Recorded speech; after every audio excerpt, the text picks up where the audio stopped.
Hello everyone, this is Fanfic Audiobook. Here you find original fan made audio stories. Time travel. In a pirate world, I raised a future legend. Part 1. Lin Wantang felt that she lived her life like a pre-programmed machine.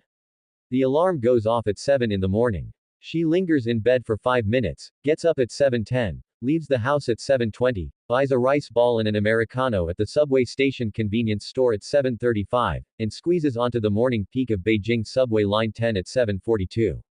Her face is sandwiched between a middle-aged man's armpit and a young girl's backpack, breathing in the murky air mixed with the scent of breakfast pancakes and laundry detergent.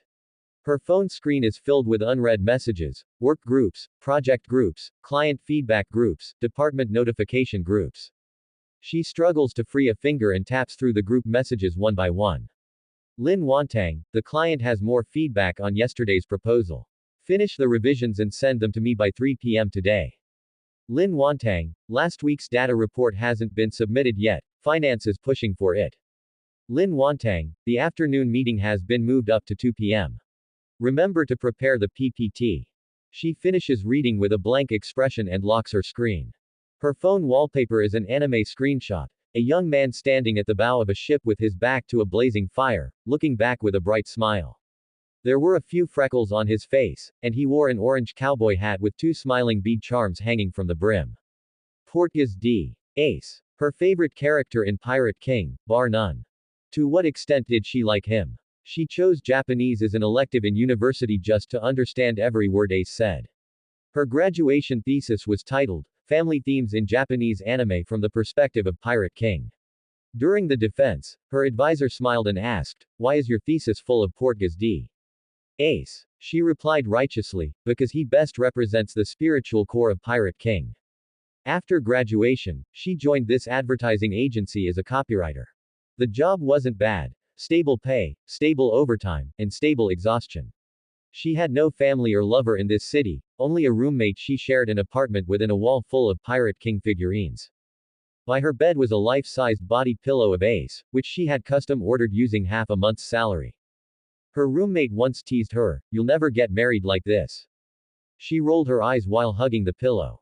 "I'm marrying Ace. That's a 2D character. Shut up. Don't talk about my husband like that." Her roommate left, speechless. Lin Wantang actually knew she was a bit crazy. A 25-year-old adult woman calling an anime character her husband every day was indeed not quite normal.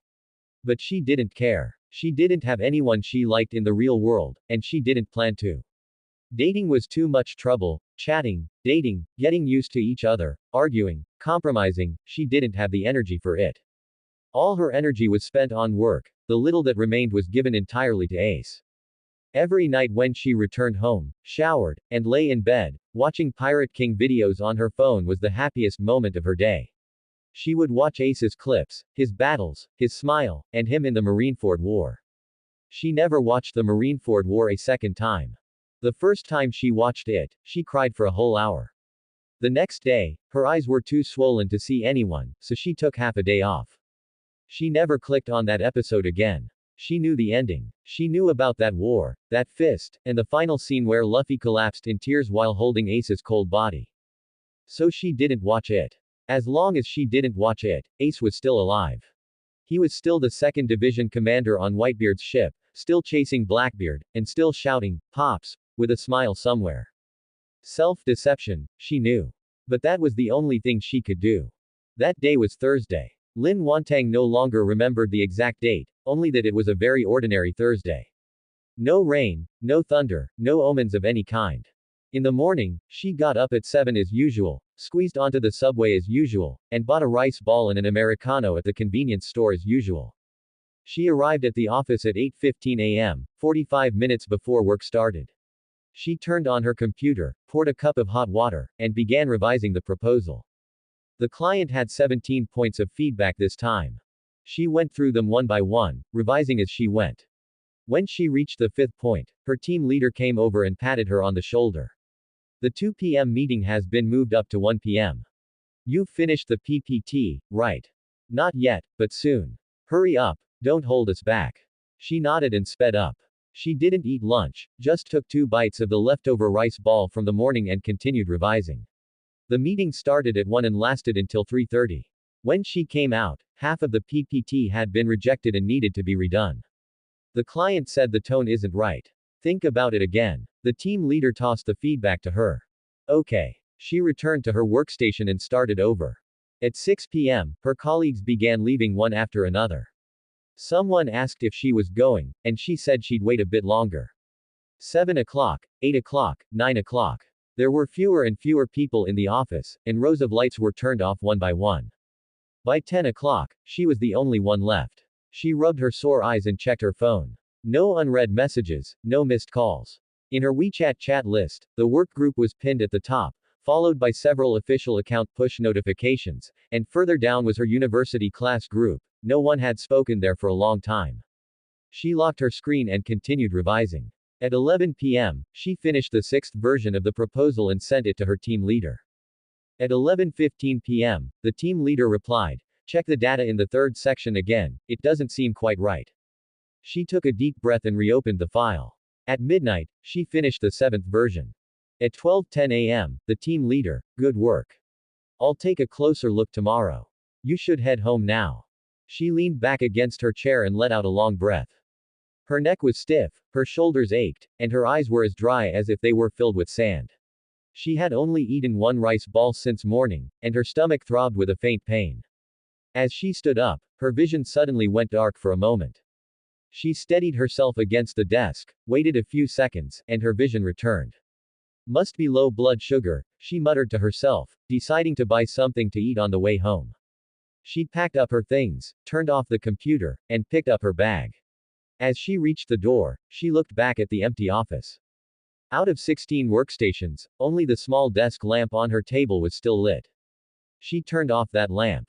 When she walked out of the office building, the wind was very strong. Beijing in November was already very cold. She wrapped her coat tightly around her and walked quickly toward the subway station. There were very few people on the last subway. She found a seat, leaned back against the headrest, and closed her eyes. Her mind was still filled with those data sets and proposals. What exactly was wrong with the data in the third section? Would the client have new comments after she finished the 8th version tomorrow? Could she meet her performance targets for this month? She suddenly felt very tired. It wasn't just physical exhaustion, it was a weariness that seeped from the marrow of her bones, soaking into every cell. She was 25 this year, with no boyfriend, no house, no car, and savings just enough to pay the next quarter's rent. Her parents were back in her hometown, and she saw them once a year. When they called, they always said, "Find a stable job and come back," and she always said, "Wait a bit longer." What was she waiting for? She didn't know either. Waiting for a promotion, a raise, a turning point that she didn't know would ever come. Or waiting for that youth wearing an orange cowboy hat who could never possibly appear. The subway arrived at the station, and she got off. It was a 15-minute walk from the subway station to her rented room. She walked through the empty streets, past the already closed convenience stores and fruit stands, the streetlights stretching her shadow very long. She took out her keys to open the door, changed her shoes, and tossed her bag onto the sofa. Her roommate's door was closed and the light was out. They must have already fallen asleep. She took a shower, the hot water washing over her body, making her feel a bit better. After coming out, she sat on the bed and picked up her phone. The screen lit up, and Ace's smiling face appeared before her. Looking at that wallpaper, she suddenly smiled. "It would be nice if I could see you in my next life," she said to the screen. Then she lay down, pulled her life-sized Ace body pillow into her arms, and closed her eyes. Lin Wantang had a dream. In the dream, she stood on a vast, boundless grassland, the wind blowing and making the blades of grass rustle. The sky was so blue it didn't seem real. She looked down at her hands, young hands, without calluses from the keyboard, without carpal tunnel syndrome, and without the dullness left by staying up late. She looked up, and on a distant hillside stood a person.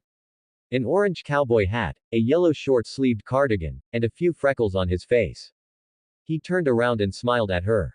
That smile, the one she had seen countless times on screen, screenshotted countless times, and fantasized about countless times with her body pillow, appeared before her for real.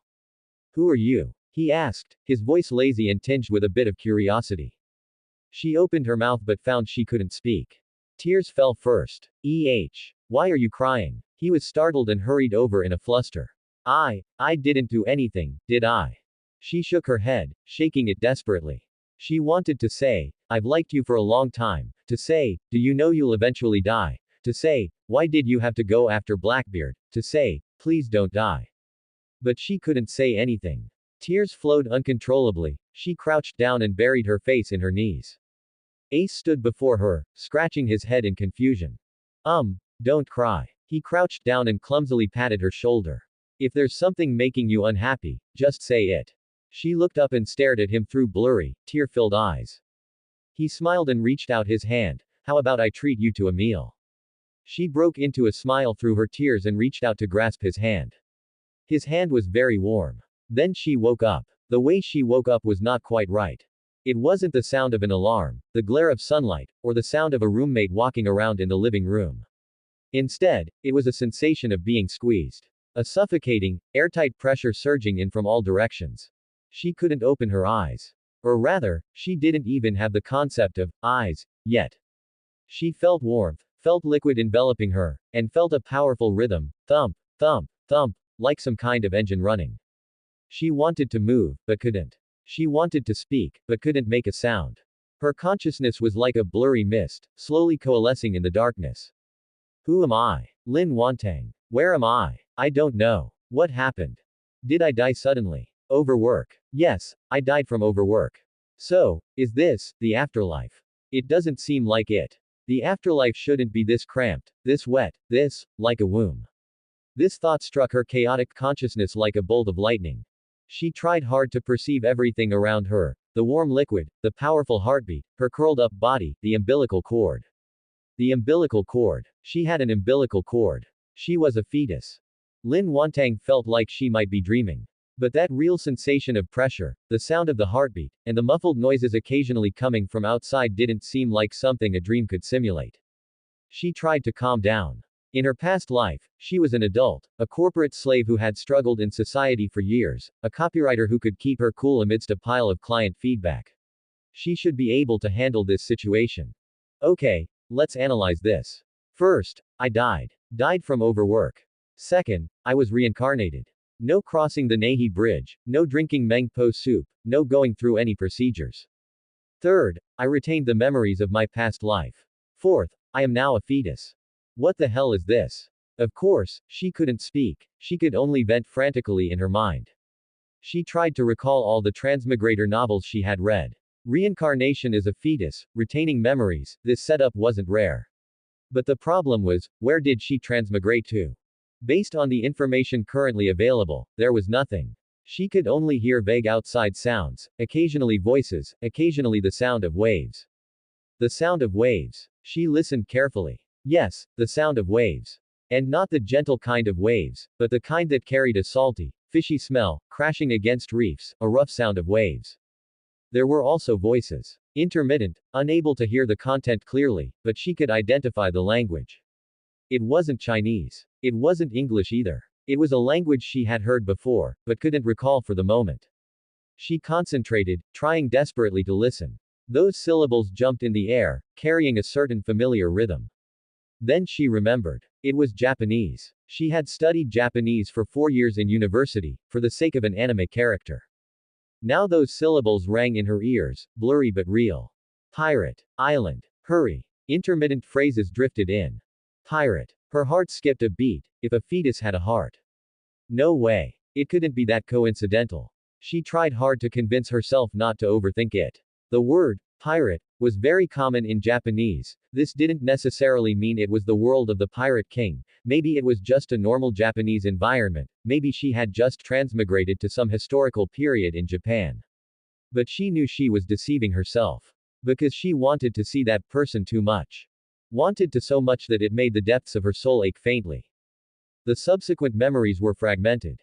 It was like she was looking at the world through a layer of frosted glass. She could feel the passage of time, could feel the sounds and movements outside, but everything was blurry and hazy. She had heard a woman's voice, gentle, filled with laughter, and occasionally humming a song. That was her mother in this life. She had heard a man's voice, rough, hearty, sometimes laughing, sometimes cursing. That was her father in this life. She had heard the sound of waves, massive, massive waves that sometimes battered the entire ship until it rocked. A ship. Was she born on a ship? There was also the sound of cannon fire. She remembered the cannon fire clearly. That day, she was drifting between sleep and wakefulness when a sudden, violent vibration jolted her awake. Then came the loud booms, boom, boom, boom, accompanied by the sound of splintering wood, screams, and wailing. Someone was shouting, "Pirates! The pirates are here!" The woman's voice was trembling as she held her, shielding her tightly in her arms. The man's voice was outside, shouting, "Take her and go. Hurry!" Then came the running, the violent jolting, and the woman's heavy breathing. And then, a loud explosion. The world went quiet. She felt the warmth draining away. The warm embrace holding her gradually grew cold. She wanted to cry, but her eyes hadn't opened yet. She wanted to scream, but her vocal cords weren't fully developed. She could only curl up in that increasingly icy embrace, listening to the distant explosions and laughter, waiting. Waiting for someone to come. Waiting for someone to save her. She didn't know how much time had passed. It could have been a day, or perhaps two. She felt herself slowly growing cold. Hunger, cold, dehydration, all her senses were becoming dull. Was she going to die? After finally getting a second chance at life, was she going to die again? She gave a bitter smile in the darkness. To be reincarnated in a place like this, her luck really was something else. Just as her consciousness was about to fade, she heard a sound. It wasn't the sound of waves, nor the wind, nor the distant clamor of pirates.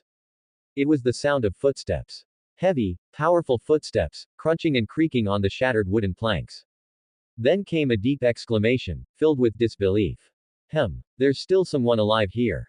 The voice was loud and gruff, carrying an unmasked surprise. She felt someone move the wooden planks and rubble pressing down on her. Light filtered through her thin eyelids, making her instinctively scrunch her face, if a fetus could even frown. Then, a massive, rough, and warm palm scooped her out of that already frozen embrace. A tiny baby. The voice said. Where's the family, Tisk? That hand held her carefully, as if holding something fragile. Everyone on this island is dead, and only this one little brat is left. The voice muttered. Her will to live is quite tenacious. She thought vaguely, but her consciousness had already begun to dissipate. She was too tired, too cold, and too hungry. She fell into a deep sleep within that warm palm. What she didn't know was that the man holding her was wearing a marine uniform, a bag of senbei slung over his shoulder, standing before a landscape of devastated ruins. He looked at the wrinkled, dying baby girl in his arms, scratched his head, and gave a helpless smile. Forget it, there are plenty of kids at headquarters anyway, one more won't hurt. Sengoku would definitely explode if he were here. Hey, teenagers and newborns are not the same thing. He shifted the senbei to his left hand, carefully tucked the baby girl into his chest, and wrapped her in his greatcoat. I'll call you. What should I call you?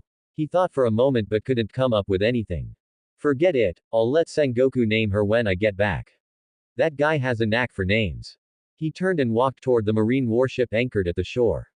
Behind him was a village slaughtered by pirates, before him was the vast, boundless sea. The sea breeze blew over, carrying a salty, fishy scent. The little baby girl in his arms stirred slightly, seemingly searching for a warmer position. He glanced down and grinned. I picked up this life of yours. From today on, you are my, Monkey D. Garp's, granddaughter. Live well, little girl. Lin Wantang didn't know how long she had slept. As an infant, she had no sense of time. When she regained consciousness, she found herself in a completely different environment. Warm, dry, and quiet. No sound of waves, no cannon fire, no crying. She was wrapped in soft fabric, lying in a small bed. Sunlight streamed through the window, feeling warm and cozy. She could feel her body growing. Fingers, toes, limbs, facial features, everything was developing slowly and steadily. People came to visit her. Sometimes it was a white-haired grandmother who would pick her up, rock her gently, and murmur something. Sometimes it was a middle-aged man with glasses who would look at her expressionlessly and then write or draw in a notebook. Occasionally, that rough, loud voice would come. Little girl. Grandpa's here to see you. Then she would be picked up by a pair of large, rough hands and held up in the air. You've gained some weight. Not bad, not bad. Sometimes the loud voice would bring strange things. Once it was senbei, broken into pieces and soaked in water in an attempt to feed her. Once it was a donut, waved in front of her. Every time, he was scolded by the grandmother or the man with glasses. Garp. Are you crazy? Babies can't eat these things. What does it matter, Suru? This is how I grew up when I was a kid. It's a miracle you're still alive. She couldn't quite hear what they were saying, at least not yet, but she could feel the atmosphere. The atmosphere of being watched over, cared for, and expected. In her past life, she hadn't felt this way for a long time. She began to slowly accept a fact: she had traveled through time, been reincarnated, and saved by a man with a very loud voice. And as for that man's name, she didn't know it yet. She only knew he was very noisy, very strong, and the whole room shook when he laughed. Once, she finally opened her eyes. In her blurred vision, she saw a face, angular, scarred, and smiling with a face full of wrinkles. Ha ha. The girl opened her eyes. The loud voice danced with joy: Sengoku. Suru. Come look, quick. The man with glasses and the white-haired grandmother walked over. Developing normally. The man with glasses pushed up his spectacles and said expressionlessly, "She's a spirited little girl." The grandmother smiled and gently poked her cheek. The loud voice picked her up, held her against the sunlight, and smiled until his eyes narrowed into slits. "Little girl, you need to grow up fast. When you're older, Grandpa will take you to train and become an excellent Marine." Her heart, that tiny, still developing heart, suddenly skipped a beat. She widened her eyes and looked at the man with the wrinkled, smiling face in front of her.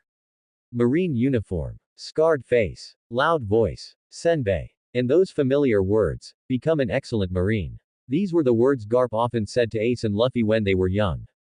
Monkey D. Garp. Marine hero. Her grandfather in this life. Lin Wantang felt like she might be going crazy.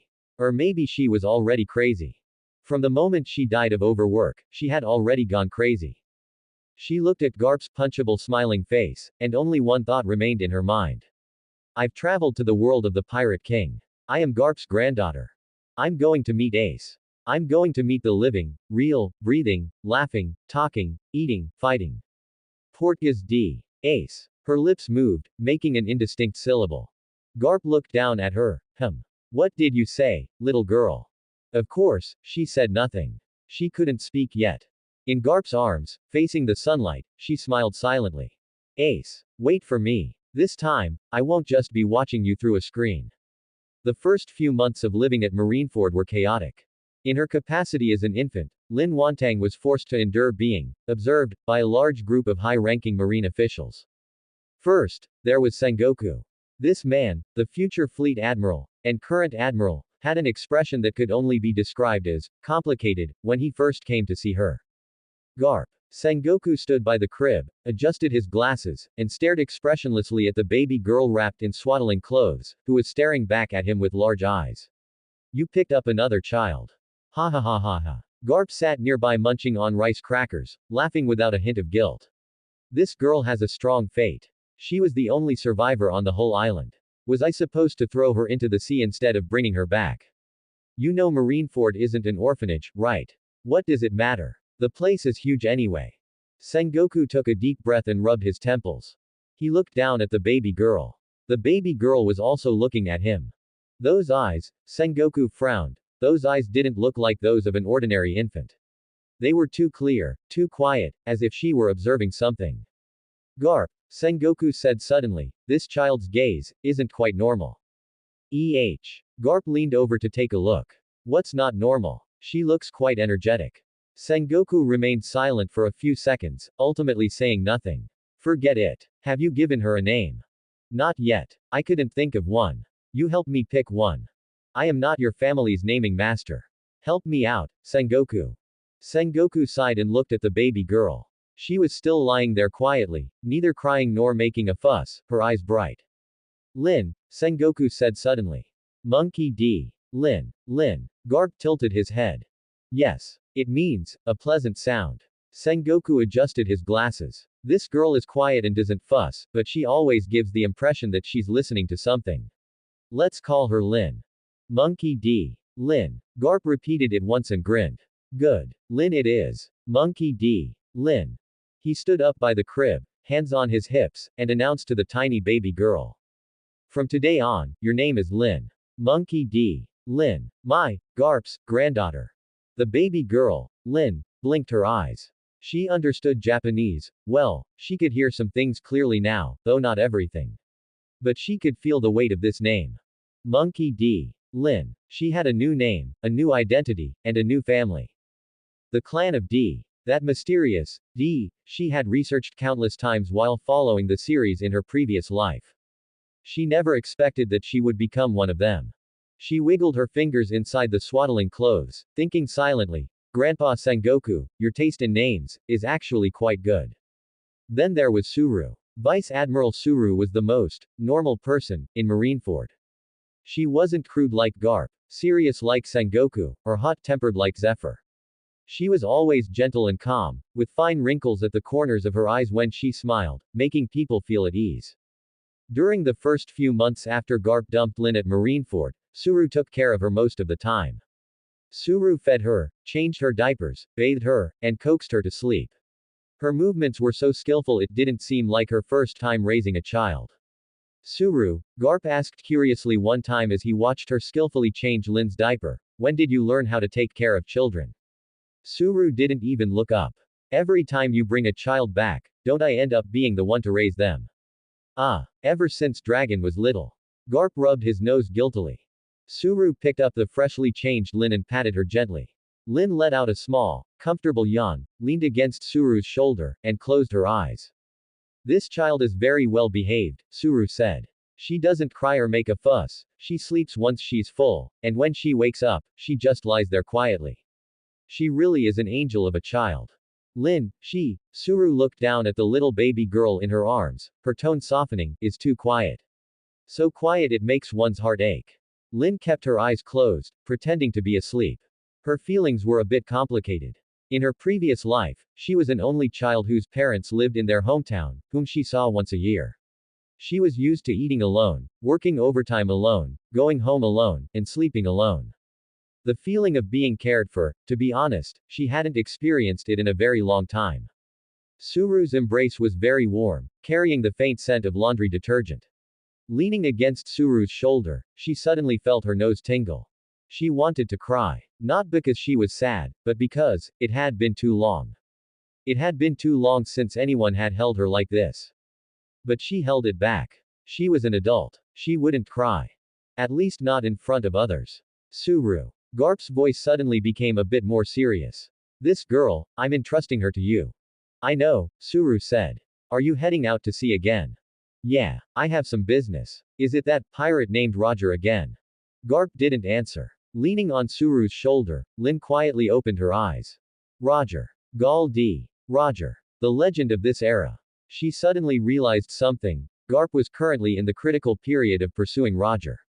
That man who would become the Pirate King in the future was currently playing cat and mouse with Garp on the sea. And there were still several years before Roger would surrender and trigger the Great Pirate Era. She vaguely remembered the One Piece timeline. Roger died a year before Ace was born.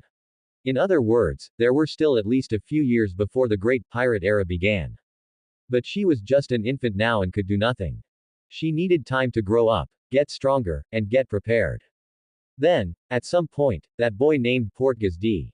Ace would be born, would be taken away by Garp, and handed over to the mountain bandit Dayton to be raised, growing up full of thorns. And she would appear before him as an older sister. Older sister. No, wait, since she was older than Ace, then Ace would be her child bridegroom. It was happily decided then. As a one-year-old infant, she couldn't think about much more than that. She closed her eyes and continued pretending to sleep. This world was much larger and more complex than she had imagined. She needed time. Time to grow up, time to learn, and time to become stronger. Time to wait for the birth of that boy named Portgas D. Ace. When Monkey D. Lin was 1 year old, she learned to walk. No, to be precise, it was at 1 year and 2 months old when she first let go of the table and stood firmly on her own. Suru was nearby folding clothes, and seeing this, she paused in surprise. Lin turned her head and looked at Suru. Then she took her first step. It was wobbly, as if she might fall at any moment. But she didn't fall. Step by step, she walked forward until she reached Suru, then reached out and grabbed the hem of Suru's pants. Suru squatted down and looked at her. You can walk now, Suru said, her voice calm, but with a glimmer in her eyes. Lin tilted her head up and looked at Suru. She wanted to say, yes, but her vocal cords weren't quite cooperating yet. She opened her mouth and uttered a vague syllable. Suru. Suru's expression changed. It wasn't surprise or excitement, but something very complex, like relief mixed with a hint of heartache. You can call my name now, Suru said softly, picking her up. Leaning against Suru's shoulder, Lin felt a bit embarrassed. She was an adult. She shouldn't be moved just because she had learned to walk and talk. But she truly was moved. Not because of the act of walking itself, but because someone was watching every step of her growth. In her past life, when she learned to walk, talk, write, and read, during those moments, her parents weren't around. They were working in other cities and only came back once a year. She was raised by her grandparents. It wasn't that she wasn't happy, it was just that during those important moments, no one was watching. But now, Suru was watching her. Sengoku was watching her. Every time Garp returned, he would laugh and lift her up, saying, the girl has grown taller. Zephyr, the future commander-in-chief of the NEO Marines, and currently a admiral, would occasionally visit her, expressionlessly checking her physical development before nodding and saying, not bad. These people were all characters she could only see on a screen before. Now they were her family. No, they are her family. Time passed day by day. Lin grew up in Marineford. At 3 years old, she learned to read Japanese, of course. Her foundation from 4 years of studying Japanese in her previous life was still there, and combined with this life's linguistic environment, she learned much faster than ordinary children. At 4 years old, she learned to read books. She pestered Suru to find books for her, history books, geography books, marine training manuals, devil fruit encyclopedias. She read everything, nothing was off limits. Suru found it strange. How can this child love reading so much? Garp didn't think much of it. She's smart. Just like me. Since when did you love reading? I made Dragon read. It's the same thing. Suru shook her head, speechless. When she was 5, Lin spoke up for the first time to ask Zephyr to teach her martial arts. Zephyr, the man known as Black Arm, was currently an instructor at Marineford, responsible for training recruits. He rarely smiled and was very strict with the trainees. Everyone in the Marines feared him. But Lin wasn't afraid. She walked up to Zephyr, tilted her head back, and said earnestly, Mr. Zephyr, I want to learn martial arts. Zephyr looked down at her. A 5-year-old girl with 2 pigtails, wearing a white dress and little red leather shoes. She looked like an ordinary, cute little girl. But her gaze was not ordinary. Zephyr had seen many gazes. The gazes of recruits, veterans, pirates, and civilians. This 5-year-old girl's gaze was like that of an adult. No, it was even more determined than an adult's. Why do you want to learn martial arts? Zephyr asked. Because I want to become strong, Lin said. And what will you do once you're strong? Protect the people I want to protect. Zephyr was silent for a moment. Who are the people you want to protect? Lin thought for a moment. Grandpa, she said. Grandma Suru, Grandpa Sengoku, and. She paused. And someone I haven't met yet. Zephyr looked at her. Then he nodded. Come to the training ground tomorrow at 5 in the morning, he said. Don't be late. Yes. Lin turned and ran off. After a few steps, she turned back. Mr. Zephyr. Thank you. Zephyr didn't say anything. But Lin saw the corners of his mouth curl up slightly. Starting from age 5, Lin woke up at 5 every morning to train. Zephyr was very strict with her, no more lenient than he was with any recruit. Running, push-ups, sit-ups, pull-ups. The basic physical training was all there, not a single part missing. Lin didn't complain about the pain, didn't cry out in exhaustion, and didn't throw tantrums. Gritting her teeth, she completed each task one by one. Zephyr stood by, watching expressionlessly. Too slow, he said. Yes. Lin increased her speed. Wrong posture. Yes. She adjusted her posture. Your hands are shaking. Yes. She gritted her teeth and persevered. After training ended, Lin dragged her aching legs back to her room and collapsed onto the bed. Suru applied medicinal oil and gently massaged her sore calves.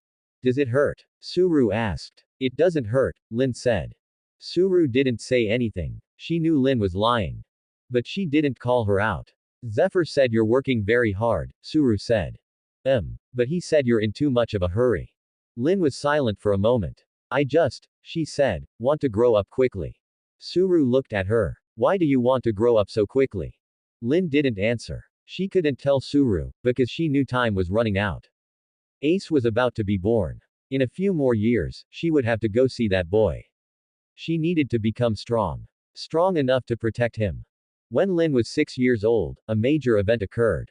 That day, Garp suddenly returned. He didn't come back grinning as usual, but in silence. When he walked into the room, there was no smile on his face. He glanced at Lin, who was playing with building blocks on the floor, then walked over to Sengoku and sat down. Roger surrendered, Garp said. The entire room fell silent. Lin stopped what she was doing. She sat on the floor, holding a building block in her hand, motionless.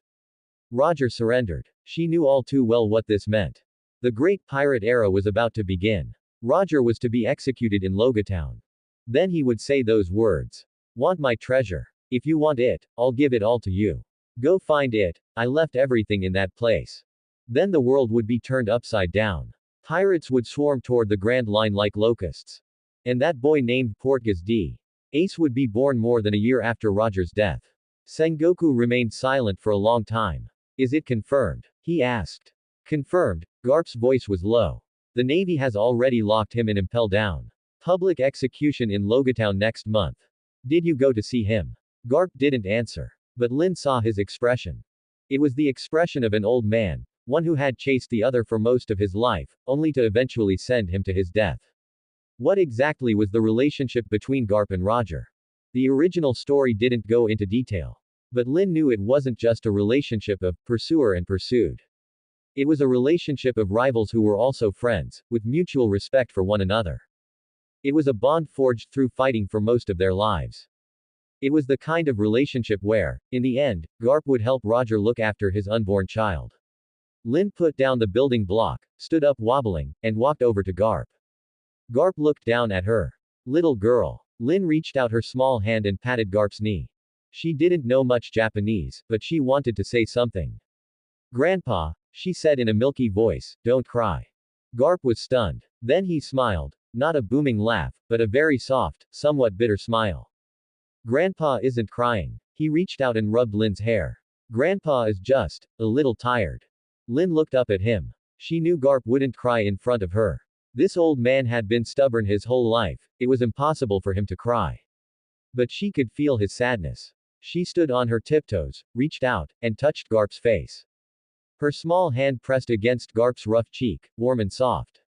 Grandpa, she called out again. Garp looked at her. Silence lasted for a long time. Then he picked her up and placed her on his lap. Little girl, he said, Grandpa will tell you a story. What story? Lin asked. A story about a fool, Garp said, his voice very soft. A very powerful, very free, and very headstrong fool. Lin listened quietly. That fool, Garp said, found what he wanted most in life, found companions willing to follow him, and found the person he loved. But he ran out of time. He got sick and didn't have long to live. So he made a decision, he went to turn himself in. Why? Lin asked. She knew she shouldn't ask so much, but she couldn't help it. Garp was silent for a moment. Because he wanted more people to go out to sea, he said. He wanted everyone to go find what he had found. What was that? Freedom, Garp said. True freedom. Lin leaned against his chest, listening to his heartbeat. Thump, thump, thump. A powerful, steady heartbeat. Grandpa, she said. That fool, was he your friend? Garp's hand paused for a moment. Then he smiled. Yeah, he said. He was a friend. Even though I can't say it out loud. Even though he was a pirate. Even though I chased him for most of my life. But he was my friend. Lin closed her eyes. She knew Garp wasn't just talking about Roger. He was also talking about the secret he was going to keep for Roger. Portgas D. Rouge. And that unborn child. Ace. On the day of Roger's execution, Lin did not go to Logatown. She was left at Marineford, cared for by Grandma Suru. That day, Grandma Suru uncharacteristically set aside her work, holding Lin by the window as they watched the distant sea. The wind picked up over the ocean. A very strong wind. Lin could feel that gust, it swept through the window, ruffling her hair, carrying a salty, fishy scent. The wind is rising, Grandma Suru said. Lin said nothing. She knew what that wind signified. It was the end of one era and the beginning of another. From this day forth, countless people would swarm the seas. Countless would die in those waters. Countless would chase that illusory dream. And the world she lived in would become 100 times more dangerous than it was now. Grandma Suru, Lin said suddenly. Will the sea become scary? Grandma Suru looked down at her. Lin's Japanese wasn't very good yet, but she tried her best to express herself clearly. Grandma Suru was silent for a moment. Yes, she said, not lying to her. It will become very scary. But it will also become more exciting. Lin nodded. She knew. She knew what would happen next. She knew the fates of countless people would be changed. She knew Luffy would grow up in Windmill Village, that Sabo would escape from the Goa Kingdom, that Ace would be born, grow up, become Fire Fist, join the Whitebeard Pirates, and she didn't dare think any further. She tightly gripped Grandma Suru's clothes. What's wrong? Grandma Suru asked. Nothing, Lin said. I'm just a little cold. Grandma Suru held her a bit tighter. Then wear more layers, Grandma Suru said. You're still small, don't catch a cold. Lin gave a soft, and buried her face in Grandma Suru's shoulder. She spoke silently in her heart. Ace, your father died today. But you don't need to worry. You have a very powerful grandfather, he will protect you. You also have an older sister, though you don't know her yet, she will protect you too. So, it's okay. Just focus on being born. Leave the rest to me. When Lin was 7 years old, Garp returned. This time, he didn't return alone. Behind him followed a young man, very tall, very thin, wearing a black feather coat, with clown-like makeup on his face and a carefree smirk on his lips. Little girl. Garp shouted the moment he entered. Grandpa's back. Lin was on the floor playing with blocks. She looked up at Garp, then at the young man behind him. Then she froze. That young man, wearing a black feather coat, with red and white clown makeup, smiling so nonchalantly. Don Quixote Rocinante. The future Corazon. The Corazon from the Heart Pirates. The Corazon who saved Trafalgar Law. The Corazon who was eventually killed by Doflamingo. Lin's mind buzzed. Wait, shouldn't Rocinante be undercover in the Don Quixote family right now? Why is he here? Garp-san, is this the granddaughter you picked up? Rocinante poked his head out from behind Garp, looking at Lin with a grin. She's so tiny. Don't underestimate her. Garp slapped the back of Rocinante's head. This girl is full of spirit. Ow. Rocinante rubbed the back of his head, but his smile remained unchanged. He crouched down to meet Lin's eyes. Hello there, little girl, he said. My name is Rocinante. But you can call me Corazon, I like that name. Lin looked at him. Up close, his makeup was messy, as if applied haphazardly. But his eyes were bright, too bright for someone about to go undercover. Corazon, Lin spoke, her voice childishly sweet. Your makeup, it's crooked. Rocinante blinked in surprise. Then he burst into laughter. Ha ha ha ha. Garp-san, your granddaughter is so funny. Of course. Garp stood with hands on his hips, proud. She's my granddaughter, after all. Rocinante reached out and ruffled Lin's hair.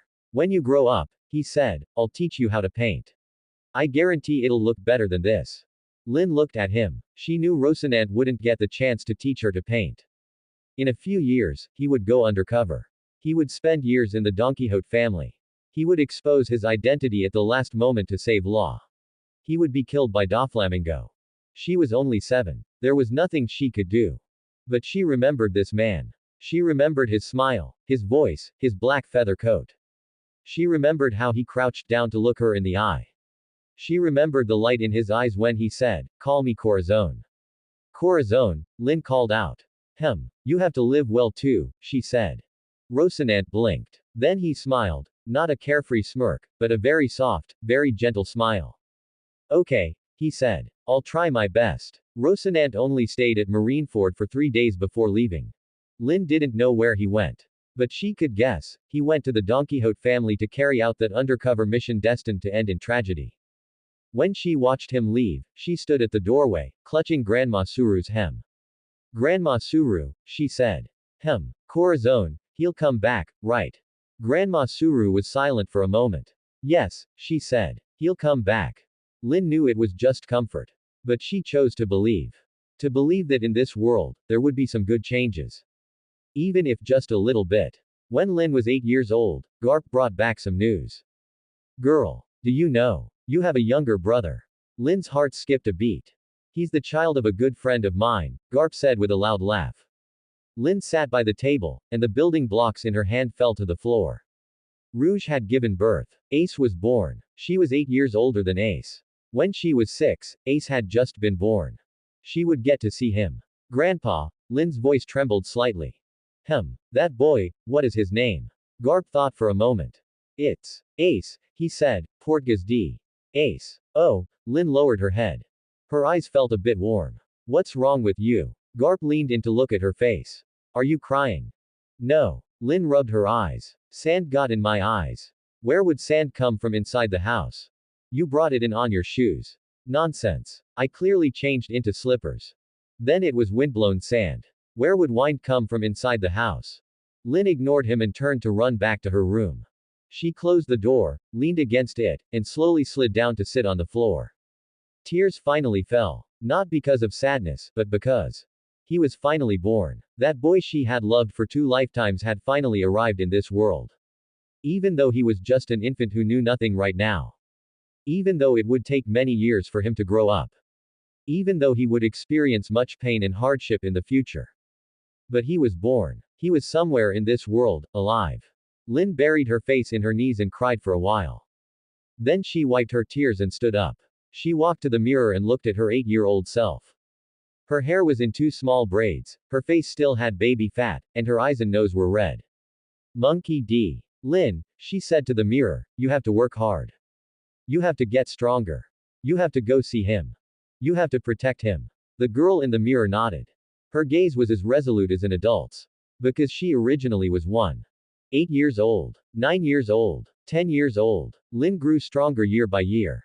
Her physical techniques improved by leaps and bounds under Zephyr's tutelage. She had already mastered most of the basics of the 6 powers: shave, moonwalk, tempest kick, and paper drawing. Finger pistol and iron body were still a bit unrefined, but Zephyr said her rate of progress was abnormal. This girl is a natural-born warrior, Zephyr said to Garp. Garp was incredibly proud. Of course. She's my granddaughter after all. She isn't of your bloodline, Sengoku reminded him coldly from the side. The one I raised is mine. Sengoku sighed and stopped speaking. When Lin was 10, Garp began to personally teach her hockey. Girl, Garp stood on the training ground, arms crossed. Do you know what hockey is? I know, Lin said, it's the power of will. Armament hockey, observation hockey, and haoshoku. Garp raised an eyebrow. How do you know that? I read it in books, Lin said without changing her expression. The books in Marine 4 don't have that much written in them. Mr. Zephyr taught me. Zephyr hasn't reached this part in his teaching yet. Lin was silent for a moment. Grandma Suru told me. Garp glanced at her but didn't press further. Fine, he said, since you know, it'll be easier. Come, first learn observation hockey. Close your eyes and sense the presence around you. Lin closed her eyes. She concentrated her attention, sensing the wind on the training ground, the sunlight, the sound of waves in the distance, Garp's breathing. Too slow, Garp said, you're trying too hard. Observation hockey isn't something you can learn by force. You have to relax. Lin took a deep breath and relaxed her shoulders. She stopped thinking about, sensing, and instead let the sensations come to her. Gradually, she felt it. It wasn't seeing with her eyes, or hearing with her ears, but a kind of intuition. Garp stood 3 meters in front of her and raised his right hand. Watch out. A fist smashed down. Lin's body moved instinctively, she stepped to the side and dodged it. Not bad, Garp said, again. Punch after punch. Lin's dodging became more and more proficient. By the end, she could dodge Garp's punches with her eyes closed. Of course, this was a version where Garp was going easy on her. You've got the basics of observation hockey down, Garp said, next is armament hockey. He took out an iron rod and handed it to Lin. Hit this. Hit it. Yes. Hit it with your fist. Imagine your fist is covered by an invisible layer of armor. Lin looked at the iron rod and took a deep breath. She clenched her fist and swung it. Ah. It hurt. The iron rod didn't budge an inch, and her fist felt like it was going to shatter from the pain. Ha ha ha ha. Garp laughed. Armament hockey isn't that easy. Lin gritted her teeth and shook her hand. Again. 1 punch. 2 punches. 3 punches. 10 punches. 20 punches. 50 punches. The skin on her knuckles broke, and blood seeped out. Garp didn't call for a stop. Lin didn't stop either. She knew that to protect Ace, this little bit of pain was nothing. The year she turned 13, Lin learned all of the Marine 6 powers. The year she turned 14, her armament hockey could cover her entire forearm. When she was 15, Garp began teaching her his signature move, fist bone. Girl, watch closely. Garp stood on the training grounds, right hand clenched into a fist, the muscles on his arm bulging. Fist bone. Meteorite. He smashed his fist into the ground. Boom. The entire training ground shook. A massive crater over 10 meters in diameter cracked open in the earth. Lin stood at the edge of the pit, looking down at the massive crater in silence. Learned it? Garp asked. You want me to smash out a crater this big with one punch? Correct. Grandpa, I'm only 15. Age is no excuse. When I was 15, I could already smash out a hole bigger than this. You're a monster. And you're my granddaughter. A monster's granddaughter is also a monster. Lin took a deep breath. She stood by the edge of the pit and clenched her fist. She closed her eyes. Armament hockey coated her fist, from her knuckles to her wrist, like a layer of invisible armor.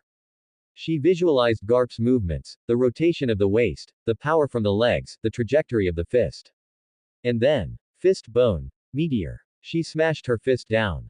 Boom. The ground cracked. Although it wasn't as large as Garp's crater, it had definitely split. A pit 3 or 4 meters in diameter appeared beneath her feet. Garp let out a whistle. Not bad, girl. Lin shook out her hand, her expression blank. Still a long way to go. Indeed, it's a long way. But you're progressing fast. Garp walked over and patted her shoulder. Girl, he said, you'll be 16 next year. Do you want to meet Ace? Lin's movements froze. She looked up at Garp. You're willing to take me to see him? Garp laughed. That kid is 8 years old this year, he said. His temper is foul and stubborn, exactly like dragons back then. I'll take you to see him. However, he raised a finger, his expression suddenly becoming serious. You are not allowed to tell him you are a Marine. Why? Because that kid doesn't like Marines. Lin went silent for a moment. She knew. She knew everything. Fine, she said. I won't say it. Garp nodded. Then get ready, he said. We set out next month. Lin returned to her room and closed the door. She stood in front of the mirror, looking at her 16-year-old self. She was no longer the little girl with 2 small braids. She had grown taller, her hair was longer, and the baby fat on her face had disappeared. Years of training had made her figure firm and well-proportioned, with lean muscles on her arms and calluses on her fingers. But her eyes hadn't changed. Still just as bright. Still just as determined. Finally, she said to the mirror, we're going to meet. She took a deep breath and then slowly exhaled. Her heart was beating very fast. She had waited 25 years in her previous life, and 16 years in this one. Adding both lives together, she had waited 41 years for this person. Now, she was finally going to see him. She walked to the bedside and took something out from under her pillow, a small bracelet woven from strips of cloth. She had bought an identical one at an anime convention in her previous life. It was the same style as the 2 bead ornaments on Ace's hat. In this life, she had woven one herself. It wasn't a bead ornament, but a simple orange bracelet. She put it on her wrist. Ace, she whispered, I'm coming. Outside the window, the sea breeze blew in, carrying a salty, fishy scent. The distant sea sparkled under the sunlight. It was a new era. An era belonging to great pirates. And also an era belonging to her. The departure date was set for March 17th. Garp said the date was lucky. Sengoku said, it's just that you happen to have no missions that day, and Suru said, both of you shut up and let Lin prepare properly. Lin did indeed need to prepare. It wasn't about packing luggage. Her bags were simple. A few changes of clothes, an orange bracelet she had woven herself, and a notebook about the customs and geography of the East Blue. It was about preparing her heart. 16 years. She had lived at Marineford for a full 16 years. From the dying baby girl in Garp's arms to the Marine auxiliary, who could now punch a 3 to 4 meter crater into the ground, she had spent every single day of these 16 years within this massive military fortress. She knew every corridor, every step, and every window. She knew the cafeteria served curry every Wednesday and Saturday. She knew the tree on the east side of the training grounds cast the best shade at 3 in the afternoon, and she knew Grandma Suru liked to hum an old South Blue folk song while hanging out the laundry. She knew Sengoku's office was always piled with endless paperwork. She knew Zephyr loved to say, you're the worst class I've ever taught, went training recruits, and she knew Garp would secretly bring her a bag of senbei every time he returned from a mission, only for them to be confiscated by Suru.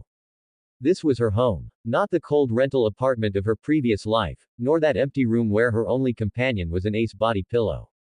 It was a real home. It had family, warmth, and the whistling sound of the sea breeze blowing through the window every morning. Now, she was leaving. Although it was only to the East Blue, only to Windmill Village, and although Garp said, "Stay as long as you want, it's not like you have anything else to do," she knew that this departure marked the end of an era. She was no longer the little girl who grew up in Marineford. She was going to do what she had wanted to do most across 2 lifetimes. To see Ace. 3 days before departure, Lynn began packing her bags. Though she called it packing, she spent most of her time lost in thought. Sitting on the edge of her bed, she turned the orange bracelet over and over in her hands. She had woven it when she was 10, using orange cotton thread she'd asked for from Suru. The weave was simple, just a basic 3-strand braid, but she had woven every strand with great care. Once it was finished, she tucked it under her pillow and touched it every night before sleep. Just like how she used to scroll through videos of Ace before bed in her previous life. "Are you sure you're not taking this?" Suru's voice came from the doorway. Lynn turned her head and saw Suru holding a neatly folded white shirt. It was in the style of a marine uniform, but many sizes smaller, clearly altered on purpose. "This is." Lynn was stunned for a moment. "I altered it," Suru said, walking in and placing the shirt on the bed. "Didn't you always say you wanted to wear a marine uniform when you were little? I had one made to your size." Lynn had indeed said that. When she was 6, she had watched a group of marine recruits running on the training grounds in their uniforms. She had leaned against the window for a long time before asking, "Grandma Suru, can I wear that too someday?" Suru hadn't answered then. Because Lynn wasn't an official marine, she wasn't entitled to wear the uniform. But she had remembered. "Grandma Suru." Lynn's voice was a bit raspy. "Don't cry," Suru said expressionlessly. "It's just a piece of clothing." Lynn sniffled and picked up the shirt. The fabric was soft, the craftsmanship exquisite, and a small seagull emblem was embroidered on the collar. She pressed it against her face and smelled the faint scent of laundry detergent, the same scent that lingered on Suru. "I'll wear it," Lynn said. "When I see Ace, I'll wear it for him." "Didn't you say you wouldn't tell him you're a Marine?" "If I'm not in uniform, I'm not a Marine," Lynn blinked. "When I wear this, it's just a regular white shirt." Suru glanced at her, the corners of her mouth curling slightly. "Suit yourself." She turned to leave but stopped at the doorway. "Lynn. Yes. Once you reach the East Blue, remember to take care of yourself." "I will." "That boy. Ace." Suru paused. "What kind of boy is he?" Lynn thought for a moment. "Him," she said softly. "He's like a hedgehog, covered in prickles, poking anyone who gets close. But inside, he's actually very soft." "How do you know? You haven't even met him yet." Lynn smiled. "I just know." Suru didn't ask further. She walked out of the room and gently closed the door. Lynn heard Suru's footsteps in the corridor, growing distant until they finally faded into the sound of the sea breeze. She looked down at the white shirt in her hands, and suddenly her nose felt a bit prickly. Not because she was sad, but because someone remembered something she had said when she was 6 years old. The night before her departure, Sengoku called Lynn to his office. When Lynn pushed the door open and entered, Sengoku was sitting behind his desk with a pile of documents spread out before him. He looked no different from 16 years ago, the same glasses, the same goatee, and the same tired yet serious expression. "Sit," Sengoku said, pointing to the chair opposite him. Lynn sat down. Sengoku looked at her for a while. "Garp said you're leaving for the East Blue tomorrow." "Yes. To see that child named Portgas D. Ace." "Yes." Sengoku fell silent for a moment. "Do you know who the child's father is?" Lynn's heart skipped a beat. Of course she knew. But she couldn't say she knew. "I don't know," she said, feigning a dazed look. Sengoku looked at her, his gaze deep. "Gal D. Roger," he said. Lynn's eyes widened. This time, she wasn't fooling it. Not because she heard Roger's name, but because Sengoku had actually told her directly. "Grandpa, he told you about this?" Lynn asked. "Garp didn't tell me," Sengoku said. "I guessed it myself. That idiot Garp thought he could hide it from everyone, but every time he mentions the child, the look in his eyes is different." He adjusted his glasses. "Besides, before Roger's execution, Garp went to see him. Although this matter was suppressed, I know about it." Lin didn't know what to say. I'm telling you this, Sengoku continued, not because I want you to do anything. I'm just reminding you, that child's identity is the most dangerous secret in this world. If it's exposed, the Navy, the world government, pirates, everyone will hunt him down. I know, Lin said. Do you really know? Sengoku stared at her. You're still young. You don't know how cruel this world is. Lin looked at him. 16 years ago, she was a newborn baby who understood nothing. But now, she was 16, no, including her previous life, she was over 40. She knew how cruel this world was. She knew Portgas D. Ace would feel inferior, angry, and self-loathing because of his identity. She knew Sabo would die when he set out to sea. She knew Luffy would grow up in Windmill Village, eat the gum-gum fruit, and then become a pirate. She knew Rocinante would die at the hands of Doflamingo. She knew Portgas D. Ace would be defeated by Blackbeard, imprisoned in Impel Down, and then during the Marineford War. She knew everything. I know, Lin said, her voice very calm. But I'm not afraid. Sengoku fell silent. Grandpa Sengoku, Lin stood up. Thank you for telling me this. But I've already made up my mind. I'm going to see him. I'm going to stay by his side. No matter whose son he is, no matter what his identity is. He's just a child who needs someone to accompany him as he grows up. Sengoku looked at her. For a long time. Then he sighed. Go on, he said, his tone suddenly becoming very weary. You're just like Monkey D. Garp, both of you are stubborn fools who won't listen to advice. Lin smiled. I am his granddaughter, after all. You're not his biological granddaughter. One who is raised by him is his. Sengoku was stunned for a moment. Monkey D. Garp had said the exact same thing. He shook his head, the corner of his mouth twitching up involuntarily. All right, get out. Yes. Lin turned and walked to the door, just about to open it. Lin. Sengoku hesitated. If one day, he said, if one day, that child becomes an enemy of the Navy. That day will never come, Lin interrupted him. How do you know? Because I won't let that day come. She pulled open the door and walked out. Sengoku sat in his office, listening to the sound of footsteps fading away in the hallway. He lowered his head and looked at the document on the desk. 4 words were written on it. Portgas D. Ace. He was silent for a long time, then closed the document and put it in the deepest part of the drawer. On the day of departure, Lin woke up very early. She woke up before dawn. It wasn't an alarm clock that woke her, she didn't have one at all, but rather an indescribable feeling.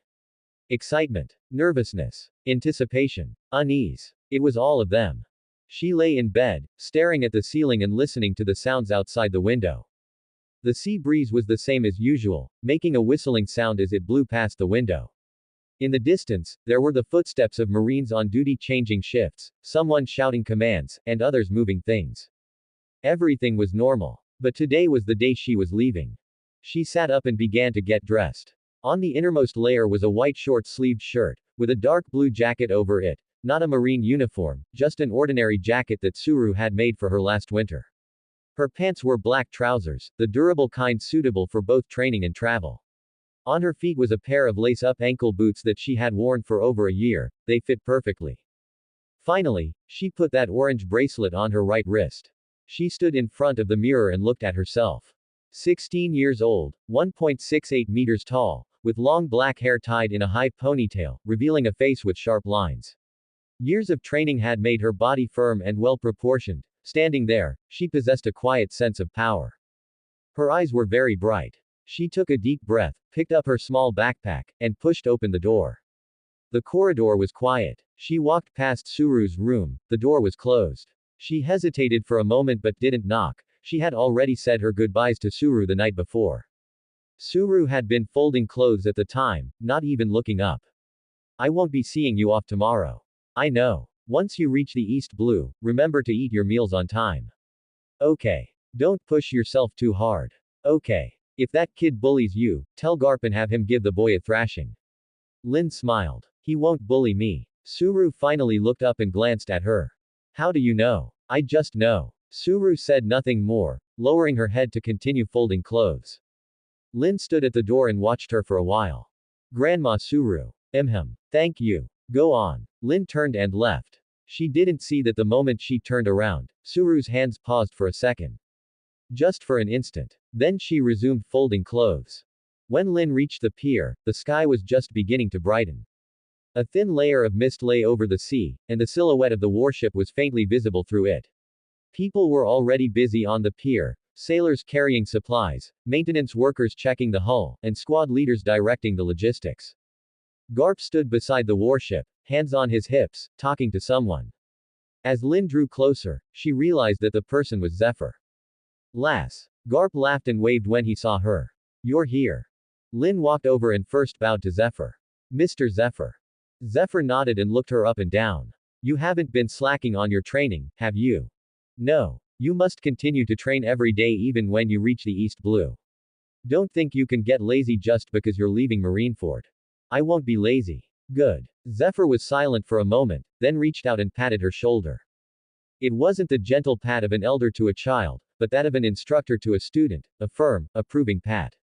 You are one of the best students I've ever taught, Zephyr said. Lin was stunned. Zephyr had never praised her to her face. Never. During training, the words he said most were, too slow, not enough, and, again.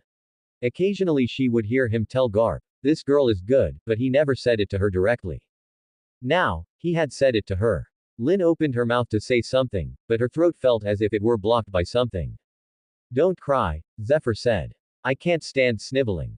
I'm not crying. Lin rubbed her eyes. It's the sand. Where would sand come from on a pier? The sea breeze blew some sand over. Zephyr glanced at her, the corner of his mouth twitching. It was unclear whether he was smiling or holding back a laugh. All right, get on the ship, he said. Don't keep Garp waiting. Lin nodded. She turned toward the warship, walked a few steps, and then looked back. Mr. Zephyr. When I come back, I'll be even stronger. Zephyr looked at her. I know, he said. The warship was much bigger than Lin had imagined. She had only seen them from afar at the pier before and had never been on one. Garp would occasionally mention taking her out to see the world, but every time he was stopped by Sengoku on the grounds that she was still small. Now she was finally standing on one. The deck was spacious, enough for dozens of people to train at the same time. The hull was dark gray with rugged lines, looking like a fortress floating on the sea. The main mast was very high. Lin had to tilt her head back to see the top. The Marine's seagull flag fluttered loudly in the sea breeze. How is it? Garp stood beside her and asked proudly, impressive, right? Impressive, Lin said honestly. This is the Marineford, latest warship model. It's 30% faster than the old ones. Its firepower is also stronger. Grandpa, are you showing off? Ha ha ha ha. You noticed. A middle-aged man in a marine uniform walked over and saluted Garp. Vice Admiral Garp, all supplies have been loaded. All personnel are present and we are ready to depart at any time. Good. Garp patted the man on the shoulder. Hard work, Bogard. Bogard, Lin knew that name. He was Garp's adjutant, had followed Garp for many years, and was a man of few words but very reliable. Bogard looked at Lin and nodded. Miss Lin, he said. Mr. Bogard, Lin returned a non-standard military salute. She wasn't an official marine, but she had seen this action so many times she could do it with her eyes closed. The corner of Bogard's mouth moved slightly, and he turned to leave. Lass, Garp said, go look around the ship first and get familiar with the environment. We'll set off in about an hour. Okay. Lin put her backpack in the cabin Garp assigned, a very small room with only a bed, a desk, and a small cabinet, but it was kept very clean. On the desk sat a glass of water and a small plate of senbei. Lin looked at the plate of senbei and smiled. Garp's style was always this simple and direct. She put down her backpack and began wandering around the ship. The construction of the warship was much more complex than she had imagined. She first went to the stern and looked at the helm. An old veteran who looked to be in his 50s was checking the helm's linkage. Seeing Lin walk over, he straightened his back and looked her up and down. Are you Vice Admiral Garp's granddaughter? Yes. I'm Lin. The old veteran nodded. I'm the helmsman of this ship. Just call me Old Ghost. Mr. Old Ghost. Just call me Old Ghost. Adding, Mr. is awkward. Old Ghost. Is this your first time at sea? Yes. Old Ghost glanced at her, a hint of surprise in his gaze. Vice Admiral Garp actually never took you out to sea. No. He mentioned it before, but Fleet Admiral Sengoku stopped him. Ha ha ha. Old Ghost laughed. Fleet Admiral Sengoku would definitely do something like that. He patted the wheel. Want to learn how to steer? Lin's eyes lit up. Can I? Of course. You're Vice Admiral Garp's granddaughter. Learning to steer is no big deal. Come, I'll teach you. Old Ghost pointed to the compass in front of the wheel. Look at this. The needle on the compass always points north. You need to adjust the angle of the wheel according to the course. Turn the wheel left, and the ship turns left. Turn it right, and the ship turns right. It looks simple, but in actual operation, you have to consider wind direction, ocean currents, ship speed. Lin listened seriously, taking mental notes as she listened. Old Ghost explained in great detail. It wasn't the perfunctory, you just need to know how to turn it, but he was truly teaching her. You try. Old Ghost moved aside. Lin gripped the wheel. The wooden wheel was very smooth, polished to a shine by countless hands. When she gripped it tight, she could feel the hull swaying slightly with the waves. Turn it a bit to the left. Lin gently turned the wheel. The hull slowly veered to the left. Good, center it. She turned it back. Not bad. Old Ghost nodded. You have a good feel for it. It's rare to be this steady the first time steering. Lin was a bit embarrassed. It's because Old Ghost taught me well. None of that flattery, Old Ghost laughed. Alright, go look around elsewhere. Come back and find me anytime you want to learn. Thanks, Old Ghost. As Lin turned to leave, she heard Old Ghost mutter behind her. Vice Admiral Garp's granddaughter is much more reliable than he is. Next, Lin went to the engine room. The engine room was at the very bottom of the ship, hot and noisy. The massive steam engine made a rumble rumble sound, and the entire room was vibrating. The person in charge of the engine was a chubby middle-aged man named Tanaka. His face was covered in grease, and he was holding a wrench, checking the pipes. Are you Vice Admiral Garp's granddaughter? Tanaka shouted at the top of his lungs. You couldn't hear otherwise. What are you doing here? I wanted to see how the engine works. Lin shouted back. What's there to see? It's just burning coal. Boiling water. The boiling water turns into steam. The steam pushes the machine. The machine drives the propeller. It's that simple. It's that simple. But simple doesn't mean easy. Look at this pipe. It leaked last night, and I spent 4 hours fixing it. He pointed to a thick pipe overhead, which had a newly welded patch on it. When you're at sea, any small problem can turn into big trouble. That's why we have to check every day, maintain every day. If you slack off for a day, the whole crew could die out at sea. Lin looked at the pipe and nodded. I understand. Good that you understand. Tanaka glanced at her. I heard you were taught by Zephyr. Yes. Zephyr is a good instructor. Tanaka suddenly said. I was taught by him too, back in the day. Really? Really? It was 30 years ago. Tanaka smiled, the grease on his face bunching up. I was young back then, didn't know anything, and Zephyr scolded me every day. But the foundation of the work I do now, he taught me. He patted the casing of the steam engine. This ship is my battlefield. Lin looked at his grease-stained hands and suddenly felt a lump in her throat. It wasn't because she was touched. Well, it was partly because she was touched, but because she suddenly realized that everyone on this warship had their own story. Old Ghost, Tanaka, Bogard, the sailors and gunners she hadn't met yet. They weren't NPCs. They weren't background characters. They were living, breathing people. With dreams, with attachments, with pride, with fears. And she was about to become one of them, even if only for a short while. Mr. Tanaka, Lin said.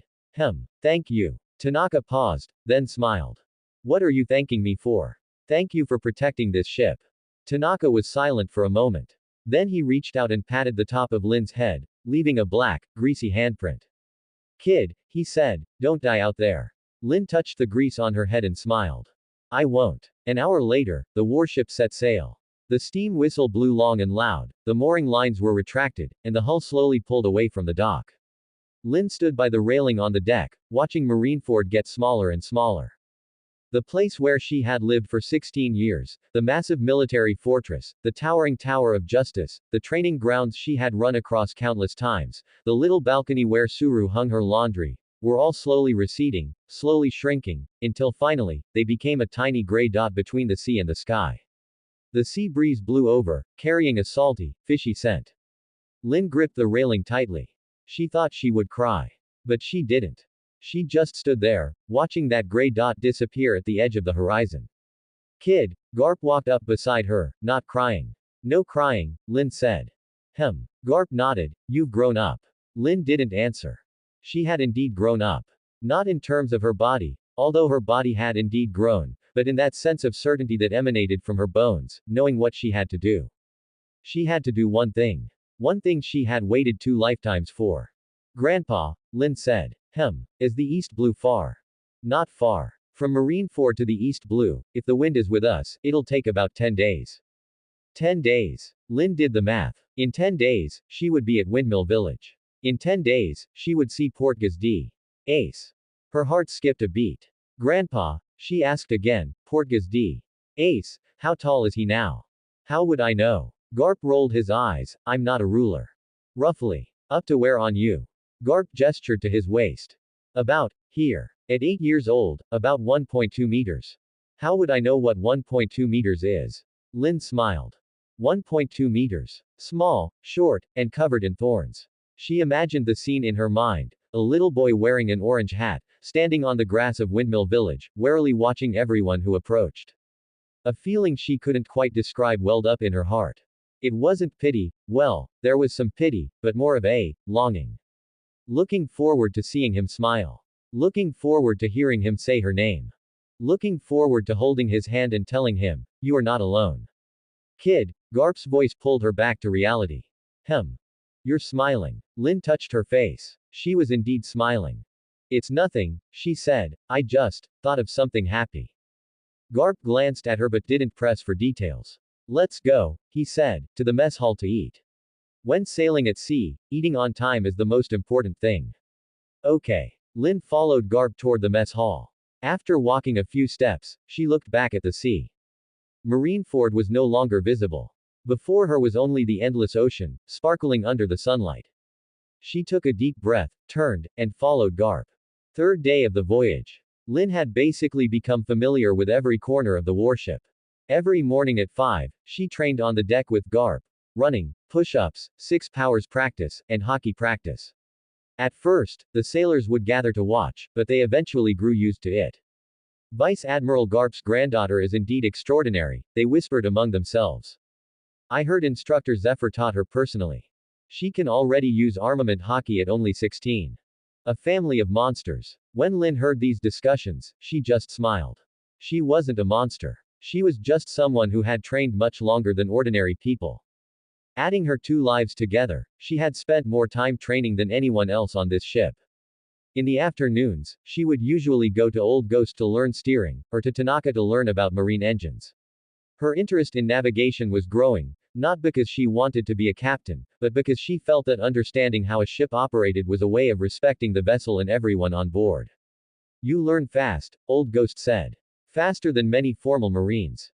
Because I have good teachers. Stop flattering me, Old Ghost laughed. But seriously, are you really not considering joining the Navy? With your abilities, you could rise to the rank of captain in just a few years. Lin shook her head. I have other things to do. Like what? To watch someone grow up. Old Ghost glanced at her and didn't ask further. 5th day of the voyage. In the afternoon, the weather began to change. Standing on the deck, Lin could feel the wind picking up and the waves growing taller. The sky turned from blue to leaden gray, with the clouds hanging very low. A storm is coming, Garp said as he walked up beside her, his expression as calm as if he were casually saying, it's going to rain. Will it be dangerous? Lin asked. What's a little wind and waves? Garp laughed heartily. Your grandfather has encountered waves 10 times bigger than this in the New World. Lin knew Garp was telling the truth. But she was still a bit nervous, this was her first time encountering a storm at sea. Don't worry, Garp patted her shoulder. The sailors on this ship are all veterans. They've seen plenty of wind and waves like this. Sure enough, the sailors began making preparations in an orderly fashion, tightening sail ropes, securing supplies, and checking the drainage system. No one panicked, no one shouted, everyone was doing what they were supposed to do. Bogard stood in the center of the deck, calmly issuing orders. His voice wasn't loud, but every word was clear, audible even amidst the sound of the wind and waves. Furl the mainsail. Check the hatches. All hands to stations. Lin stood by the railing, watching the sailors in action. She suddenly realized, this was the first time she was truly seeing the Navy at work. Not training, not drills, but a real mission being executed at sea. These sailors might not be the strongest, might not know how to use hockey, and might not even know 6 powers. But they were doing what they were supposed to do. Protecting this ship. Protecting the people on board. Protecting this sea. Girl. Garp's voice came from behind. Don't stand by the railing. Get inside. Lin turned to walk back. After just 2 steps, a massive wave struck, and the ship tilted sharply. Lin lost her footing, her body tumbling toward the railing. A hand grabbed her back collar. Stand firm, Garp's voice rang out above her head. Lin stabilized herself and looked back. Garp was holding her collar with one hand while the other was tucked in his pocket, that trademark grin still on his face. Grandpa, aren't you afraid of falling? Ha ha ha ha. Your grandfather never falls. Just as he finished speaking, another giant wave hit, and Garp stumbled. But he didn't fall. He was like an old tree rooted to the deck, motionless. Lin looked at him and suddenly laughed. This old man was truly impressive. Not the shatter a mountain with one punch kind of impressive, though he certainly could do that, but the kind of impressive where he remained completely unperturbed no matter what happened. This was something she needed to learn. Not power, but mindset. The composure that settles in after weathering countless storms. The storm lasted for 4 hours. When the wind and waves gradually subsided and the sky turned blue once more, Lin stood on the deck, soaked to the bone with her hair a mess, but she felt. This was the most exciting day of her 16 years. 7th day of sailing. While Lin was doing her daily training on the deck, the lookout on the mast suddenly shouted. Ship spotted ahead. Suspected pirate ship. Lin's movements came to a halt. Pirates. She had seen countless pirates on screens in her past life, but in this life, she had never seen one with her own eyes. What flag? Bogart asked. Black. A Jolly Roger. Which pirate crew? Can't make out the symbol. They should be small timers. Garp walked out from the cabin, still holding a piece of rice cracker in his hand. Pirates. He chewed on the cracker and said nonchalantly, where are they? 3 nautical miles ahead. The lookout shouted. Garp glanced in that direction, then turned to look at Lin. Lin's heart skipped a beat. Girl, Garp said. Grandpa. You go. Lin was stunned. Me alone. Yes. Garp stuffed the last piece of rice cracker into his mouth and brushed the crumbs off his hands. Small timers like these aren't worth my intervention. Go get some practice. But what? You've trained at headquarters for so many years, it's time for real combat. Garp's tone was flat, but it carried a weight that allowed no refusal. Bogart, give her a small boat. Yes, sir. Bogart turned to prepare it. Lin stood where she was, her heart racing. It wasn't fear, well, maybe a little fear, but mostly it was nervousness. She indeed had trained for many years. 6 powers, hockey, Garp's iron fist. She knew she was strong, at least stronger than ordinary pirates. But knowing it and doing it were 2 different things. Training and real combat were 2 different things. Girl. Garp's voice suddenly became a bit more serious. Lin looked up at him. Garp's expression was strange, not his usual laughing self, but a kind of seriousness she rarely saw. When you're at sea, Garp said, mercy to the enemy is cruelty to yourself. Lin was silent for a moment. I know, she said. Do you really know? I will remember it. Garp looked at her for a while, then nodded. Go. The small boat was lowered. It was a very small boat, only able to seat 2 or 3 people. Lin rowed the oars alone, approaching that pirate ship. The sea breeze was strong, and the waves weren't small. It took her about 20 minutes to get close to the ship. It was a medium-sized sailing ship with a crooked skull symbol painted on its black hull. The hull was somewhat dilapidated, and the sails were patched, definitely small timers. Lin pulled in the oars and looked up at the ship's gunwale. It was about 3 or 4 meters high. She took a deep breath and exerted force with her feet, moonwalk.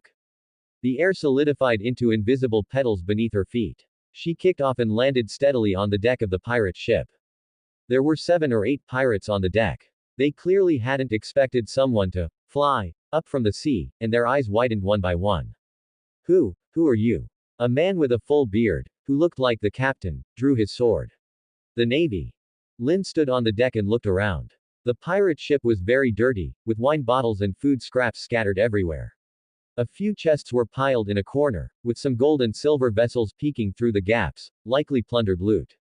Her gaze fell on those chests, and an indescribable emotion welled up in her heart. These things were stolen from some innocent person. Maybe a merchant from some village, maybe a passenger on some passenger ship. Those people might already be dead. I'm talking to you. The bearded man shouted. Where did you come from, little girl? How dare you board my ship alone? Lin withdrew her gaze and looked at the bearded man. I'll give you a chance, she said, her voice very calm.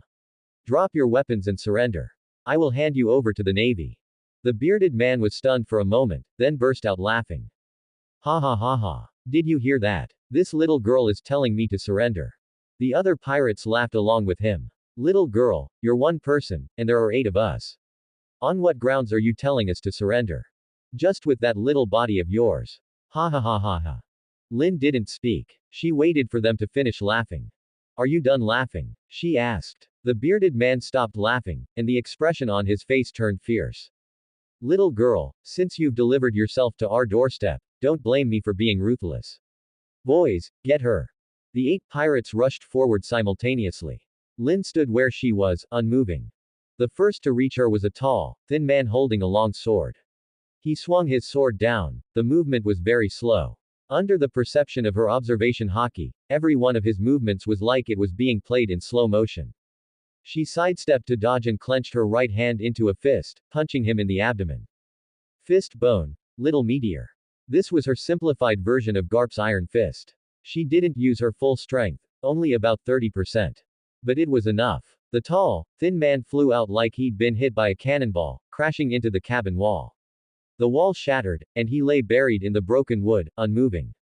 The remaining 7 pirates stopped in their tracks. Still coming? Lin asked. The bearded man's face changed. You are. Monkey D. Lin said. Garp's granddaughter. The air froze for a second. Garp. A pirate's voice went up an octave. That Navy hero. Run. Run for what? She's just one person. Didn't you see that punch she just threw? The pirates were in a state of chaos. The bearded man gritted his teeth, gripped his sword, and rushed forward. Stop trying to scare us. How strong can a little girl be? He swung his sword down, faster than the previous guy, but still very slow in Lin's eyes. She didn't dodge. She reached out her right hand and caught the blade barehanded. Armament hockey covered her palm. The blade collided with her skin, making the sound of metal grinding. The bearded man's eyes bulged out. Impossible. Lin gripped the blade tightly and gave it a hard twist. The sword snapped. The bearded man looked at the half-blade remaining in his hand, his entire body frozen. Lin threw the broken blade onto the deck and looked into his eyes. Last chance, she said. Surrender. The bearded man opened his mouth, and the sword fell onto the deck with a clang. He fell to his knees. I surrender. The remaining 6 pirates also threw down their weapons and crouched down with their hands behind their heads. Lin stood on the deck, looking at these 7 pirates crouching in a row, and let out a long breath. Her hands were trembling slightly. It wasn't because of nervousness, it was the normal reaction after the adrenaline faded. She looked down at her right hand. The armament hockey had faded, and her palm was completely unharmed, without even a single scratch. She had done it. She hadn't killed anyone, Garp hadn't made her kill anyone, and she had no need to kill anyone. She had simply used her strength to make them surrender. This was the best way she could achieve it. She turned and walked to the gunwale, waving her hand toward the distant warship. On the warship, Garp put down his binoculars and smiled. Not bad, he said. Faster than I imagined. He turned to look at Bogard. Go, escort those pirates over. Take the loot on the ship as well. Yes, sir. Bogard took a few sailors and went over in a small boat. Garp stood on the deck with his arms crossed, looking at the small figure on the pirate ship in the distance. Lin was crouching down and saying something to those pirates. She didn't look like someone who had just finished a fight at all. She was very relaxed and calm. This girl, Garp muttered, is becoming more and more like me. A sailor nearby whispered, Vice Admiral Garp is just praising himself, isn't he? Garp slapped him. What did you say? Nothing. Night fell, and the stars twinkled. Lin sat quietly in the cabin, opening her thick notebook by the faint candlelight. This was her summary record after truly participating in battle for the first time. 7th day of sailing, encountered 1 pirate ship with a total of 8 pirates on board, she wrote with clear and firm strokes.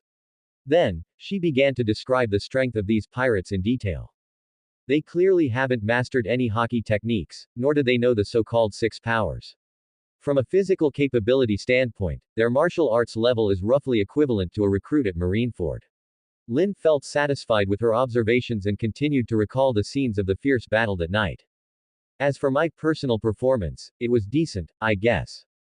However, I still seemed a bit too cautious. When I threw the first punch, I only used 30% of my strength. Who would have thought that guy would be sent flying so far? It actually scared me at the time. I was afraid I'd hit him too hard and kill him. It wasn't until later that I realized if I had used a bit more force, I might have finished him off more cleanly. Lin couldn't help but give a self-deprecating smile, feeling she had been far too timid back then. However, she didn't indulge in her self-satisfaction for long. She soon realized an issue that couldn't be ignored, a lack of sufficient combat experience. Especially when facing a siege by multiple enemies simultaneously, my reactions were noticeably much slower than usual. Although I only ran into a group of relatively weak pirates this time, if it were replaced by a more powerful and fierce opponent, I'd probably be in big trouble. After all, such sluggish movement speed is absolutely fatal. Lin frowned, thinking to herself. Additionally, catching a blade with bare hands looks cool, but the risk is too high. Use it less in the future. She finished writing the last word and closed the notebook. The voices and laughter of the sailors drifted in from outside. They were processing the loot from that pirate ship, and the atmosphere was very relaxed. Lin leaned quietly against the soft headboard, her gaze slowly drifting toward the pure white ceiling. Her thoughts gradually wandered, as if traveling through time and space back to that heart-pounding moment. At that time, the man with the full beard was kneeling on both knees, his face contorted, revealing an indescribable mix of complex emotions, deep fear, extreme resentment, and endless despair. All of this was deeply etched into Lin's mind, becoming a scene she would never forget. However, facing the now humble and pitiful appearance of this once arrogant pirate, Lin did not feel the slightest bit of pity. For these heinous villains, she firmly believed in the saying, good is rewarded with good, and evil with evil. After all, how could the innocent people who had suffered from their brutal plunder and cruel slaughter feel even a shred of sympathy for such a demon? But even though her heart remained untroubled, Lin's mood was still incredibly heavy. This feeling did not stem from guilt, but from a deeper realization. At this moment, she suddenly realized that the world she had always lived in was actually so cruel and heartless. There was no so-called fairness or justice here, only the raw law of the jungle. Here, if one did not take the initiative to attack and eliminate the enemy, then the fate awaiting them would surely be to be swallowed whole by the enemy. In such an environment full of blood and violence, the only way to survive and protect the most important people around her was to make herself even stronger. She lowered her head slightly, her gaze falling upon that bright and eye-catching orange bracelet. The bracelet seemed to emit a warm and mysterious glow, drawing her full attention. Ace. She parted her lips slightly, her voice as soft as a mosquito's whisper, yet filled with endless affection and longing. So you are also in such a wonderful world. However, in the next moment, her eyes became firm. But no matter what, I will never let you face everything alone. She slowly raised her hand, pressing the orange bracelet tightly against her lips and gently closing her eyes. At this moment, the surrounding noise seemed to gradually fade away, leaving only her burning heart beating violently in her chest. At the same time, a fresh and pleasant sea breeze blew in through the open window, caressing her hair and cheeks, bringing a hint of coolness. The warship on the distant sea surface, like an arrow released from a bowstring, sped steadily toward the east, where the vast east blue lay, along with that vibrant windmill village. More importantly, waiting for her on that distant shore was the eternal sun in her heart, the love of her life, Ace. On the morning of the 8th day of the voyage, Lin was woken up by the sunlight. It wasn't an alarm clock, nor Garp's loud voice, nor the rhythmic shouts of the sailors training, it was the sunlight. Golden, warm sunlight streamed through the cabin's small porthole, landing right on her face. She sat up, squinting, in a momentary daze. In her 16 years at Marineford, the first thing she saw every day upon waking was a gray ceiling.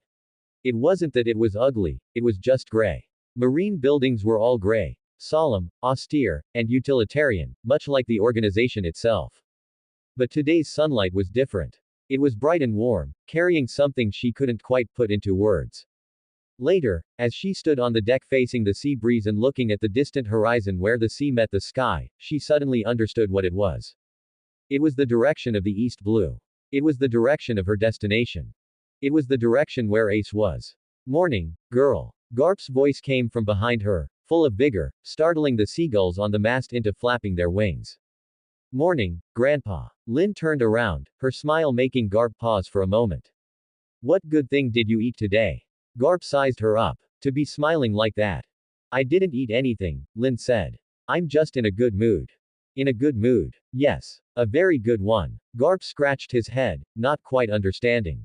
To him, today's sea was no different from yesterday's, and today's wind was no different from yesterday's. He didn't understand why this girl was suddenly in such high spirits. But he didn't ask. Garp had one virtue: he never asked about things he shouldn't, and he was too lazy to ask about things he should. Most of the time, he didn't ask anything at all. Come on, let's go train, he said. Okay. During today's training, Garp noticed something. Lin's speed had increased. It wasn't the kind of speed that came from being in good form today, it was a visible leap, as if she had crossed into a new level. The startup speed of her shave was more than twice as fast as yesterday. Her moonwalk airtime was longer. Her tempest kick was more powerful, the wind blades she kicked out carving long white wakes across the sea's surface. Garp stood to the side with his arms crossed, watching her sprint, punch, and kick over and over again. This girl, he murmured. Bogard stood behind him and expressionlessly handed him a cup of tea. Miss Lin is in excellent form today, Bogard noted. It's not her form. Garp took the tea and had a sip. It's her mindset that's changed. Mindset. Look at her eyes. Bogard looked at Lin as she trained. Her eyes were bright, much brighter than usual.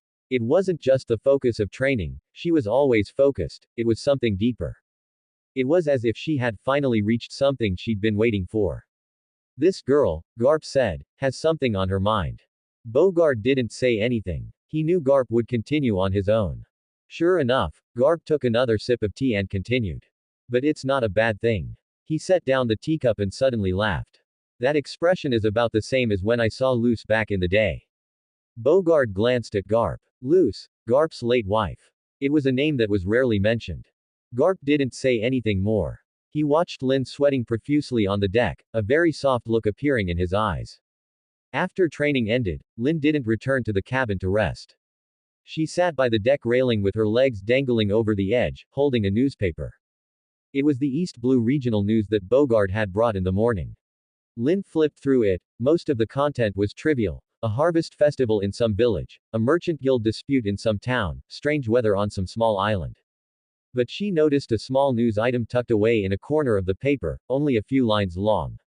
Pirate activity in the East Blue has been frequent recently. According to reports from Marine Branch G2, there have been 12 pirate attacks in the East Blue waters over the past month, resulting in 47 civilian casualties and countless property losses. The Marines have increased patrols, but the pirate forces are scattered, making them difficult to completely eradicate. Lin put the newspaper down and looked out at the distant sea. East Blue. This sea is known to the world as the weakest sea. It lacks the violent winds and massive waves of the New World, the bizarre climate of the Grand Line, and the cold ruthlessness of the North Blue. But this sea possesses one thing that no other sea can compare to. It has nurtured far too many people who have changed the world. Monkey D. Luffy. Roronoa Zoro. Vinsmoke Sanji. And Portgas D. Ace. They all grew up in the East Blue, setting out from this weakest sea to face the entire world. And right now, this sea is being harassed by pirates. Lin's fingers tapped lightly on the newspaper as a thought turned in her mind. Then she suddenly remembered something, and her whole body stiffened. Child support. Garp had never prepared child support for Ace with Dayton. In the original story, after Garp dumped Ace on Dayton, he never looked back. He didn't give a single cent, didn't send any supplies, and didn't even check in on him. Dayton's family lived off their old trade as mountain bandits. To put it bluntly, they lived by robbery. Although they robbed pirates and weren't exactly good people, it was still illegal work. And Ace grew up in that kind of environment. Eating food from unknown sources, wearing clothes from unknown sources, and using things from unknown sources. Lin suddenly felt a tightness in her chest. When she watched the anime in her previous life, she had cried her eyes out seeing the scenes of young Ace scavenging through trash cans because he was hungry. Back then, she could only cry across a screen, unable to do anything. But now, she was in this world. She had her own hands and feet, she had strength, she had a warship, and she had a grandfather who was a marine hero. She could do something. She suddenly jumped down from the railing and strode toward Garp. Garp was sunbathing on the deck. No, to be precise, he was lying on a lounge chair with a hat over his face, snoring away. Grandpa. Lin snatched the hat off his face. Huh, what happened? Are pirates here? Garp bolted upright, looking around wildly. No pirates. I have something to tell you. Can't it wait until I wake up? Garp grumbled, falling back toward the lounge chair. Ace's child support. Garp's movements froze. He slowly sat up and looked at Lin. What child support? You left Ace for Dayton to raise. Did you give her money? Garp blinked his eyes. Give money. Child support. Living expenses. Food costs. Housing costs. Education fees. Medical fees. Lin took a step forward with every word she spoke. Did you give any? Garp's mouth opened, then closed. Then it opened again. Well, Dayton is a mountain bandit. So, mountain bandits don't need child support, right? Grandpa. Lin's voice was so loud that even the seagulls on the mast were startled into flight. You dumped a baby on mountain bandits to raise, didn't give a single cent, didn't send a single grain of rice, didn't even ask if he was doing well, and then you say mountain bandits don't need child support. Garp shrunk his neck back. Well, Dayton, she should be able to handle it, right? Handle what? Handle how to raise a child. Lin's voice grew higher and higher. Do you know how much milk a baby drinks in a month? Do you know how much an 8-year-old boy eats in a single meal? Do you know that torn clothes need mending, small shoes need replacing, and sick children need to see a doctor? Garp's expression shifted from blankness to guilt, from guilt to remorse, and from remorse to an attempt to change the subject. Well, how do you know all this? I learned it from books. Lin said righteously. What did you think I was doing at headquarters for these 16 years? This was the truth. She indeed read many books. She even read parenting books. From the day Ace was born, she had been reading about how to raise a child. She just hadn't expected that not only would she have to raise Ace, but she'd also have to help her grandfather make up for 16 years of back child support first. Grandpa. Lin took a deep breath, trying to calm her voice. If you don't pay child support, what if Dayton throws Ace away? She won't. Dayton is the type who's all bark and no bite. What if? She won't. How do you know she won't? Garp opened his mouth but couldn't find the words. Looking at his expression, Lin suddenly felt both annoyed and amused. This old man could shatter a mountain with one punch, could walk tall in the new world, and could strike terror into the hearts of all pirates, but he didn't know that raising a child cost money. Of course, she didn't know exactly how much it cost to raise a child herself. But she at least knew, it cost something. Grandpa. Lin changed her strategy, softening her voice. Think about it, Ace is Roger's son. Roger entrusted this child to you because he trusted you. If you don't even provide child support, and Roger found out, can his soul rest in peace? Garp's expression changed. It wasn't guilt or remorse, but something deeper. He remained silent for a long time. You're right, he finally said, his voice much lower than usual. That fellow Roger did indeed entrust his son to me. He looked up at Lin.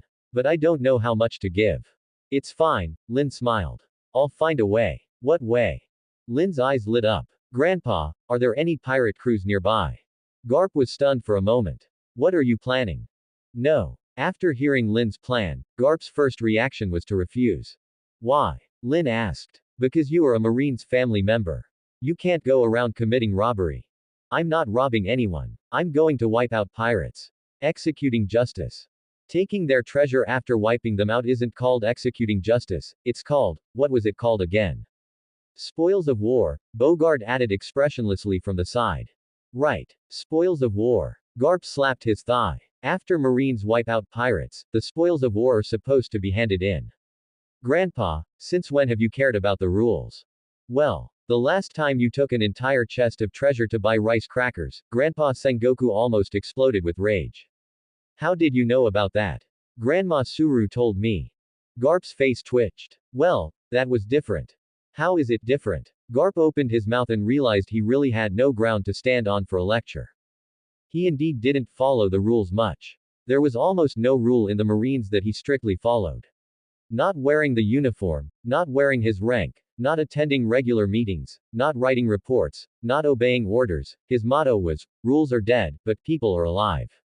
But this time, girl, Garp's voice suddenly became more serious, if you want to wipe out pirate crews, I won't stop you. Real combat experience is indeed important. But, he looked at her. Is it really just for real combat experience? Lin fell silent for a moment. Not entirely, she said. I want to get some child support for Dayton. And, she paused. And to prepare a gift for Ace. A gift. Yeah. It's been 8 years since he was born. I've never sent him anything. Her voice was very soft. I want to make up for 8 years of gifts all at once. Garp looked at her. He looked for a long time. Then he sighed. Bogard, he said. Present. Check which pirate crews are nearby. Yes. Bogard turned and left. After a few steps, he glanced back at Garp. The look meant, you agreed in the end. Garp pretended not to see it. Bogard moved quickly. In less than an hour, he had organized information on the pirate crews in the nearby waters. The latest report from the East Blue G2 branch shows that there are currently 3 pirate crews active near our route. Bogard unfolded a sea chart marked with several red crosses. First, the Red Fin Pirates. The captain is Red Effin Red Fin, with a bounty of 12 million berries. He has about 30 subordinates. Their base is on a small island called Shark's Mouth. They mainly rob merchant ships and occasionally attack coastal villages. Their strength is average. Second, the Iron Hammer Pirates. The captain is Iron Hammer, with a bounty of 8 million berries. He has about 20 subordinates. They have no fixed base and mainly wander the sea. Their strength is relatively weak. Third, the Silver Fox Pirates. The captain Isa Silver Fox, Silva, with a bounty of 15 million berries. He has about 40 subordinates. Their base is. Bogard paused. Their base is on a small island near Windmill Village. Lin's brow furrowed. Near Windmill Village. Yes. About half a day's sail from Windmill Village. This pirate crew has been quite active recently and has already attacked 2 villages surrounding Windmill Village. Lin's fist clenched. Grandpa. She turned to look at Garp. Garp's expression had turned sour. This Silver Fox, Garp said, he's touched my territory. His tone was flat, but Lin could hear the chill within it. Grandpa, let me go, Lin said. Garp glanced at her. 3 pirate crews, just you alone. I'll hit the closest one first. One by one, Lin said. If I can settle it within 2 days, it won't affect our schedule to Windmill Village. Settle 3 pirate crews within 2 days. Garp raised an eyebrow. Not 3 crews. 3 bases, Lin said. Redfin and Iron Hammer's bounties aren't high, and they don't have many men. Silver Fox's bounty is higher, but it shouldn't be a big problem either. She paused. Besides, I don't necessarily have to wipe them all out. Beating them into submission is enough. Garp looked at her, a hint of a smile in his eyes. When did you become so confident? Lin thought about it. Since this morning. Why this morning? Because. Lin smiled, because we're getting closer and closer to Windmill Village. Garp was stunned for a moment. Then he burst out laughing. Ha ha ha ha. Good. Good. Good. He said, good, 3 times in a row and slapped Lin's shoulder hard. The force was enough to make Lin's knees buckle slightly. Then go. Let those pirates see my granddaughter's fists. Yes. Lin turned and ran. After a few steps, she looked back again. Grandpa. Don't sail the ship away while I'm gone. Ha ha ha ha. I won't. The first target was the Iron Hammer Pirates. Because they were wandering the sea, had no fixed base, and were closest to the warship. Lin set off in a small boat. This time she didn't go alone. Bogard had sent 2 sailors with her to be responsible for sailing and cleaning up. Miss Lin, one of the sailors asked cautiously, are you really going to take on the pirate crew by yourself? Yes. But that's 20 people. That's enough, Lin said. Just wait on the ship. The sailors exchanged glances and said nothing more. The Iron Hammer Pirates ship was a dilapidated 2-masted sailboat, anchored in the channel between 2 small islands. When Lin approached, the people on board were drinking and making noise. She took a deep breath and used moonwalk. 1 step, 2 steps, 3 steps. When she landed on the deck, the sound of shattering wine bottles ceased.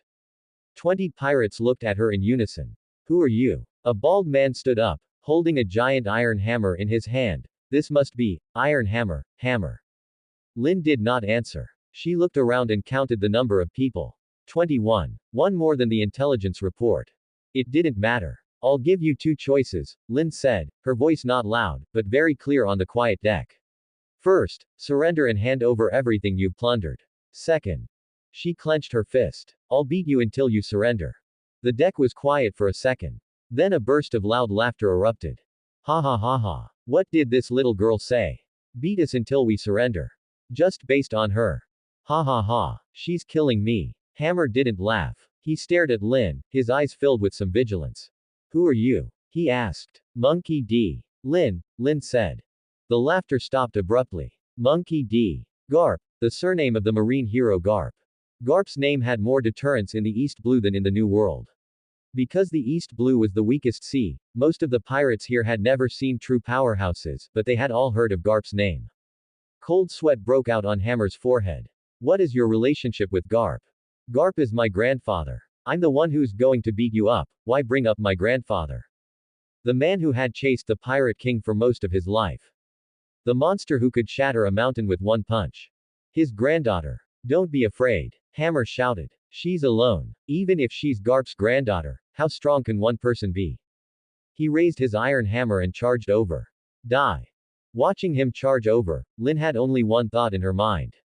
So slow. Really so slow. At Marineford, her opponents were Garp, Zephyr, and those battle-hardened Marine veterans. Their speed was so fast she couldn't even see their shadows. And this person's speed. She didn't even need to use observation hockey. When Hammer's iron hammer smashed down, Lin dodged to the side.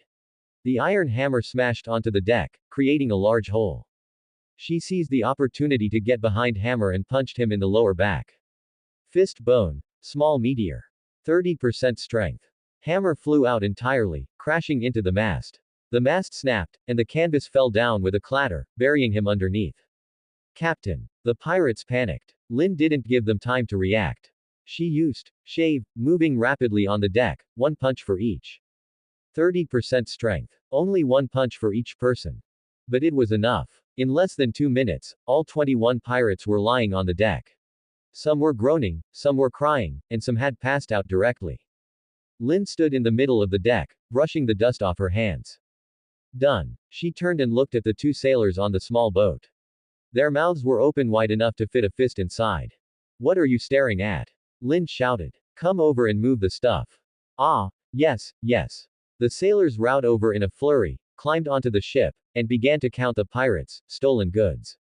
Miss Lin, one sailor's voice was trembling slightly, you are too amazing. It's all right, Lin said. These people weren't strong to begin with. She was telling the truth. The Iron Hammer pirate's strength was not even as good as the ordinary recruits at Marineford.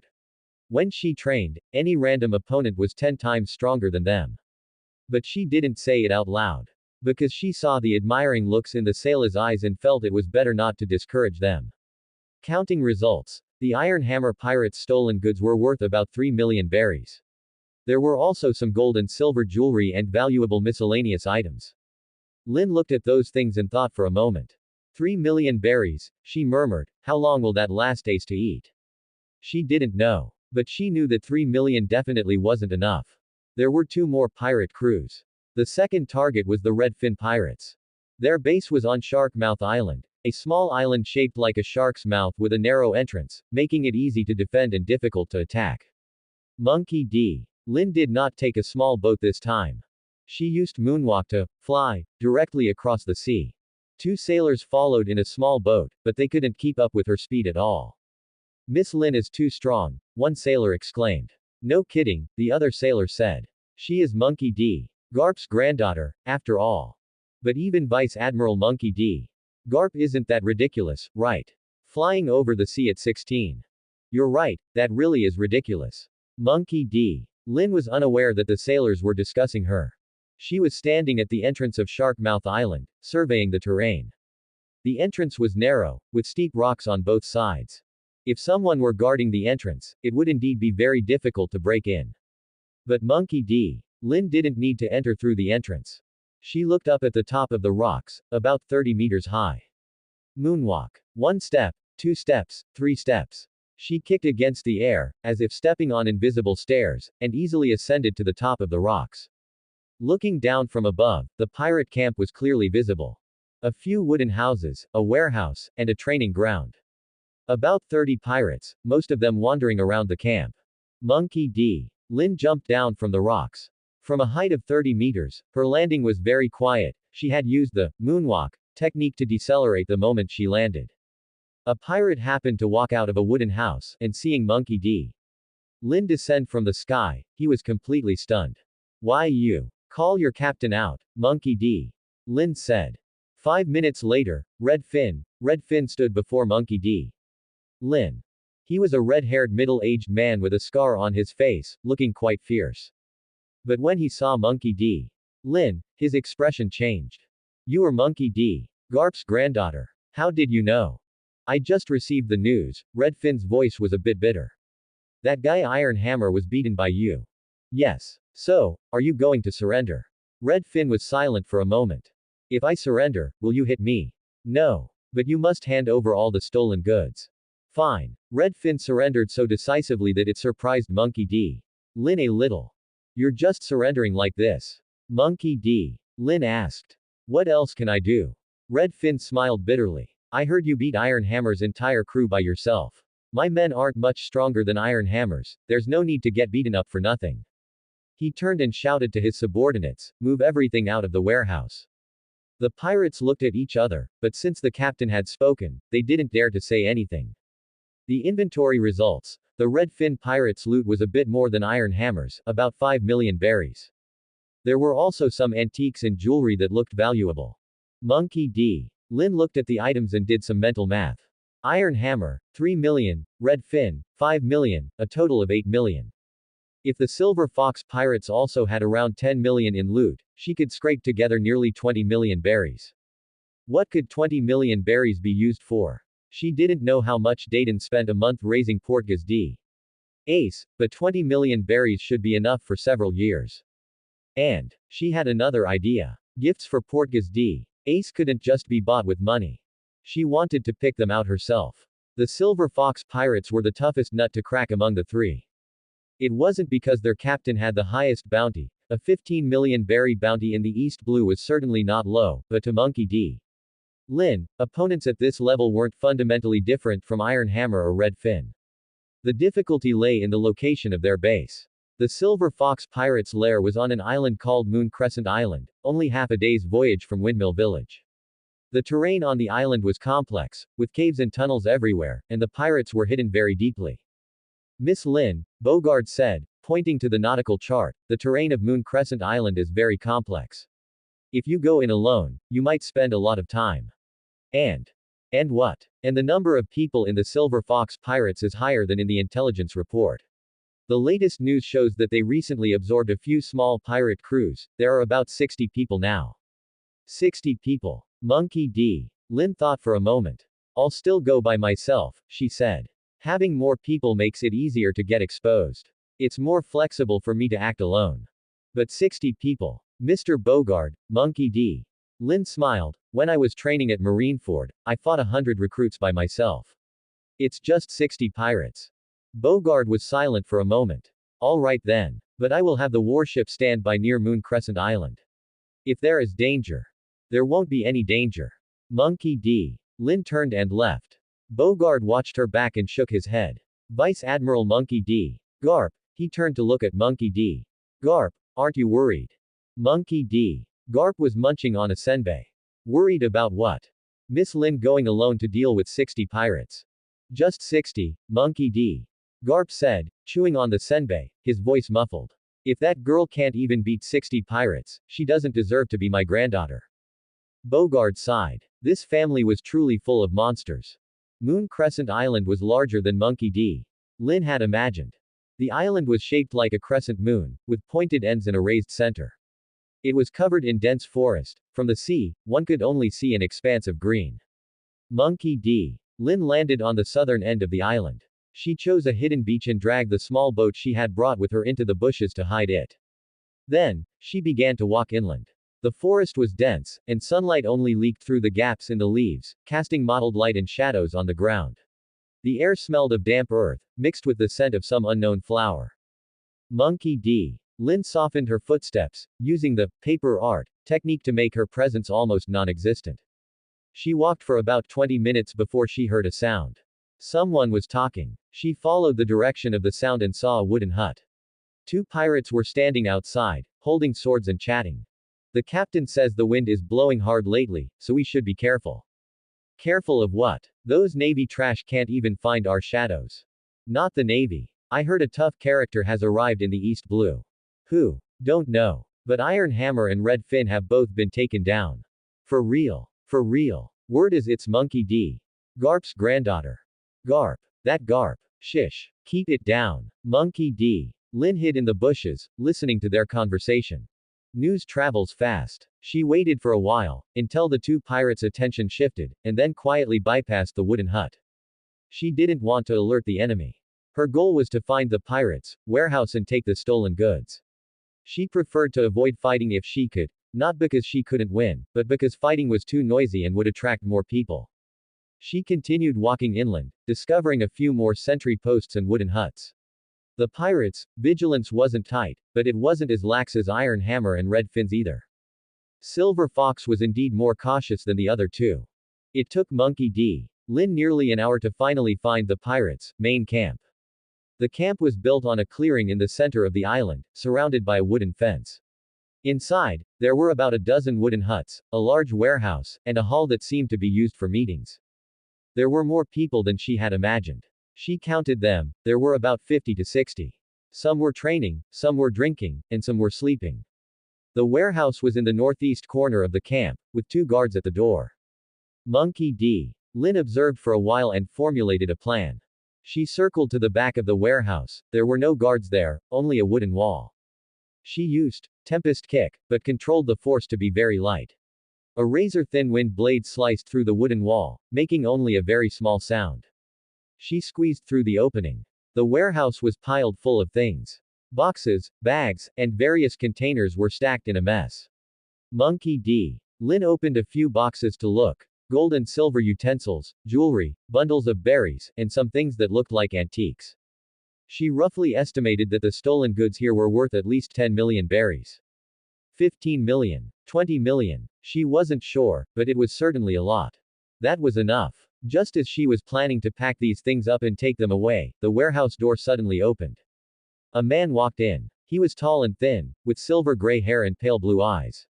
He wore a long silver coat and held a cane in his hand. Silver Fox Hilwer. Monkey D. Lin crouched behind a crate, holding her breath. Hilwer walked into the warehouse, seemingly checking something. He walked up to a box, opened it to look, and then closed it. The wind is blowing hard lately, he said to the person behind him, Monkey D. Lin only then noticed there was someone following him. Move the valuable items to the cave. The warehouse on the sea isn't safe. Yes, Captain. The cave. Monkey D. Lin's heart stirred. There was a cave here where things were hidden. Hilwer turned and walked out. The person behind him began calling people to move the boxes. Taking advantage of the chaos, Monkey D. Lin slipped out through the opening in the back of the warehouse. She didn't rush to leave. A cave. Hilwer had mentioned a cave. There might be even more things there. Monkey D. Lin lurked around the camp for nearly 2 hours, and finally found the entrance to the cave. It was hidden behind a large rock to the north of the camp. It was so well concealed that if she hadn't seen the pirates coming in and out, she never would have found it. The cave entrance was narrow, only wide enough for 2 people to pass through side by side. It was deep, with firelight shimmering from the depths. Monkey D. Lin waited for a while, and once the flow of people coming and going had lessened, she quietly slipped inside. The inside of the cave was much larger than it appeared from the outside. The passageway twisted and turned, and it took about 5 minutes to reach the main cavern. The main cavern was spacious, about half the size of a basketball court. Torches were lit on the cave walls, illuminating the entire space with a dim, warm glow. The cavern was piled high with items.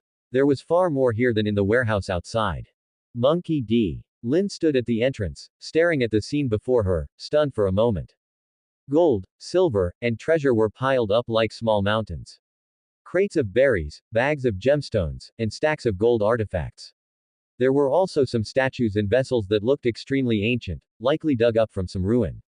The total value of these items was at least over 100 million berries. 100 million. A number flashed through Monkey D. Lin's mind. What could 100 million berries do? It was enough for Dayton to raise Portgas D. Ace until he was 18. Enough to buy Portgas D. Ace the best clothes, the best food, and the best training equipment. Enough to build a new house in Windmill Village. It was enough. More than enough. Monkey D. Lin took a deep breath, suppressing the excitement in her heart. Stay calm. Move the items first, then worry about the rest. She turned and walked out of the cave, using a transponder snail to contact Bogard on the warship. Mr. Bogard, I need support. What's wrong? Is there danger? No danger. But there are too many things, and I can't move them all by myself. Things. Spoils of war, Monkey D. Lin said. Lots and lots of spoils. There was a moment of silence on the other end of the line. I'll send a squad over. Good. Also. What is it? Don't let Grandpa come. He'll trade everything for senbei crackers. A very low sound, suspected to be suppressed laughter, came from the other side of the call. Understood. By the time the support squad arrived at Moon Crescent Island, it was already getting dark. 8 men, 2 small boats, all fully armed marine soldiers. Miss Monkey D. Lin, the squad leader said with a serious expression, we need to deal with the pirates first before we can move the goods, right? No need, Monkey D. Lin said. I've already taken care of them. Taken care of them? Yes. The captain is already unconscious. The squad leader was stunned for a moment. He had indeed seen the pirates in the camp in disarray when he was on the island earlier. But he hadn't expected that Monkey D. Lin had single-handedly taken down all 60 pirates. You alone. Yes. Monkey D. Lin shook her wrists. That silver fox was a bit troublesome, I had to land a couple extra punches. The others were fine. The squad leader looked at Monkey D. Lin with a complex expression. He had been a Marine for 15 years and had seen many geniuses. But a 16-year-old genius who could single-handedly wipe out 60 pirates, this was a first. Don't just stand there, Monkey D. Lin said. There are a lot of things in the cave, hurry up and move them. Why yes. The Marine soldiers began to transport the treasure from the cave. Crates of berries, bags of gemstones, and piles of gold artifacts were continuously transported to the ship. Monkey D. Lin stood outside the cave, watching the moon rise from the sea. Today, the moon was full and large, shining on the sea like a silver path. She looked down at the orange bracelet on her wrist.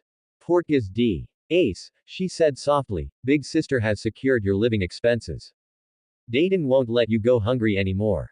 And a gift. She paused. A gift. She hadn't decided what to give yet.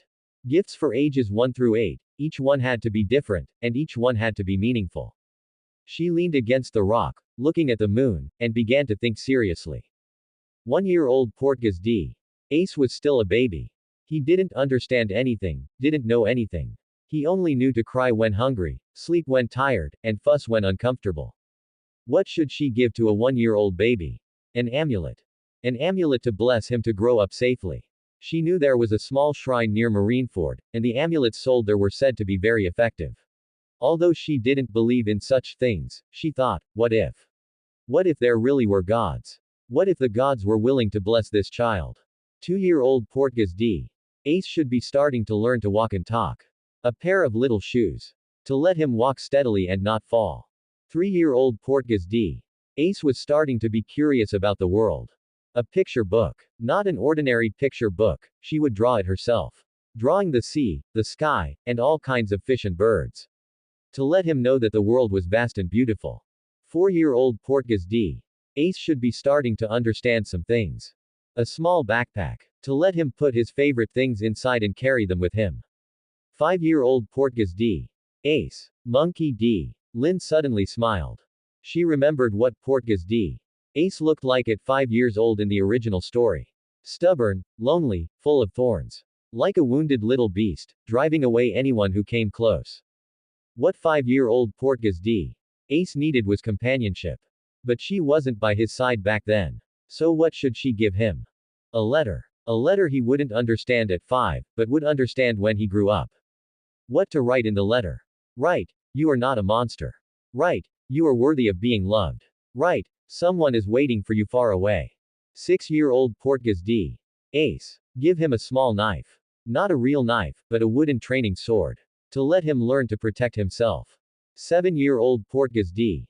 Ace. Give him a new set of clothes. Not the old clothes Dayton dug out of the trash heap, but a new, well-fitting, clean set of clothes. Let him know that someone cared about what he wore. 8-year-old Portgas D. Ace. Monkey D. Lin stopped. 8-year-old Portgas D. Ace was the Portgas D. Ace she was about to meet. The 8-year-old gift didn't need to be prepared in advance. She wanted to bring it to him herself. She wanted to think of the best, most special gift that he would remember for a lifetime. She thought for a long time, but couldn't come up with anything. But she wasn't in a hurry. There were 2 more days. In 2 days, she would see him. By then, she would naturally know what to give. Monkey D. Lin jumped down from the rock and walked toward the marine soldiers who were transporting the treasure. Thank you for your hard work, she said. Once you're done moving everything, we'll head back. Yes. She looked back at the moon one last time. Tomorrow, the warship would continue its voyage. The day after tomorrow, they would arrive at Windmill Village. She took a deep breath, and the corners of her mouth curled up. That's the end of part 1. Part 2 is coming soon. Thanks for watching. Please subscribe and support our channel for more stories. Hello everyone, this is Fanfic Audiobook. Here you find original fan-made audio stories. Time travel. In a pirate world, I raised a future legend. Part 2. On the morning of the 10th day of the voyage, Lin was awakened by a strange noise. It wasn't the sound of waves, the crying of seagulls, or the shouting of orders by the sailors, it was Garp snoring on the deck. The old man had moved a recliner to the center of the deck at some point, his face covered by his hat, and his snoring was so loud that the ship's hull was slightly trembling. Lin walked out of the cabin and saw Bogard standing next to Garp, expressionlessly holding a cup of cold tea. How long has he been asleep? Lin asked. From 8 o'clock last night until now, Bogard said. 14 hours. Yes. Lin glanced at the side of Garp's recliner, 3 empty senbei bags and 2 donut wrappers. She sighed. Are we almost at Windmill Village? About another hour, Bogard said, checking his pocket watch. Miss Lin, would you like to go and prepare yourself first? Lin paused, stunned. Prepare what? She looked down at herself, a white short-sleeved shirt, a dark blue jacket, black trousers, and lace-up boots. Her hair was tied into a high ponytail, and she wore that orange bracelet on her right wrist. She had taken a shower last night and changed into clean clothes. Her hair had been re-tied, and every stray strand was pinned back with hair clips. She had even secretly used the face cream Suru had given her the night before last. It was a 16th birthday gift from Suru, and she had always been reluctant to use it. She was nervous. So nervous that she had tossed and turned all night, unable to sleep, her mind filled with all sorts of chaotic thoughts. What if Ace doesn't like her? What if Ace is like he was in the original story, all thorns, driving away anyone who gets close? What if she says something stupid, does something foolish, and ruins everything? In her past life, she had watched Pirate King countless times and thought she understood Ace. But that was on a screen. Through the screen, she could cry, laugh, and shout, my husband is so handsome. But actually facing a living, flesh and blood, breathing, heartbeat having Ace. She had no experience at all. Miss Lin. Bogard's voice pulled her back to reality. Ah. Oh, I'm fine, Lin said, then realized her voice was trembling slightly. Bogard looked at her, the corners of his mouth twitching slightly, an expression somewhere between wanting to laugh and wanting to comfort. No need to be nervous, Bogard said. He's just an 8-year-old boy. I know. You aren't even afraid of 60 pirates. That's different. How is it different? Lin opened her mouth, but found she couldn't come up with a reason. It really was different. She was confident fighting pirates, she knew her fists were harder, her speed faster, and her hockey stronger than those pirates. But facing an 8-year-old boy, all her training, all her moves, all her strength were useless. Because this wasn't a battle. This was a meeting. A meeting she had waited 2 lifetimes for. Miss Lin, Bogard's voice suddenly softened, he will like you. How do you know? Because you are the kind of person who is very easy to like. Lin paused, stunned. Bogard had already turned around to wake Garp up. Vice Admiral Garp. Wake up. We are almost at Windmill Village. Garp's snoring stopped for a second, then he rolled over and continued snoring. Bogard expressionlessly poured the cup of cold tea onto Garp's face. Wah! Garp sat up abruptly, wiped the tea off his face, and shouted, Bogard. What are you doing? Waking you up, Bogard said without changing his expression. Can't you wake me up normally? You wouldn't wake up if I called you normally. Garp opened his mouth, finding he really couldn't refute that. He wiped the tea off his face, stood up, and stretched widely. Where are we? Almost at Windmill Village. Oh. Garp turned his head to look at Lin. Girl, are you ready? Lin took a deep breath. I'm ready. When Windmill Village appeared in her view, Lin's first reaction was, so small. The village was situated by the coast, with dozens of houses lined up along the shoreline, their roofs red, blue, and green, as if someone had spilled a paint box. The harbor was very small, only able to accommodate a few fishing boats. On the dock, some people were mending fishing nets, others were moving cargo, and children were chasing seagulls. Behind the village were rolling hills covered in dense forest. At the highest point of the hills, several windmills were slowly turning, emitting a creak, creak sound. This was Windmill Village. The place where Luffy grew up. The place where Portgas D. Ace grew up. Lin stood on the deck, watching this village get closer bit by bit. Her heart was beating fast, so fast that she felt the person next to her must be able to hear it. How is it? Monkey D. Garp stood next to her. Much smaller than Marineford, right? Yeah, Lin said, but it's very warm. Warm. Monkey D. Garp tilted his head. Where is it warm? It looks like a place where someone would wait for you to come home. Monkey D. Garp was stunned for a moment. Then he laughed. You're right, he said. It is indeed like that.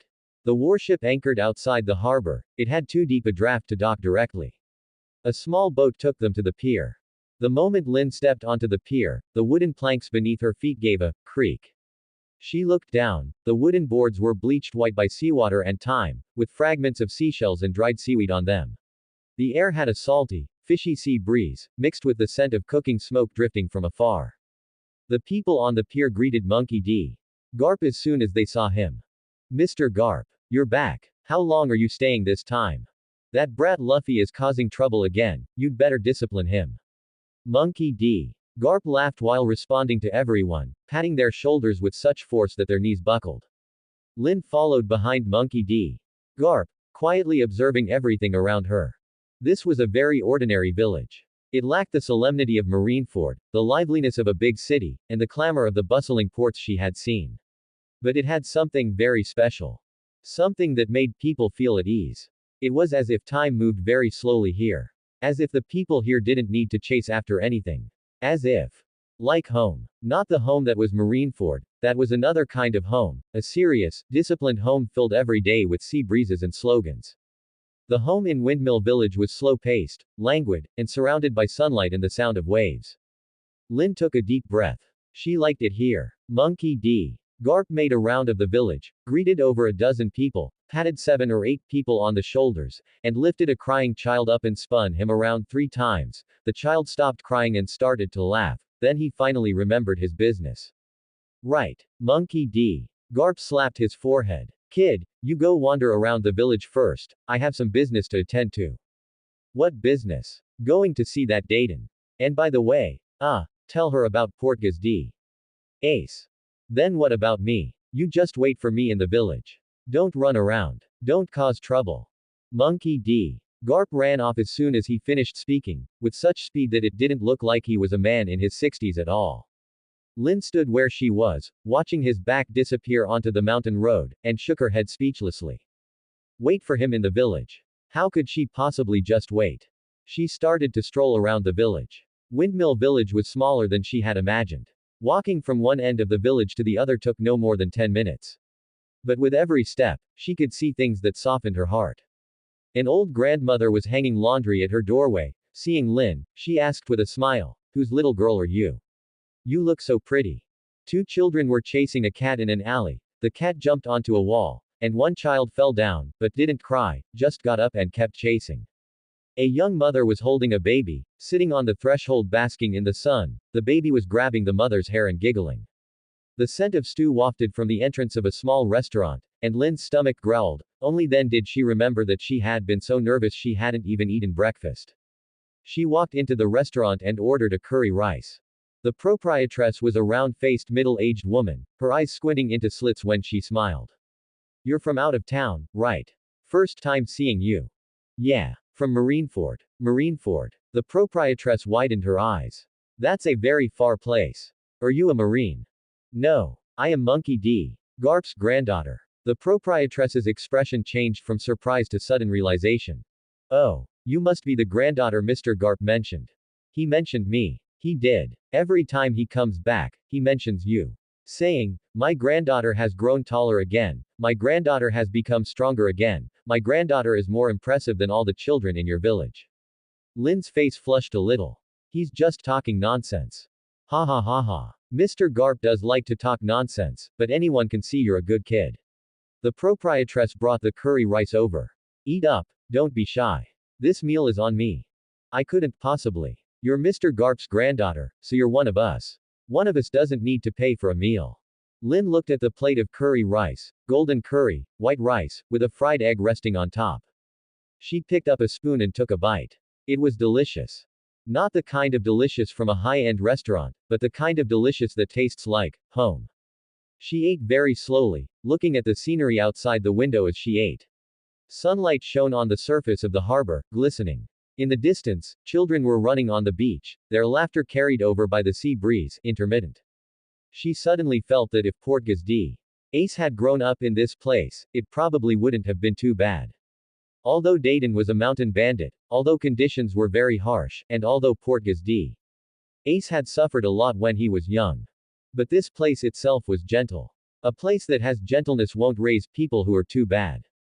Lin finished her meal and took another walk around the village. She stopped in her tracks as she passed by a general store. The store's display window was filled with all sorts of items, toys, stationery, daily necessities, and snacks. Her gaze was caught by one particular object. It was a little hat. It wasn't the kind of orange cowboy hat that Portgas D. Ace wore. That kind of hat couldn't be bought in this small village, but rather a small straw hat. It looked very similar to the one Luffy wore. No, not similar. It was exactly the same. A yellow straw hat, a red ribbon, and a small brim. Lin stood in front of the display window for a long time. A thought suddenly occurred to her. Luffy was also in Windmill Village. Monkey D. Garp had said he had two grandsons, Portgas D. Ace and Luffy. Luffy was 3 years younger than Portgas D. Ace and was 5 years old this year. He was also in Windmill Village, being fostered by Monkey D. Garp in the village rather than at Dayton's house on the mountain. 5-year-old Luffy. The future Pirate King. That boy who would shout, "I'm going to be the Pirate King," was currently just a 5-year-old brat. A thought flashed through Lin's mind. She had prepared gifts for Portgas D. Ace, gifts for ages 1 through 7. She had already decided on them and planned to find a way to get those items once she arrived in Windmill Village. She had even decided on the gift for his 8th birthday, which was. She paused. Wait. She had prepared gifts for Portgas D. Ace, but she hadn't prepared anything for Luffy. She had come this time with her mind entirely on Portgas D. Ace. From the day she departed from Marineford, her mind had been filled only with Portgas D. Ace, Portgas D. Ace, Portgas D. Ace. She had thought about his living expenses, his gifts, what he would look like at 8 years old, and what she would say when she saw him. She had completely forgotten that Luffy was also in Windmill Village. Lin stood where she was, her expression stiffening slightly. She knew Luffy was in Windmill Village. She had watched One Piece in her past life and knew that Luffy grew up in Windmill Village. But subconsciously, she had come to Windmill Village this time to see Portgas D. Ace. Luffy was a matter for, later. It was something for, after Portgas D. Ace and Luffy met. She had never thought she would be able to see Luffy on this trip. Because Monkey D. Garp had never mentioned it. Girl, I'm taking you to see Portgas D. Ace. That was all Monkey D. Garp had said. He had never said, and see Luffy while we're at it. Lin suddenly had a bad premonition. Given Monkey D. Garp's personality, he might have truly forgotten to tell Lin that Luffy was also in Windmill Village. Sure enough, when Monkey D. Garp returned from the mountain, he said casually. Oh right, girl. I have another grandson named Luffy, did you know? Lin looked at him. You never mentioned it. I didn't. No. Oh. Monkey D. Garp scratched his head. Then I must have forgotten. Luffy is also in Windmill Village. He lives right in the village. He's 5 years old this year. 5 years old. Right. 3 years younger than Portgas D. Ace. So you brought me to Windmill Village to let me see Portgas D. Ace, but you didn't tell me Luffy was here too. Right. Do you think I don't need to prepare a gift for meeting Luffy? Monkey D. Garp paused, stunned. A gift for meeting. Lin took a deep breath. She told herself, don't get angry. Monkey D. Garp is just that kind of person. He even forgot about Portgas D. Ace's living expenses. Forgetting one grandson was in Windmill Village was nothing. Grandpa, Lin said, where is Luffy now? He should be in the village. That brat loves running around the village. Take me to see him. Now. Monkey D. Garp looked at Lin's expression and wisely didn't say, no. Luffy wasn't hard to find. They had just walked to the entrance of the village when they heard a loud shout. Grandpa. A little boy jumped down from a tree. No, to be precise, he fell from the tree. He landed face down with his limbs splayed out, hitting the grass hard. Oof. The boy lay on the ground, motionless. Lin's heart skipped a beat. Then the boy lifted his head. His face was covered in mud and grass clippings, but he was smiling. Grandpa. You're back. Monkey D. Luffy. 5 years old. He was smaller than Lin had imagined. He had a small frame, a round face still with baby fat, black hair, and bright eyes. He wore a red vest and blue shorts, with straw sandals on his feet. When he smiled, he revealed a missing front tooth. Lin looked at that face, and a complicated emotion welled up in her heart. This was Luffy, the future pirate king. Right now, he was just a 5-year-old brat who had fallen from a tree, covered in mud, and was still smiling. Luffy. Monkey D. Garp laughed as he walked over and grabbed Luffy by the back of his collar, lifting him up like a kitten. You fell from the tree again.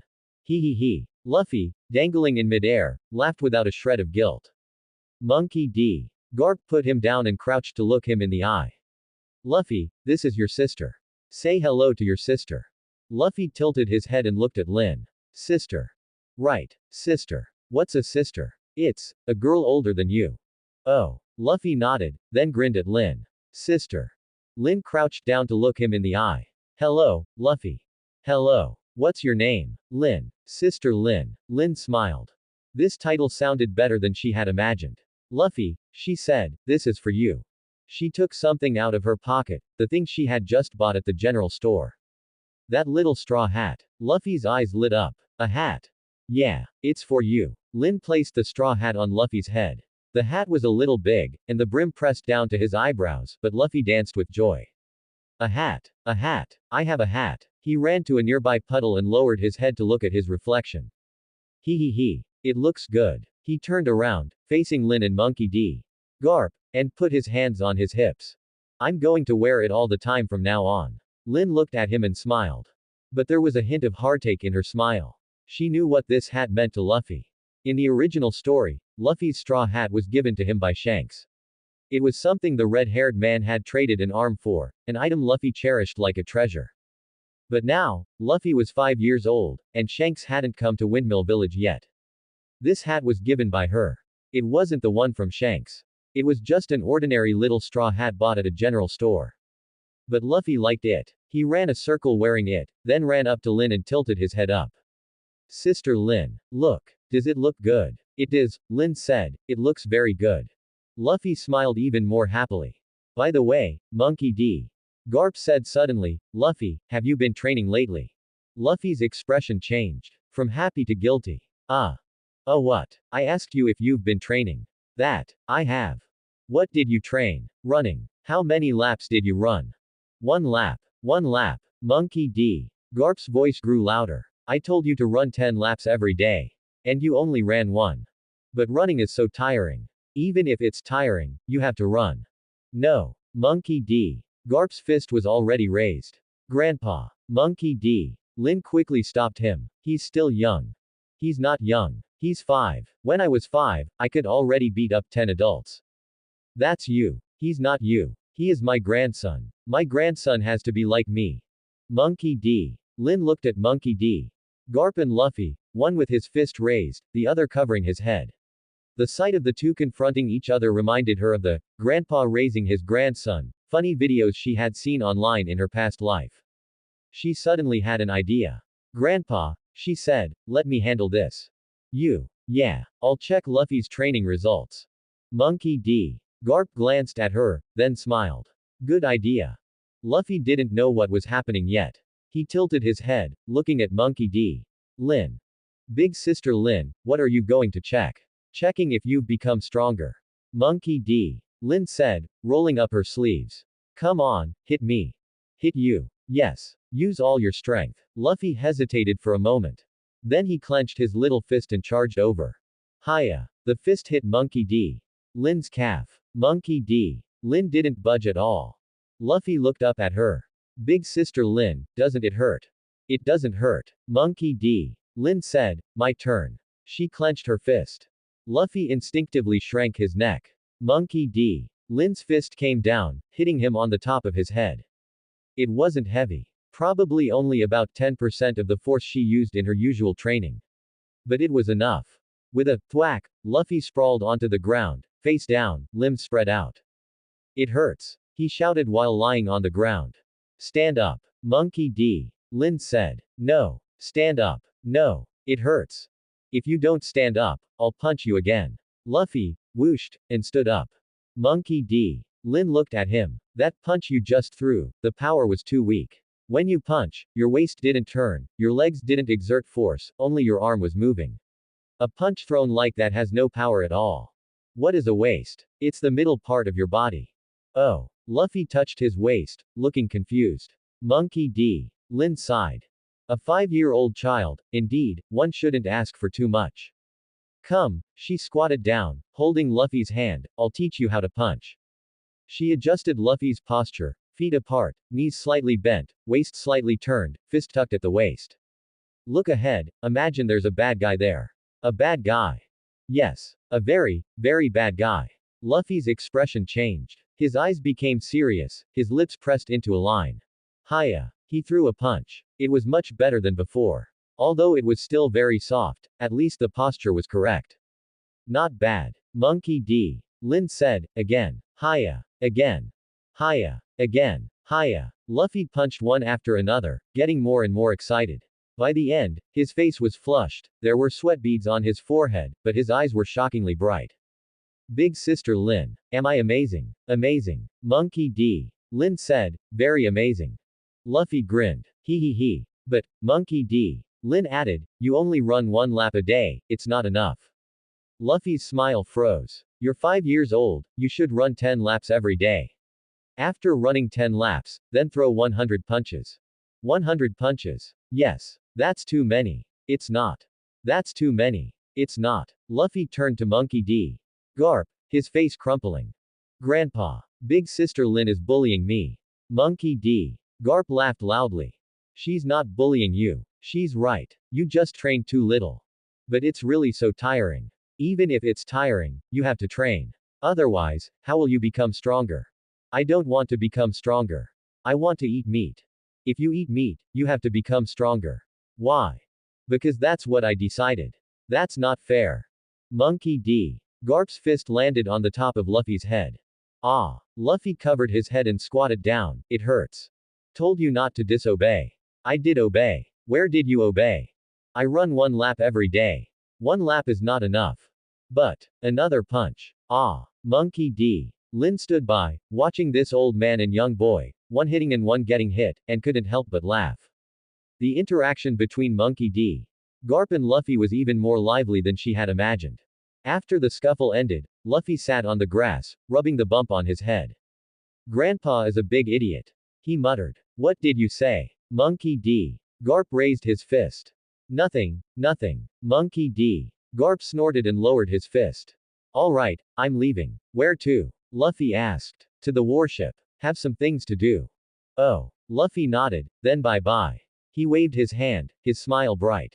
Monkey D. Garp was stunned for a moment. You're just letting me leave like this.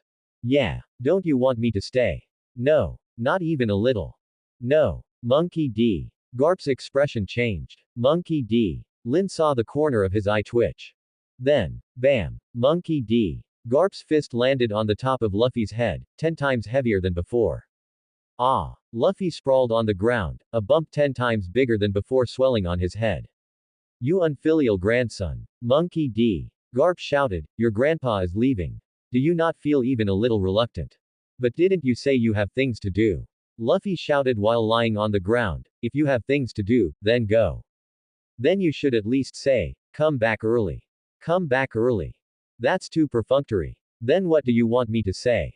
Grandpa, I will miss you. But I won't miss you. Bam. Ah. Monkey D. Lin stood by, laughing until she couldn't straighten her back. This old man and young boy were simply a pair of comedians.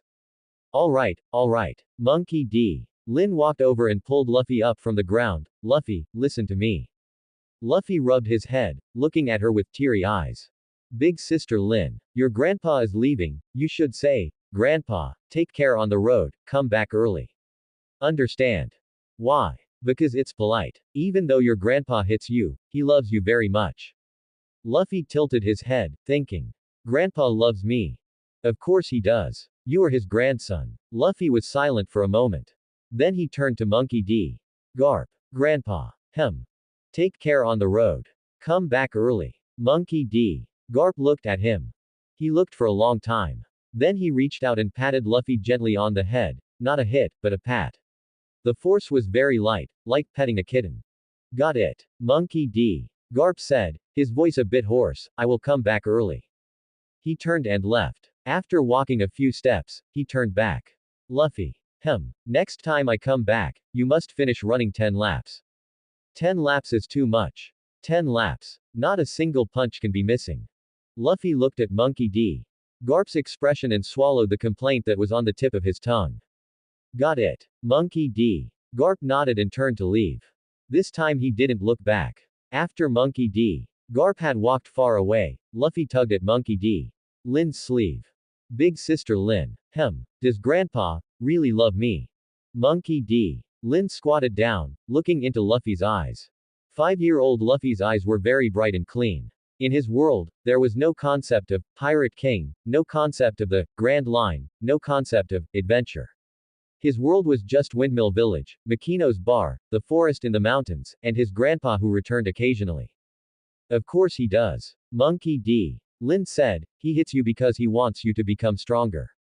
Only by becoming stronger can you protect yourself. But I'm already strong now. You can't even take one punch. That's because your fist is too heavy. Monkey D. Lin smiled. Luffy, I'll teach you a principle. What principle? People who truly love you are not those who always say nice things to you. They are those who are willing to say unpleasant things to you, do things you don't like, but when you look back, you find that they have always been by your side. Luffy tilted his head, clearly not understanding. Monkey D. Lin smiled and ruffled his hair. It's okay. You'll understand when you grow up. Then what if I don't understand now? Just remember one thing for now is enough. What thing? Your grandpa loves you very much. Your brother also loves you very much. Brother. What brother? Portgas D. Ace. You have a brother named Portgas D. Ace. Luffy's eyes widened. I have a brother. Yes. He lives in the mountains. In the mountains. I want to go to the mountains too. Not now. You are still too young. I'm not young. I'm already 5. 5 is too young. Then at what age can I go? When you become stronger, you can. Then I'll become stronger tomorrow. Not tomorrow. It's training every day, becoming stronger every day. When you can run 10 laps and throw 100 punches without complaining about being tired, you can go see your brother. Luffy clenched his fists. Okay. I'll start running 10 laps tomorrow. Tomorrow. Today. I'll go run right now. Luffy turned and ran. After running a few steps, he turned back. Big sister Lin. Will you come to see me? Monkey D. Lin looked at him. 5-year-old Luffy, wearing that little straw hat, standing in the sunlight, full of expectation. A soft feeling surged in her heart. I will. She said, I will come to see you often. Really? Really? I promise. Pinky swear. Luffy ran back, extending his pinky. Monkey D. Lin also extended her pinky, and they pinky swore.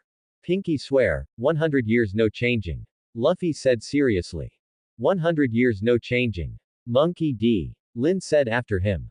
Luffy smiled. Then I'm going. He turned and ran. His small back was bouncing in the sunlight, the straw hat bobbing on his head. Monkey D. Lin stood in place, watching his back disappear at the village entrance. She looked down at her own pinky. Just now when she pinky swore with Luffy, her eyes felt a bit hot. Not because of sadness. It was because, in her past life, she had imagined countless times what it would be like to meet Luffy. But she never imagined it would be like this. A small, dirty 5-year-old brat who doesn't cry even when falling from a tree. Missing a front tooth, smiling foolishly. Not holding a grudge even after being hit by his grandpa, turning around and smiling. Saying, I don't miss you, righteously, and only willing to say, come back early, after being hit. This is Luffy. Whether on the screen in her past life or in this real world. He is Luffy. Monkey D. Lin took a deep breath, turned, and walked toward the harbor. She needed to go to the warship to get something. Something she had prepared last night, a gift for Portgas D. Ace's 8th birthday. There is a winding mountain path from Windmill Village to the depths of Mount Colbo. It is called a road, but it is actually more like a trail trampled out by people and wild beasts. The soil is packed hard, the weeds on both sides grow up to knee height, and occasionally tree roots arch up from the ground, like the bulging veins of the earth. Monkey D. Garp walks in front, with long strides, each step landing firmly. His military boots make a dull thud as they hit the soil. Lin follows behind him, walking slower than usual. It is not because the road is difficult to walk. She has trained at Marineford for 11 years and can navigate terrain much harder than this with her eyes closed, but because she wants to walk slowly. She wants to take this path at a slower pace. Because she knows that at the end of this road, there is Portgas D. Ace. Girl, walk faster. Monkey D. Garp calls back, it's getting dark. Coming. Lin speeds up for a few steps, but immediately slows down again. As she walks, she looks back. At the start of the mountain path, Windmill Village has already shrunk in her field of view. Red roofs, green treetops, blue sea, like a shrunken painting. The windmill is still turning, slowly, as if saying goodbye to her. Grandpa, Lin says, is Luffy really okay being alone in the village? What could be the problem? Monkey D. Garp says without turning his head, that kid is tough as nails, he was fine even after falling off a cliff. Falling off a cliff. Yeah, that happened last month. After he fell, he laid on the ground for 10 minutes, then got up and went to climb it again. Lin is silent. She suddenly feels that Luffy being able to live until he is 19 and set sail is simply a miracle of life. Then who takes care of him? She asks. The owner of the village bar, Makino. And the mayor. And other people in the village. Monkey D. Garp says, everyone in Windmill Village knows Luffy, they won't let him starve to death. Then did you pay for his child support? Monkey D. Garp's footsteps falter. Ah, Grandpa. Well, Luffy doesn't need child support, right? He is my own grandson. Just because he is your grandson doesn't mean he doesn't need to eat. The villagers will feed him. So you intend to let the whole village help you raise your grandson? Monkey D. Garp says nothing more. Lin takes a deep breath. Grandpa, listen to me. I have secured the child support for Portgas D. Ace. I will also find a way for Luffy's child support after I go back. From today on, you will send money to Dayton and Makino every month. Do you hear me? But. No buts. Monkey D. Garp looks back at Lin. Lin's expression is very serious. Not the kind of serious that says, I am discussing this with you, but the kind that says, I have already decided. Monkey D. Garp opens his mouth, then closes it. Understood, he says. Lin nods. She knows Monkey D. Garp won't actually send the money on time. This old man often forgets to collect his own salary, Sengoku always saves it for him. But she will keep an eye on him. This is her responsibility as his granddaughter. The mountain path gets steeper and steeper. The trees on both sides grow taller, their branches and leaves interwoven like a huge green tent. Sunlight leaks down through the gaps in the leaves, casting mottled light and shadows on the ground. The air becomes humid, carrying the scent of soil and decaying leaves. Occasionally, bird calls come from overhead, sharp and long, echoing in the valley. Lin observes the surrounding scenery as she walks. Portgas D. Ace has walked this path countless times. From Dayton's house to Windmill Village, it is an hour-long mountain road. An 8-year-old child, walking alone, returning alone. What does he think about on the road? Does he look at the wildflowers on the side of the road? Does he chase the birds in the trees? Does he stop to pick up a nice-looking stone? Or does he just keep his head down, walking step by step, thinking of nothing? Grandpa, Lin says, does Portgas D. Ace usually go down the mountain alone? Yeah, he walks by himself. Sometimes he comes down once a month, sometimes longer. Aren't you worried he might encounter danger? There are wild beasts in the mountains. But that kid is even fiercer than the beasts. Monkey D. Garp's tone holds a hint of pride. He started fighting wild beasts when he was 3. 3 years old. Lin's heart clenches. A 3-year-old child, fighting wild beasts. Not because of bravery, but because there was no one to protect him. What does he do if he gets hurt? Lin asks. He handles it himself. Monkey D. Garp says, Dayton will give him some medicine, but most of the time he doesn't need anyone's help. Handles it himself. A 3-year-old child, falls down, bleeds, gets up by himself, bandages himself. No one asks, does it hurt? No one says, it's okay. No one holds him and says, don't be afraid. Lin's footsteps falter. What's wrong? Monkey D. Garp looks back. Nothing. Lin says, speeding up to catch up, I tripped. She lowers her head and blinks. Her eyes feel a bit hot.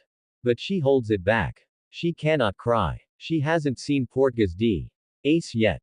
If she cries, her eyes will be red, her nose will be red, and Portgas D. Ace will notice. She wants to see him with a smile. Walking for another stretch, Lin suddenly remembers something. Grandpa. Does Luffy know Portgas D. Ace is his brother? He knows. I told him. What did he say? He said, what is a brother? Can you eat it? Lin smiles. This is indeed something Luffy would say. And then I told him that a brother is someone who will protect you. He said, then I want a brother. Has he met Portgas D. Ace? No. I told him that he can only go see Portgas D. Ace when he becomes stronger. Did he listen? He did. But I don't think he listened because he wanted to become stronger. He forgot. Forgot. Yeah, that kid has a bad memory. After I finished talking to him, he turned around and forgot. A few days later, he remembered again and ran over to ask, Grandpa, when can I go see my brother? I said when you become stronger. He said, okay. And then turned around and forgot again. Lin laughs out loud. She can imagine the scene, Luffy tilting his head back asking, what is a brother, Monkey D? Garp saying, a brother is someone who will protect you, Luffy saying, then I want a brother, and then turning around and forgetting, running off to chase butterflies. But he really wants a brother. Monkey D. Garp says, his voice suddenly becoming a bit gentler, that kid grew up alone, without friends of his own age. The children in the village are all older than him and don't play with him. He runs around by himself all day, talking to dogs, talking to cats, talking to trees. Lin is silent for a moment. Luffy is 5 years old. In the original story, he met Shanks at 6, ate the gum fruit at 7, and met Portgas D. Ace at 8. Now, he is 5. He hasn't met Shanks yet, hasn't eaten the gum fruit yet, and hasn't met Portgas D. Ace yet. He is alone. Grandpa, Lin says, do you think Luffy and Portgas D. Ace can become friends? Friends. Monkey D. Garp thinks for a moment, they are brothers. Brothers are not necessarily friends. Monkey D. Garp looks back at Lin. You are right, he says, but I hope they are. He turns back and continues walking. That kid Portgas D. Ace is too lonely. That kid Luffy is also too lonely. Two lonely people getting together, maybe they won't be lonely anymore. Lin looks at Monkey D. Garp's back. This seemingly careless old man actually understands everything. He is just not good at expressing it. Just like how he loves Portgas D. Ace but threw him to Dayton, loves Luffy but threw him to the whole village, loves Dragon, but she doesn't know about Dragon's affairs, only that when Monkey D. Garp mentions Dragon, there is something very complicated in his eyes. It's not that he doesn't want to express it. It's that he doesn't know how to express it. Grandpa. Lin says. You are a good grandpa. Monkey D. Garp's footsteps falter. Even though you don't pay child support, don't accompany them as they grow up, aren't good at saying nice things, and solve problems with your fists at every turn. Are you actually praising me or not? Praising you. Lin smiles, because you love them in your own way. They don't understand now, but they will understand in the future. Monkey D. Garp is silent for a while. Girl, he says, sometimes you don't talk like a 16-year-old. Lin's smile stiffens. What do you mean? Nothing. Monkey D. Garp continues walking, just feel like you have lived longer than me. Grandpa, what are you saying? Ha ha ha ha. Just kidding. Lin follows behind, her heart beating a few beats faster. Did Monkey D. Garp say it casually, or did he sense something? She doesn't know. But she decides not to overthink it. By the time the sun began to slant westward, Monkey D. Lin finally saw Dayton's house. Several wooden cabins were built on an open space. The cabins were very old, there were cracks in the walls, and several wooden planks on the roof were curled up.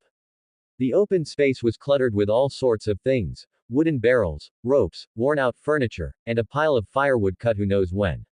A huge wine barrel stood beside the cabins, covered in moss. This was the Dayton family. A mountain bandit's home. The place where Portgas D. Ace grew up. Monkey D. Lin stood at the edge of the clearing, looking at these dilapidated wooden cabins, and an indescribable feeling welled up inside her. This was the home of Portgas D. Ace. It was not a dormitory at Marineford, not a residence in Windmill Village, and not some warm, bright room. It was just a few broken wooden cabins in the deep mountains. It was a bandit's den. It was a place where no one would gently wake him up, no one would tell him stories before bed, and no one would stay by his bedside when he was sick. Girl. Monkey D. Garp's voice pulled her back to reality. Are you ready? Monkey D. Lin took a deep breath. I'm ready. Monkey D. Garp strode toward the cabin and pushed open the crooked door. Dayton. I'm here. A clattering sound came from inside, as if something had been knocked over. Garp. A woman's voice came from inside, carrying obvious panic. Why are you here again? Ha ha ha ha. I've brought my granddaughter to see Portgas D. Ace. Granddaughter. Monkey D. Lin followed Monkey D. Garp into the cabin. The inside of the cabin looked even more dilapidated than the outside. The floor was dirt, packed hard. The wood in the corners had blackened, as if smoked for many years. The air held a mixed scent: tobacco, alcohol, roasted meat, and the smell of sweat. A tall woman rushed out from the inner room. She was tall and sturdy, with messy hair and a scar on her face. She wore an apron stained with grease and held a kitchen knife in her hand. Garp. What exactly do you want?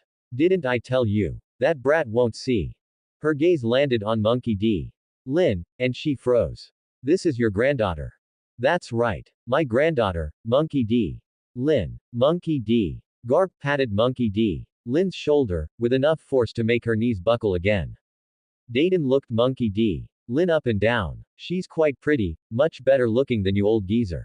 Well, of course. She's my granddaughter. What does that have to do with you? She's not even your biological one. Whoever I raise is mine. Dayton rolled her eyes and threw the kitchen knife onto the table. That brat is in the backyard. Go find him yourself. I'm not getting involved. Fine. Monkey D. Garp turned and walked away. Girl, let's go. Monkey D. Lin followed Monkey D. Garp out of the cabin, rounded the corner, and headed toward the backyard. Her heart was beating faster and faster. So fast that she felt Monkey D. Garp must be able to hear it. The backyard was a larger clearing. The edge of the clearing was a dense forest, and the shadows of the trees stretched long under the setting sun. In the center of the clearing, someone was squatting. A small, thin figure. Slightly curly black hair. A black vest. His back was turned to her. What was he doing, looking down? Monkey D. Lin couldn't see clearly.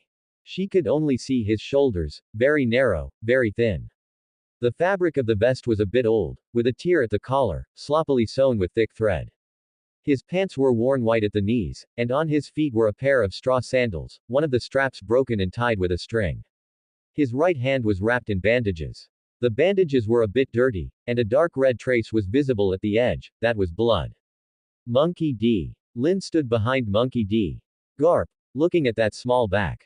Her hands were shaking. Not because of nervousness, well, it was also because of nervousness, but because of something she couldn't quite describe. She had seen this back countless times on the screen. During the Marineford War, in Alabasta, during the chase for Blackbeard. Every time, this back had been straight, proud, and arrogant. But now, this back was so small. So small that it made one's heart ache.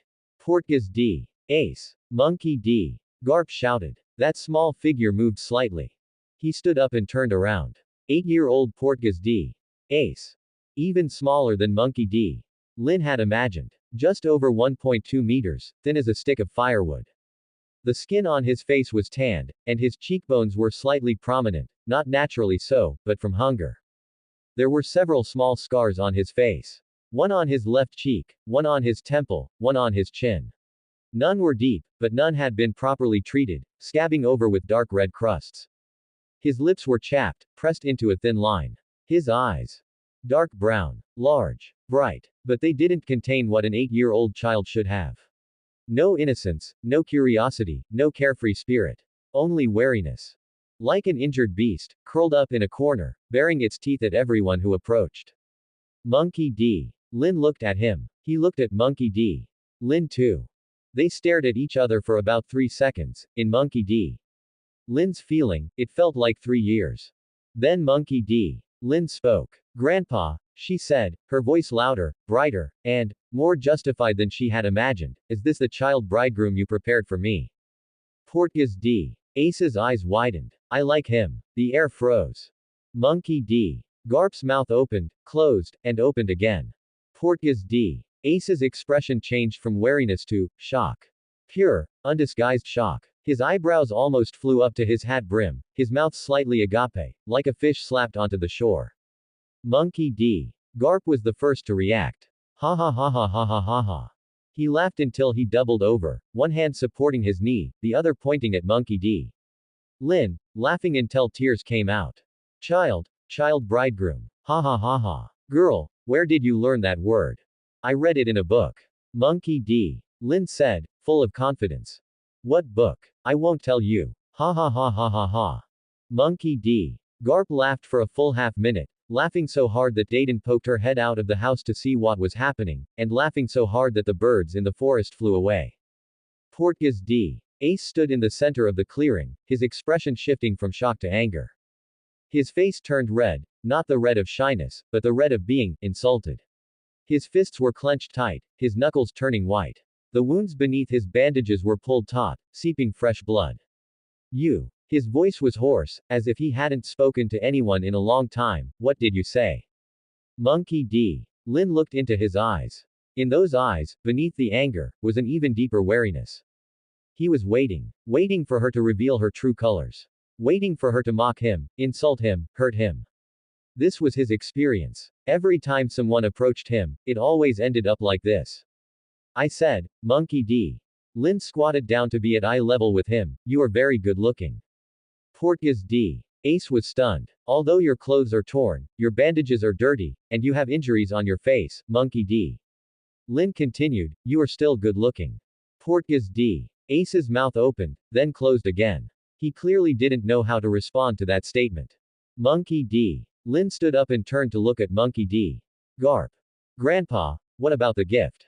Oh, right. The gift. Monkey D. Garp pulled a cloth bundle from his pocket and handed it to Monkey D. Lin. Monkey D. Lin took the bundle and opened it. Inside were 7 items. She took them out one by one, and with each item, she took a step forward. This is for Portgas D. Ace at 1 year old, she said. The first item was a small good luck charm. A red cloth bag with the character, peace, embroidered on it. It had been obtained from a small shrine near Marineford. This is for Portgas D. Ace at 2 years old. A pair of small shoes. Brown, soft leather, with the soles stitched tightly. She had made them herself. During those years at Marineford, she had learned sewing from Suru. This is for Portgas D. Ace at 3 years old. A picture book. It wasn't bought, she had drawn it herself. She drew the sea, the sky, fish, birds, flowers, and trees. Every page was drawn with great care, filled with color. This is for Portgas D. Ace at 4 years old. A small backpack. Dark blue canvas, with wide straps that wouldn't dig into his shoulders. A small pocket was sewn inside, with a lining in her favorite color, orange. This is for Portgas D. Ace at 5 years old. A letter. There was no writing on the envelope, and it was sealed tight. She didn't say what was written inside. This is for Portgas D. Ace at 6 years old. A small wooden sword. It wasn't a toy, but a real wooden sword for training. It was carved from oak, the blade was straight, and an A was carved into the hilt. This is for Portgas D. Ace at 7 years old. A new piece of clothing. A white short-sleeved shirt made of cotton, with the collar and cuffs stitched very neatly. It was folded perfectly square, as if it had never been worn. 7 items were laid out in a row before her. Portgas D. Ace looked at these things, motionless. His expression was strange. Not anger, not wariness, but a kind of bewilderment. Like someone standing at a crossroads, not knowing which way to go. These, his voice was even hoarser, for me. For you. Gifts from 1 to 7 years old. I owe you these. You owe me. I've wanted to give them to you since the day you were born. But I never had the chance. Portgas D. Ace looked at those things and was silent for a long time. I don't need them, he said. The voice was hard, like a stone hitting the ground. I don't need these things. Monkey D. Lin looked at him. She wasn't angry. She had known it would be like this. You don't have to need them, Monkey D. Lin said, but I want to give them. I won't accept them. You don't have to accept them. But they are yours. Portgas D. Ace's brow furrowed even tighter. I said, I don't need them.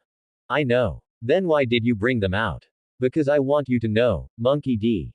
Lin said, that from the very first day you were born, there has been someone thinking of you. Portgas D. Ace's body stiffened for a moment. Only slightly, almost imperceptibly. But Monkey D. Lin saw it. His lips moved, as if he wanted to say something, but in the end, he said nothing. He just stood there, looking at her, looking at those gifts. Then he turned around. I'm going back, he said. He took 3 steps. Monkey D. Lin stood where she was, watching his retreating figure. Tears fell. Monkey D. Lin cried. Not the kind of wailing, not the kind of sobbing. It was tears falling silently, drop by drop, sliding from her eyes, rolling down her cheeks, and dripping onto the dirt. She didn't wipe them away.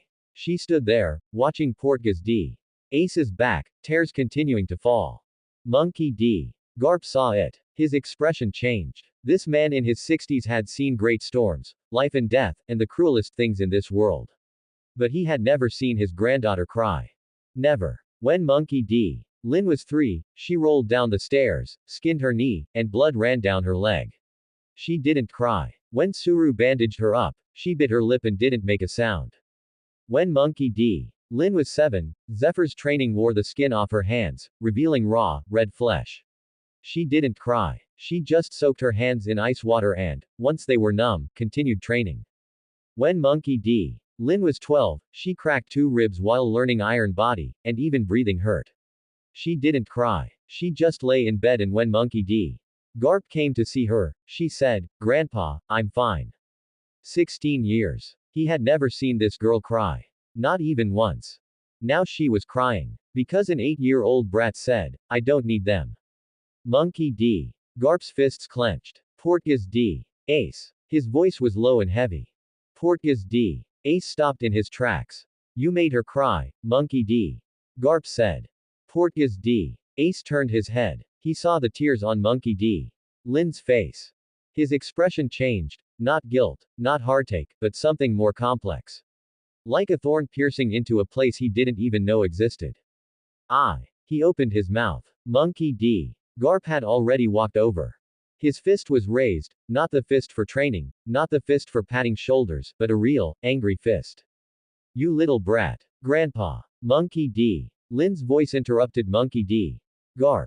She wiped her tears and grabbed Monkey D. Garp's arm. Stop. Girl.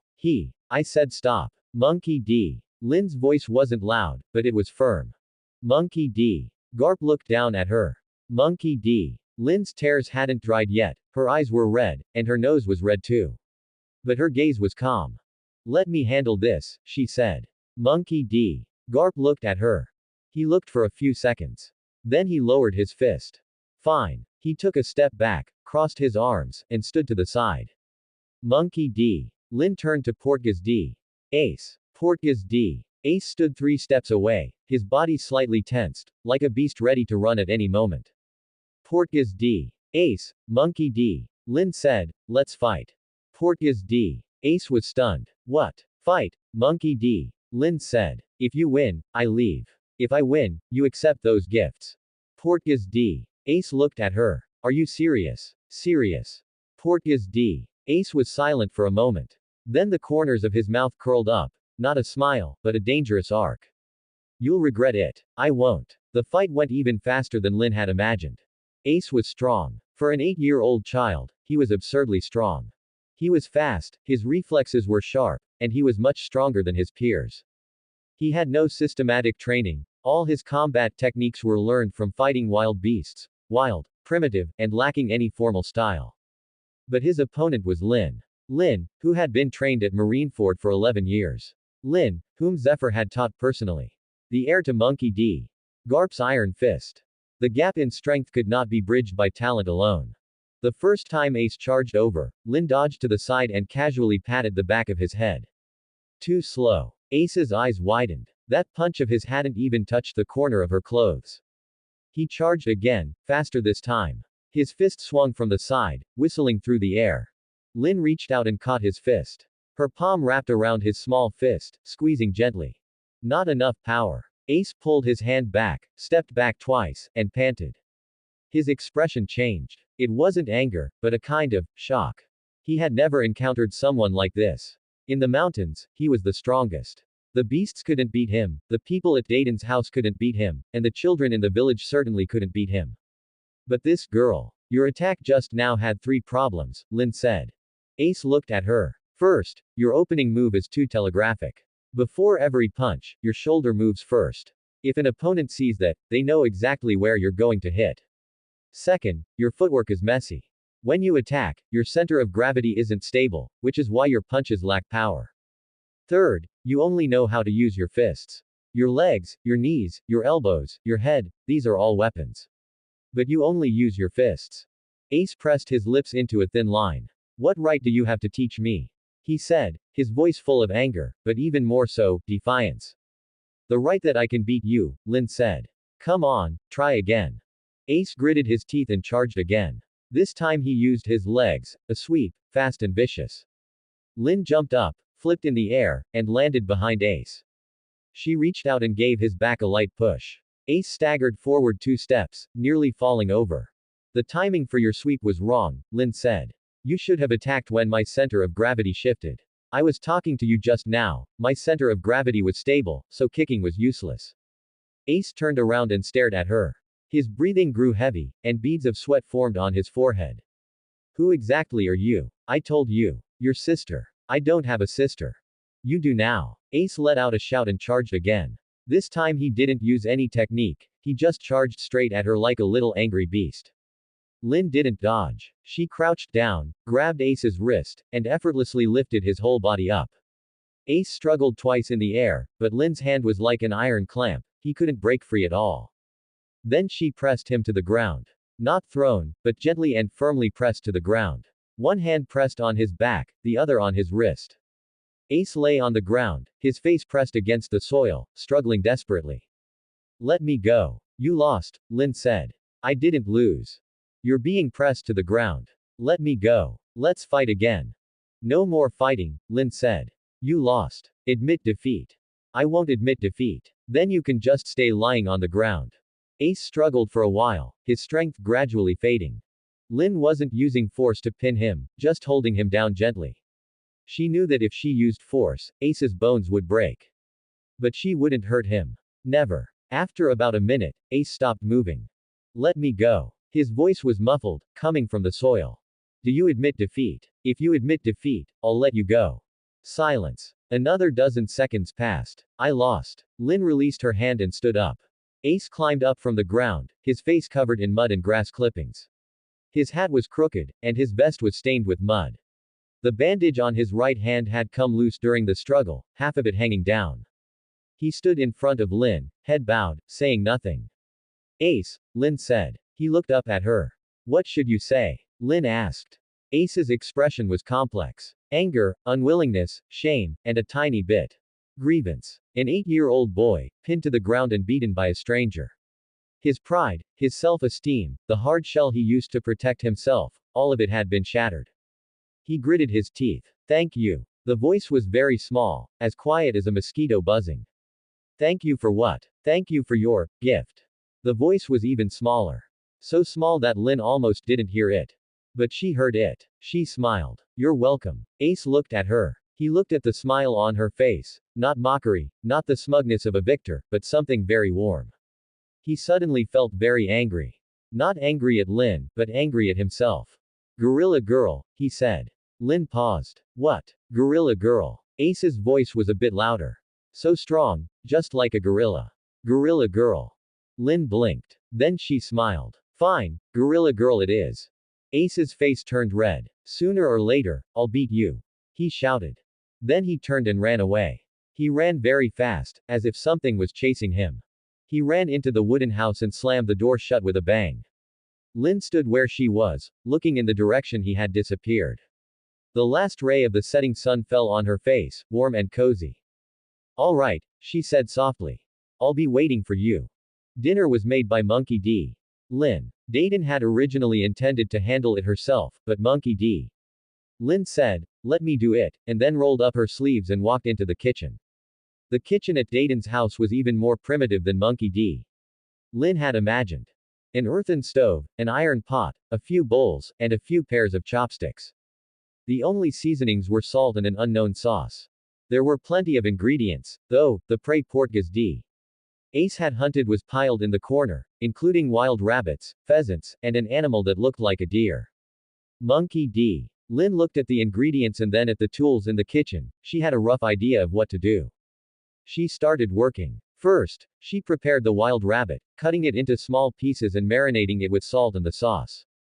Then, she stewed the pheasant into a soup, adding wild vegetables she had picked in the mountains.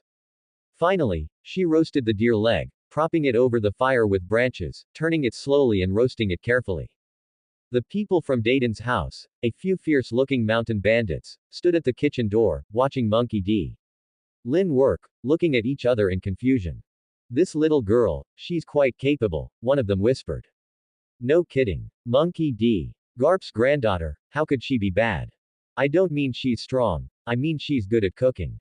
Look at how she's roasting that meat, she's more skilled than us. Indeed, and it smells quite fragrant. Monkey D. Lin ignored their discussion. She focused on her own work. Because every dish she made had a purpose.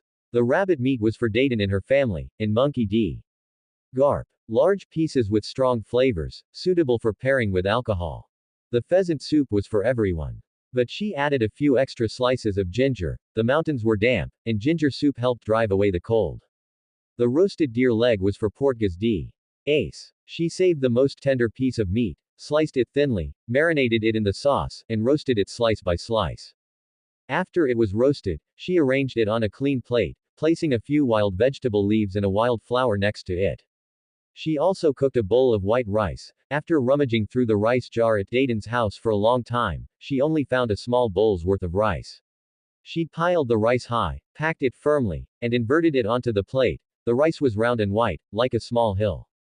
Finally, she placed a soft cushion at the spot where Portgas D. Ace usually ate, a small low table in the corner of the kitchen. It was something she had taken from her own backpack. A cushion sewn from old clothes, stuffed with cotton. It wasn't very thick, but it was much better than sitting on the hard, cold ground. Dayton saw it and was stunned for a moment. This is for Portgas D. Ace, Monkey D. Lin said. He doesn't have a cushion where he eats. Sitting on the ground is hard and cold. Dayton opened her mouth, wanting to say something, but in the end, she said nothing. She just watched as Monkey D. Lin laid out the cushion, arranged the food, and then turned to serve the others' meals. At dinner, Monkey D. Garp and Dayton's family sat at the large table, eating the rabbit meat and pheasant soup Monkey D. Lin had made. Delicious. Monkey D. Garp ate heartily, his mouth covered in oil. Girl, when did you learn to cook? I learned at Marineford, Monkey D. Lin said. Who did you learn from? Grandma Suru. That woman Suru knows how to cook. She does. She just doesn't usually do it. Monkey D. Garp picked up another piece of meat, stuffed it into his mouth, and said indistinctly, delicious. It's much better than the food on the warship. The people from Dayton's house also couldn't stop eating. The fiercest mountain bandit among them ate 3 bowls of rice and finished the whole pot of soup. This little girl, he rubbed his belly, is really good at cooking. Isn't she? Another said. Much better than what Dayton makes. Dayton's chopsticks paused. What did you say? Nothing. But Monkey D. Lin noticed that Dayton also ate 2 bowls of rice. She smiled. Then she carried Portgas D. Ace's meal and walked toward the corner of the kitchen. Portgas D. Ace was sitting there. Not on the cushion she had laid out, but on the ground next to the cushion. The cushion was empty, he was sitting on the dirt floor. Monkey D. Lin placed the food on the low table, then squatted down and looked at him. Why aren't you sitting on the cushion? Portgas D. Ace turned his face away. I don't need it. It's for you. I don't need it. Monkey D. Lin wasn't angry. She pushed the food toward him. Eat. Portgas D. Ace looked down at the plate. His eyes widened slightly, a very brief, almost imperceptible change. The meat on the plate was sliced neatly and arranged beautifully. The wild vegetable leaves on the side were a vibrant green, and the wild flower on top was orange, the same color as the bead accessory on his hat. The rice was piled high, white, and steaming. It was completely different from what was usually served at Dayton's house. The food at Dayton's house was just a pot cooked casually, with everyone scooping a bowl. The meat was in large chunks, and the vegetables were whole. It was delicious, but rough. And this plate of food. Exquisite. Thoughtful. Made specifically for him. Porteous D. Ace's ears turned red. He quickly picked up his chopsticks, lowered his head, and started eating. He ate hurriedly and quickly. As if afraid that if he were any slower, these things would disappear. He ate the meat first. Eating it slice by slice, chewing each piece very carefully. Then he ate a few bites of rice and took a sip of the soup. The soup was very hot, and he hissed, but he didn't stop. Monkey D. Lynn squatted beside him, watching him eat. She saw that his ears remained red. She saw him hesitate when eating the wild vegetable leaves, probably because he didn't know what they were, but he ate them anyway. After finishing them, he picked up another slice of meat. She saw him sneak a glance at the soft cushion. And then quickly turn his gaze back. Monkey D. Lynn stood up. Get more when you're done. There's more in the pot. Porteous D. Ace didn't look up. His mouth was full of rice, and he gave a vague, Monkey D. Lynn turned and walked away. After walking a few steps, she looked back. Porteous D. Ace was sitting on the dirt floor, with the exquisite food in front of him. He didn't sit on the cushion, but he put the cushion into the cabinet next to him. It was as if he were saying, I don't need it, but I accept your kindness. Monkey D. Lynn smiled. Her eyes felt a bit warm again. But she held it back. She walked back to the kitchen and started washing the dishes. Dayton stood beside her, silent for a while, and then spoke. That kid has never accepted anything from anyone else. Monkey D. Lynn's hands paused. I know, she said. Those things you gave him, he said he didn't want them, but I saw him sneak looks at them several times. Monkey D. Lynn lowered her head and continued washing the dishes. Dayton, she said. Thank you for taking care of him. Dayton was stunned. Thanking me? Yes. Even though Grandpa didn't provide child support, and even though the conditions were very harsh, you took care of him for 8 years. Thank you. Dayton opened her mouth, wanting to say something, but her throat felt blocked. She turned her head and wiped her face with her apron. Stop saying such mushy things. Her voice was a bit hoarse. Go wash the dishes. Monkey D. Lynn smiled. Yes. The night grew deep. Monkey D. Garp was sleeping on a makeshift bed in the living room of Dayton's house, his snoring shaking the whole house. The people at Dayton's house were also asleep, their snoring rising and falling. Monkey D. Lynn was not asleep. She sat in the corner of the kitchen, watching the moon outside the window. The moonlight shone on the open ground, on the dilapidated wooden houses, and on the cluttered wooden barrels and firewood. It was very quiet. So quiet that she could hear her own heartbeat.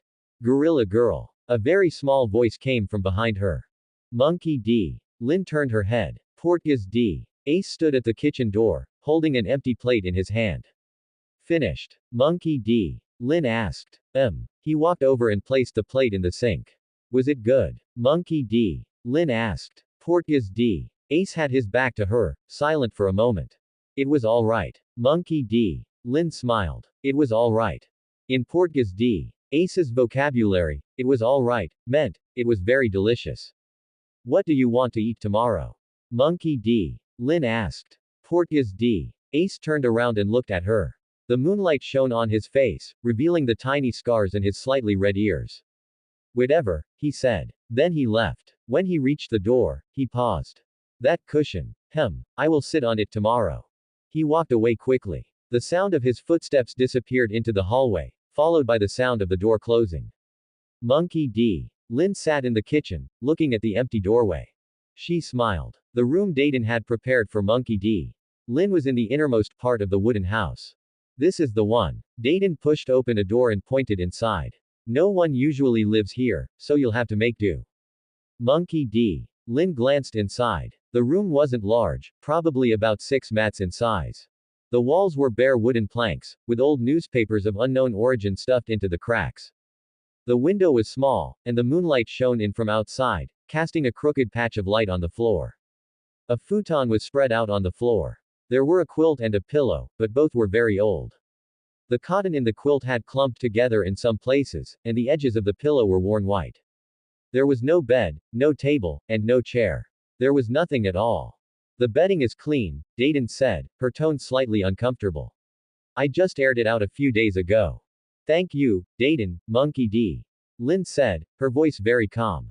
Dayton glanced at her, seemingly wanting to say something, but in the end, she just gave a grunt of acknowledgement and turned to leave. Monkey D. Lynn placed her backpack in the corner, crouched down, and felt the bedding.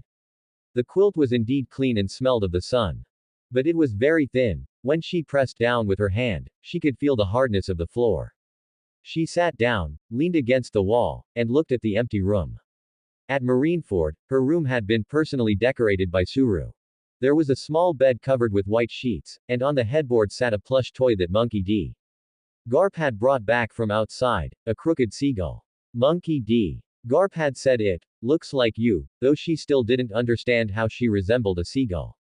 There was a desk with a lamp gifted by Suru. The lampshade was light blue, and it gave off a soft light when turned on. In the desk drawer was a set of books gifted by Sengoku, a selection of marine navigation logs. She had said, children should read more, even though Monkey D. Lynn had flipped through that set of books more than 10 times. Hanging in the wardrobe were clothes Suru had made for her, ranging from baby clothes to coats, covering all 4 seasons. On the inside of the wardrobe door was a training schedule written by Zephyr. The handwriting was messy but earnest, and the goals for each stage were clearly laid out. On the windowsill stood a few potted flowers that Suru grew. When she wasn't there, Suru would come to water them for her. Outside the window was the training ground, where she could hear the sound of recruits running every morning. She used to find it noisy, but now, there was no training ground, no sound of recruits running, no Suru's lamp, no Sengoku's books, and no Monkey D. Garp's plush toy. There was only a futon, a quilt, and a pillow. Monkey D. Lynn lay down and pulled the quilt up to her chin. The quilt was indeed not thick enough. The cold from the floor seeped through the bedding, making her back feel a bit chilly. She turned over to face the wall. An old newspaper was pasted on the wall. By the moonlight, she saw the date on the newspaper, 8 years ago.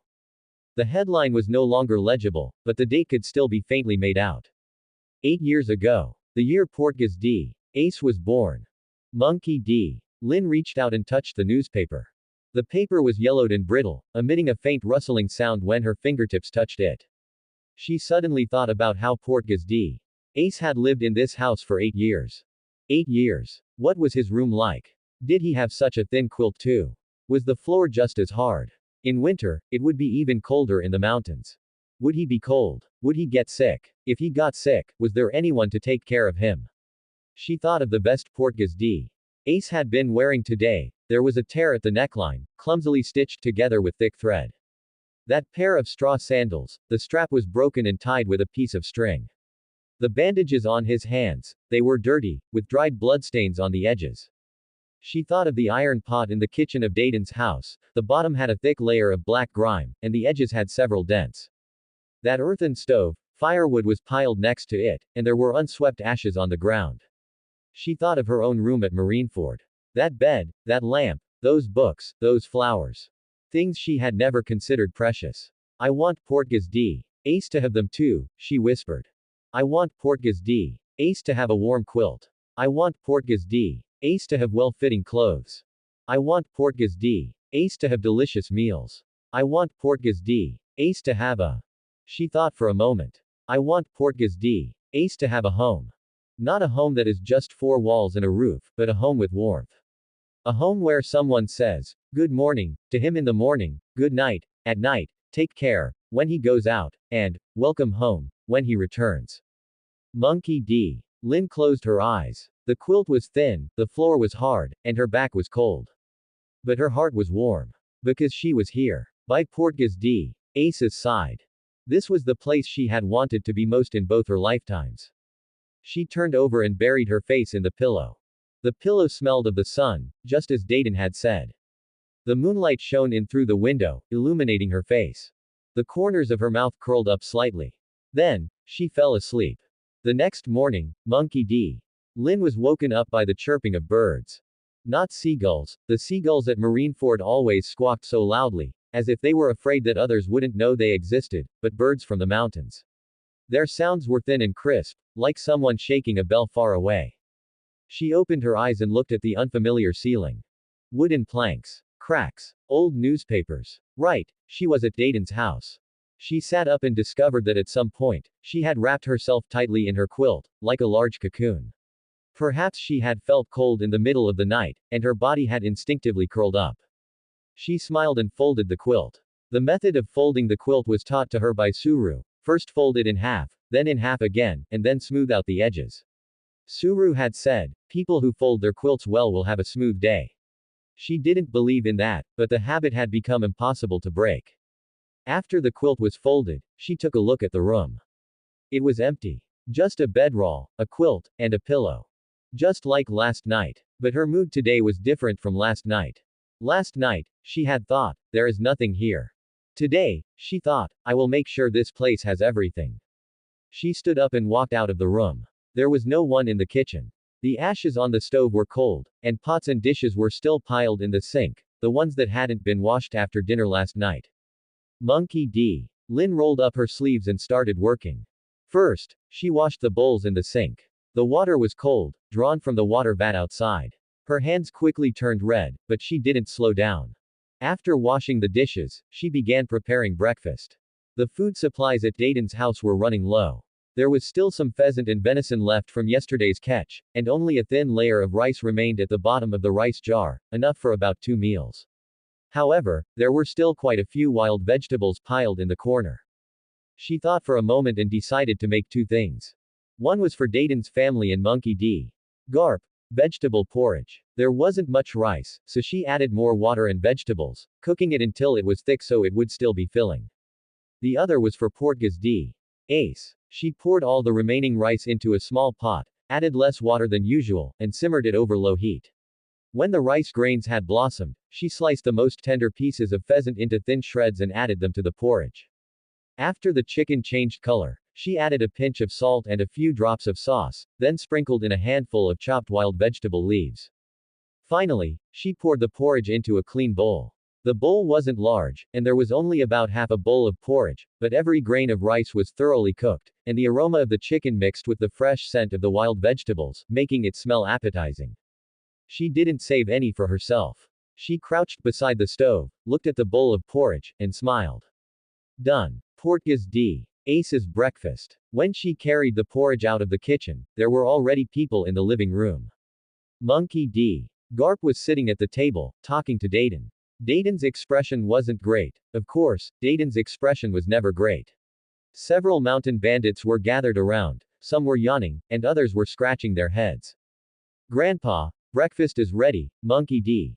Lynn said. Oh, good. Monkey D. Garp's eyes lit up. Monkey D. Lynn brought out the vegetable porridge. A large pot, thick and steaming. The people of Dayton's house gathered around and each ladled themselves a bowl. Delicious. One mountain bandit said. It tastes much better than what we usually make, another said. Nonsense, she has specifically trained for this. Dayton didn't comment, but she drank 2 bowls. Monkey D. Lynn carried the bowl of chicken porridge and walked toward the corner of the kitchen. Portgas D. Ace was already sitting there. Sitting on the cushion. Monkey D. Lynn's footsteps paused for a moment. He was sitting on the cushion. The cushion that had been empty yesterday was occupied by him today. He had changed his vest. It was still old, but cleaner than the one from yesterday. The bandages on his hands had been replaced with new ones, wrapped more neatly than yesterday. He kept his head lowered, not knowing what he was thinking about. Monkey D. Lynn placed the porridge in front of him. Breakfast. Portgas D. Ace glanced at the porridge in the bowl. Chicken porridge. White rice grains, tender shredded chicken, green wild vegetable leaves. The amount wasn't much, but every mouthful was the essence.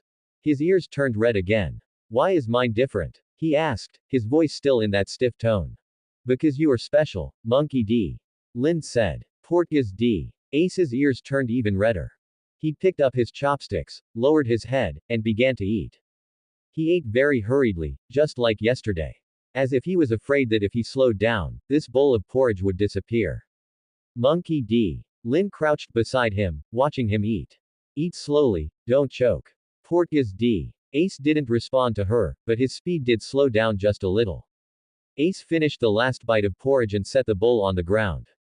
Then he stood up, walked to the door, and took out an iron pipe from behind it, probably the weapon he usually used. He also picked up a small cloth bag hanging on the wall and stuffed a few pieces of dried food into it. He was ready to head out. Wait a moment. Monkey D. Lin's voice came from behind him. Ace turned around. Monkey D. Lin was standing at the kitchen door, her apron still untied, her hands still wet. Where are you going? Ace frowned slightly. It's none of your business. When will you be back? It's none of your business. Ace. I said it's none of your business. Ace's voice grew louder, like a cat whose tail had been stepped on. Don't think that just because you cook for me, you can boss me around. I don't need you to look after me. You're not anyone to me. I said I don't need a sister. I don't need your gifts. I don't need your food. I don't need anything. His voice echoed in the empty living room. The people at Dayton's house put down their chopsticks and looked at each other. Monkey D. Garp's brow twitched, but he didn't speak.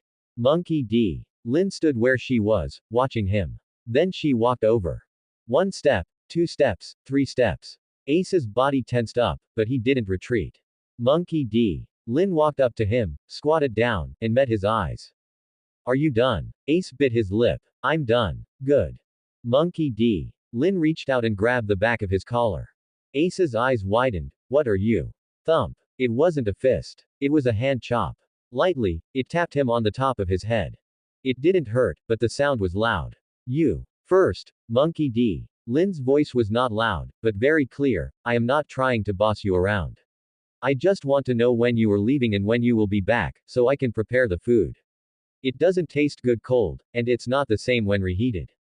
Ace's mouth opened slightly. Second. You said you didn't need my food, yet you finished it all.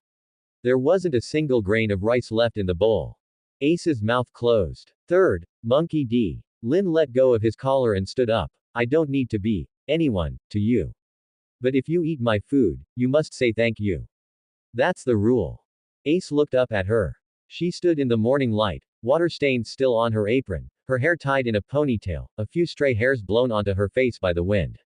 Her expression was calm, she wasn't angry or disappointed, just looking at him calmly. As if to say, it's okay, you can learn slowly. Ace's lips moved a few times. Thank you. The voice was as small as a mosquito's buzz. You're welcome, Monkey D. Lin said. So, where are you going? Ace was silent for a moment. The forest. When will you be back? Before dark. Good, Monkey D. Lin smiled. Stay safe, and come back early. Ace looked at her smile. Stay safe. Come back early. He had heard many things. Dayton's, don't cause trouble. Garp's, stay alive. The villagers, whispers of, that child, behind his back. But, stay safe, and come back early, no one had ever said that to him. Never. His heart skipped a beat. Something indescribable welled up from his chest, clogging his throat and leaving him unable to speak. He turned around. I'm leaving. He ran. He ran fast. He ran out of the wooden house, across the clearing, and into the woods. Sunlight shone down through the gaps in the leaves, casting dappled light and shadows on his face. He ran a long way, until the wooden houses were no longer in sight, before stopping. He leaned against a tree, gasping for breath. His heart was beating fast. Not because he had run too fast. It was because of, stay safe, and come back early. He buried his face in his arms. His ears felt like they were burning. Portgas D. Ace walked in the forest for a while and saw a familiar figure under a big tree. Golden hair. Blue jacket. Holding an iron pipe taller than himself in his hand. Sabo. Portgas D. Ace. Sabo saw Portgas D. Ace, waved with a smile. Why are you so late today? Portgas D. Ace walked over without answering. Sabo glanced at him and raised an eyebrow. Why is your face so red? It's not red. Portgas D. Ace turned his face away. It is. Your ears are too. No. Yes. I said it's not, so it's not. Sabo laughed and didn't press him. He had known Portgas D. Ace for a while. He knew Portgas D. Ace's temper. If there was something he didn't want to say, asking 100 times wouldn't help. Let's go. Sabo picked up the iron pipe. The valley we found yesterday might have prey. Yeah. The two walked deep into the forest. Portgas D. Ace was acting strange today. Sabo realized it quickly. Usually, when they were hunting, Portgas D. Ace was always the most focused one. His eyes were like a hawk's, and no movement could escape his observation. He moved fast and accurately, and never missed. But today, a wild rabbit darted out from the bushes, and Portgas D. Ace was a beat slow. By the time he swung the iron pipe, the rabbit had already turned and disappeared into the bushes. Oh, what a pity. Sabo said. Portgas D. Ace didn't speak. They walked a bit further, and a fruit fell from a tree. Portgas D. Ace instinctively reached out to catch it, but missed, and the fruit hit him on the head. Ha ha ha ha. Sabo laughed. What's wrong with you today? You're absent-minded. Portgas D. Ace rubbed his head and didn't speak. Sabo glanced at him. Portgas D. Ace. Is something bothering you? No. Liar. Sabo walked in front of him. You've been acting weird since we met today. What happened? Portgas D. Ace was silent for a while. Sabo. Have you ever been told, be safe, come back early, by someone? Sabo was stunned for a moment. Yeah, my mom used to say it a lot. What's it feel like? What do you mean, what's it feel like? I mean, when someone says that to you, what does it feel like? Sabo thought about it. I guess it just makes you feel like someone is waiting for you to come back. It's not a bad feeling. He looked at Portgas D. Ace. What's wrong? Who said that to you? Portgas D. Ace's ears turned red again. He lowered his head and poked the dirt on the ground with his iron pipe. Yesterday, someone came. Someone. Who? A girl. Brought by Monkey D. Garp. Said she was his granddaughter. Sabo's eyes widened. Monkey D. Garp's granddaughter. Yeah. Portgas D. Ace's tone was very casual, but his ears betrayed him. She brought me a bunch of stuff. Said something about gifts from ages 1 to 7. And she cooked. She cooked again this morning. She even asked when I was going out and when I was coming back, saying she wanted to prepare meals. He paused. She also said, be safe, come back early. Sabo looked at him, looking at his red ears, looking at his expression that pretended to be casual but was clearly bothered. Then Sabo laughed. Ha ha ha ha. What are you laughing at? Portgas D. Ace. You. Don't laugh. Ha ha ha ha. So that's it. I said don't laugh. Sabo laughed for a while before stopping. He wiped the tears from the corners of his eyes and looked at Portgas D. Ace. Portgas D. Ace, you said she brought you gifts from ages 1 to 7. Yeah. And cooked for you. Yeah. And asked when you'd be back. Yeah. And said, be safe, come back early. Yeah. Sabo took a deep breath. Portgas D. Ace. What? So she's your fiancé. Portgas D. Ace's mind went blank for a second. What? Isn't she? Bringing you gifts, cooking for you, waiting for you to come home, isn't that what a fiancé is? No. That's not it. Portgas D. Ace's face was as red as a boiled shrimp. She said something about a child husband. That was her just talking nonsense. Child husband. Sabo's eyes brightened even more. She said child husband. She did. But that was. Wow. Portgas D. Ace, you're amazing. Someone wants to marry you. No. I said that's not it. I'm so jealous. Sabo said with a smile. Someone waiting for you to come home, someone cooking for you, and someone who wants to marry you. I don't have any of that. Portgas D. Ace opened his mouth, wanting to retort, but couldn't say anything. His face was beet red, burning all the way from his cheeks to his neck. His ears were hot enough to fry an egg.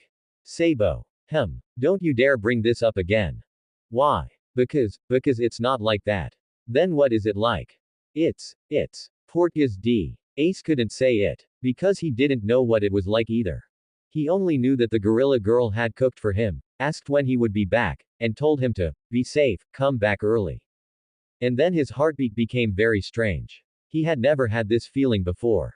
Sabo looked at Portgas D. Ace's expression and didn't press him further. He patted Portgas D. Ace on the shoulder. Let's go hunting. If we don't hurry, it'll be dark soon. Yeah, by the way, Portgas D. Ace. What? Go back early. Someone is waiting for you. Sabo. Ha ha ha ha. After Portgas D. Ace left, Monkey D. Lin began to clean up the kitchen. She finished washing the bowls, wiping the stove, and sweeping the floor. She organized the remaining wild vegetables, rehung the game, turned the rice jar upside down, scraped out the last few grains of rice, and stored them in a small jar. After finishing this, she stood at the kitchen doorway and looked around Dayton's house. In the living room, the people of Dayton's house were still eating breakfast slowly. Monkey D. Garp had already finished eating and was lying on the living room floor snoring. Dayton sat beside the table, holding a glass of wine in her hand, wondering what she was thinking about. Dayton. Monkey D. Lynn walked over. I'm going down the mountain. Down the mountain. What for? To buy some things. Dayton glanced at her. Buy what? Daily necessities. And, some other things. Dayton didn't pursue the question. Go ahead. Come back before dark. I will. Monkey D. Lynn walked out of the wooden house and walked down the mountain path she had come by yesterday. The mountain path in the morning was different from the evening. Sunlight shone down through the gaps in the leaves, and the air held a fresh scent of mixed grass and dew. There were more bird calls than in the evening, chirping and chattering as if the forest were talking. Monkey D. Lynn didn't walk fast. As she walked, she made a list in her mind. She needed to buy things for Portgas D. Ace. Quilts. The quilts at Dayton's house were too thin and definitely wouldn't be enough for winter. She needed to buy a thick, warm, and soft quilt. The cotton kind that fluffs up after being in the sun and smells like sunshine. Clothes. Portgas D. Ace's clothes were too old and didn't fit. She needed to buy a few more for him to change into short sleeves, long sleeves, jackets, pants. Shoes were needed too. The straw sandals on his feet were already broken and couldn't be worn. Bandages. She needed to buy clean, soft bandages. The wounds on his hands hadn't healed yet and needed to be changed daily. Food. Rice, flour, salt, sauce, oil. Dayton's house had too few ingredients, and the nutrition was unbalanced. Portgas D. Ace was growing and needed to eat meat, vegetables, eggs, and drink milk. There was no milk in the mountains, but she could buy something else to replace it. And, she thought for a moment. Books. Portgas D. Ace was 8 years old and should start reading. She didn't know if Dayton's house had any books, probably not. She needed to buy some books to take back. Picture books, storybooks, simple science books. It wasn't necessarily to make him learn anything, but just to let him know that the world was big and there were many interesting things. Lamps. Dayton's house's kitchen and living room had lights, but what about Portgas D. Ace's room? She didn't know. She needed to buy a lamp. Not the kind of lamp that was blindingly bright, but a warm-colored, gentle one that wouldn't hurt his eyes when lit at night. And, she thought of that empty room. That room with only bedding, a quilt, and a pillow. She wanted to fill it up. A bed, a desk, a chair, a cabinet, a desk lamp.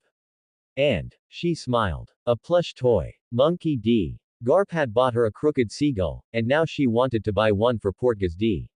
Ace too. It didn't have to be a seagull, anything would do. Just a small, soft plush toy that he could hold. An 8-year-old boy should have a plush toy. Even if he said, I don't need it. He should still have one. The general store in Windmill Village was even smaller than Monkey D. Lynn had seen yesterday. But there were plenty of things. Daily groceries, clothes, shoes, hats, stationery, books, food, condiments, the small storefront was packed full. When Monkey D. Lynn pushed the door open and went in, the bell at the entrance rang. Welcome, the proprietress poked her head out from behind the counter, saw Monkey D. Lynn, and smiled. Oh, it's you. Mr. Monkey D. Garp's granddaughter. Hello. Monkey D. Lynn nodded. I'd like to buy some things. Feel free to look. Feel free to look. Monkey D. Lynn picked up a basket and began to browse the shelves. Quilts. She picked out the thickest one. It was cotton, and the duvet cover was blue with a pattern of little stars. She touched it. It was very soft and warm. Clothes. She picked out a few items, a white short-sleeved shirt, a dark blue jacket, black trousers.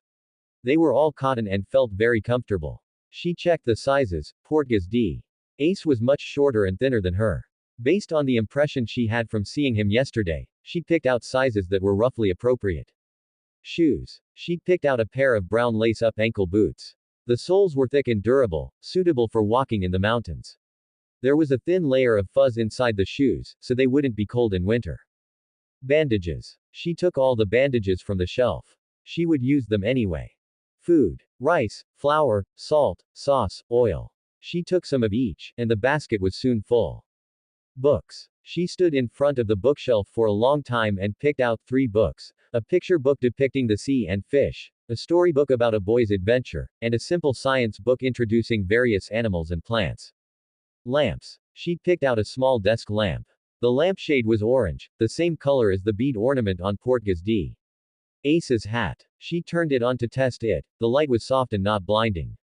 Plush toy. She searched the toy shelf for a long time but didn't find a seagull.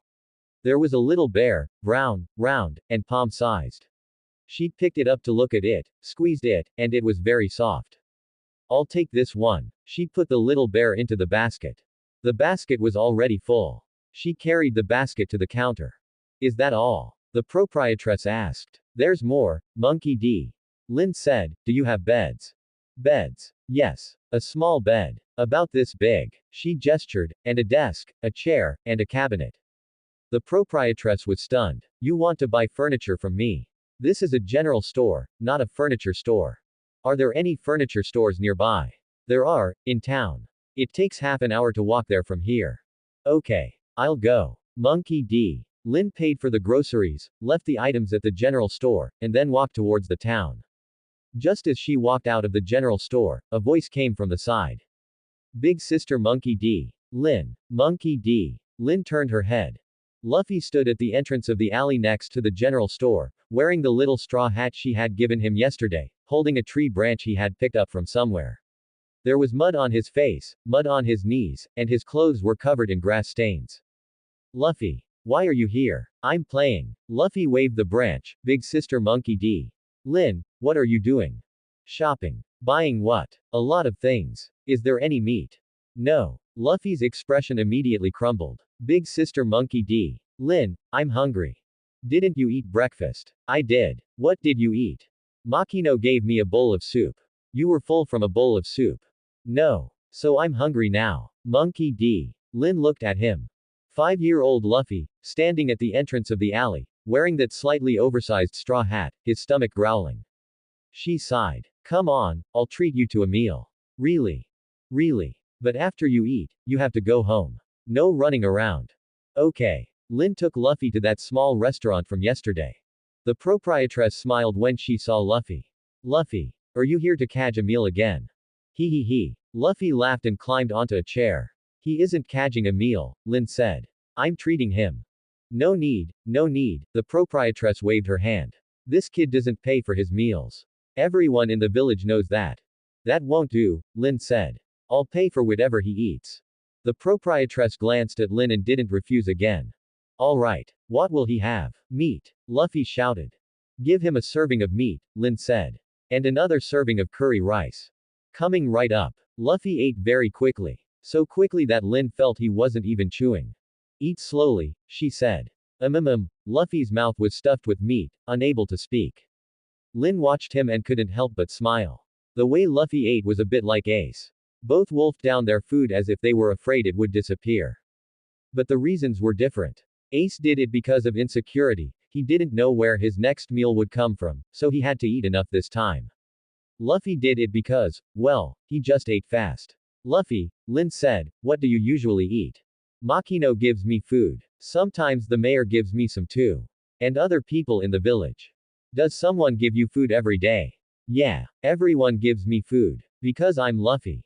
Lynn was silent for a moment. Luffy, do you feel happy? Happy. Luffy raised his head, saw still on the corner of his mouth. There's delicious food every day. I can play every day. Every day is very happy. Lynn looked at him. 5-year-old Luffy. No parents, no permanent home, eating in different places every day, running around the village, talking to dogs, talking to cats, talking to trees.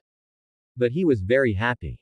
He was genuinely happy. It wasn't fooled, it wasn't forced, it was the kind of happiness that seeped from his bones, the kind that no environment could suppress. Lynn suddenly felt that Luffy didn't need her pity. He already had what he needed, freedom and being loved. Although his freedom was just that of a 5-year-old child running around the village, and although the love he felt was just a bowl of soup, a piece of bread, or a smile casually given by the villagers. But that was also freedom, and that was also love. Luffy, Lynn said. Yeah, you must always stay this happy. I will. No matter what happens, you must stay happy. I will. Even if someone bullies you, don't cry. I won't cry. Then what if someone hits you? Then I'll hit them back. What if you can't win? Then I'll run. What if you can't run away? Luffy thought for a moment. Then I'll shout. Shout what? One day I'll become strong. You just wait. Lin smiled. Alright. That's how we'll do it. Hee hee hee. Luffy finished the last piece of meat and patted his stomach. I'm full. Thank you, big sister Lin. You're welcome. Luffy jumped off the chair, ran to the door, and then turned back. Big sister Lin. Yeah, when will you come to see me again? Soon. Really. Really. I promise. Okay. Then I'll wait for you. Luffy ran off. His small figure bounded off in the sunlight, his straw hat bobbing on top of his head. Lin watched him disappear at the end of the alley, then lowered her head to continue eating her curry rice. The curry had cooled a bit, but it still tasted very good. She ate very slowly. Because she wanted to remember this taste.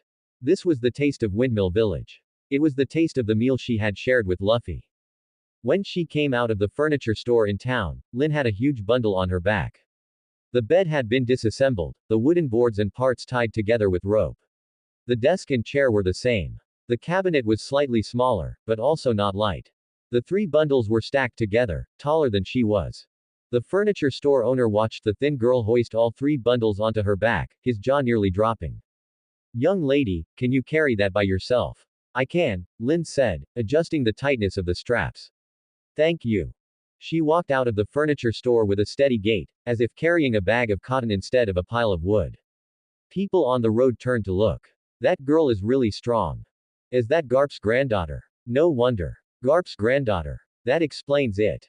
Lin didn't pay attention to these gazes. She had trained at Marineford for 11 years and had carried things 10 times heavier than this. She first went to the grocery store to pick up the items she had left there, adding another large bundle.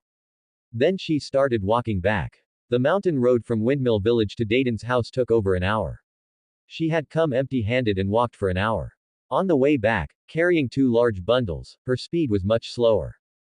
But she wasn't in a hurry. It was still early. Ace said he would be back before dark. She also needed to return before dark. She wanted to get things set up before Ace returned. It was already afternoon when she returned to Dayton's house.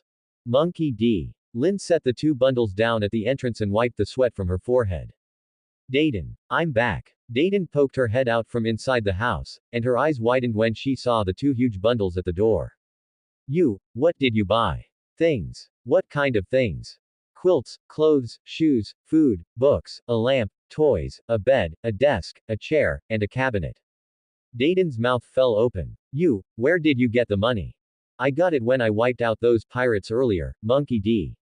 Lin said, moving the bundles into the house. It's legal. Spoils of war. Dayton watched Monkey D. Lin haul the two massive bundles into the house, and then watched her make trip after trip carrying the items into Portgas D. Ace's room.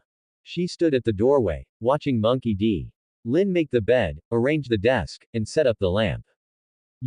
Dayton spoke up, her voice a little raspy, you don't have to do all this. I know, Monkey D. Lin said, shaking out the quilt and spreading it over the bed. But I want to. That brat won't appreciate it.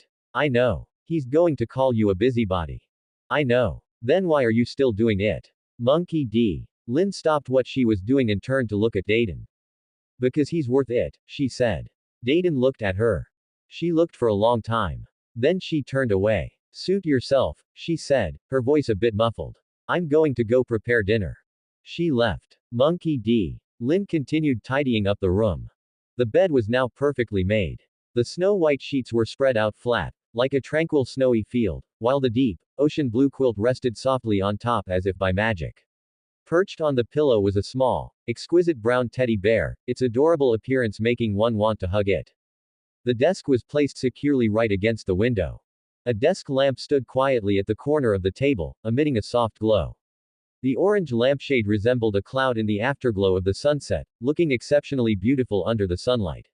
3 exquisite books were lined up neatly on the desktop, guarding this territory of knowledge like loyal sentries. Beside them sat a small, cute pen holder, though it was empty at the moment, as if silently reminding its owner, remember to buy some pens next time. The wardrobe stood firmly in the corner, filled with new clothes prepared for Portgas D. Ace. The snow-white short-sleeved shirt was as light and airy as a cloud, the deep blue jacket was as mysterious and profound as the night sky, and the jet-black trousers looked exceptionally sharp and stylish. Additionally, a pair of brown boots rested quietly at the very bottom of the wardrobe, waiting for their owner to put them on and go explore this world full of surprises together. Monkey D. Lynn stood alone in the center of the room, her gaze slowly sweeping over every corner. Compared to last night, the place had undergone a complete transformation. The once empty room now had a brand new look, no longer just containing simple bedding and a pillow. Now, there was a comfortable bed for resting, a practical desk for studying and working. Not only was there a cozy chair for relaxation, but also a spacious wardrobe to store clothes and miscellaneous items. The warm quilt on the bed brought a sense of immense peace, the soft stuffed toy offered endless joy, the orange desk lamp illuminated the entire space, and the brand new books carried the sparks of wisdom. Then she walked out of the room and gently closed the door. When Portgas D. Ace returned, she would tell him, "This is your room. Your bed, your desk, your lamp, your books, your teddy bear. You don't have to accept it. But these are all yours." She walked back to the kitchen and began preparing dinner. The sunlight outside the window gradually turned orange-red. It was getting dark. Portgas D. Ace would be back soon. When the setting sun dyed the treetops of Mount Colbo a tangerine orange, Ace and Sabo parted ways at the edge of the forest. "See you tomorrow." Sabo carried his iron pipe, his smile appearing very gentle in the twilight.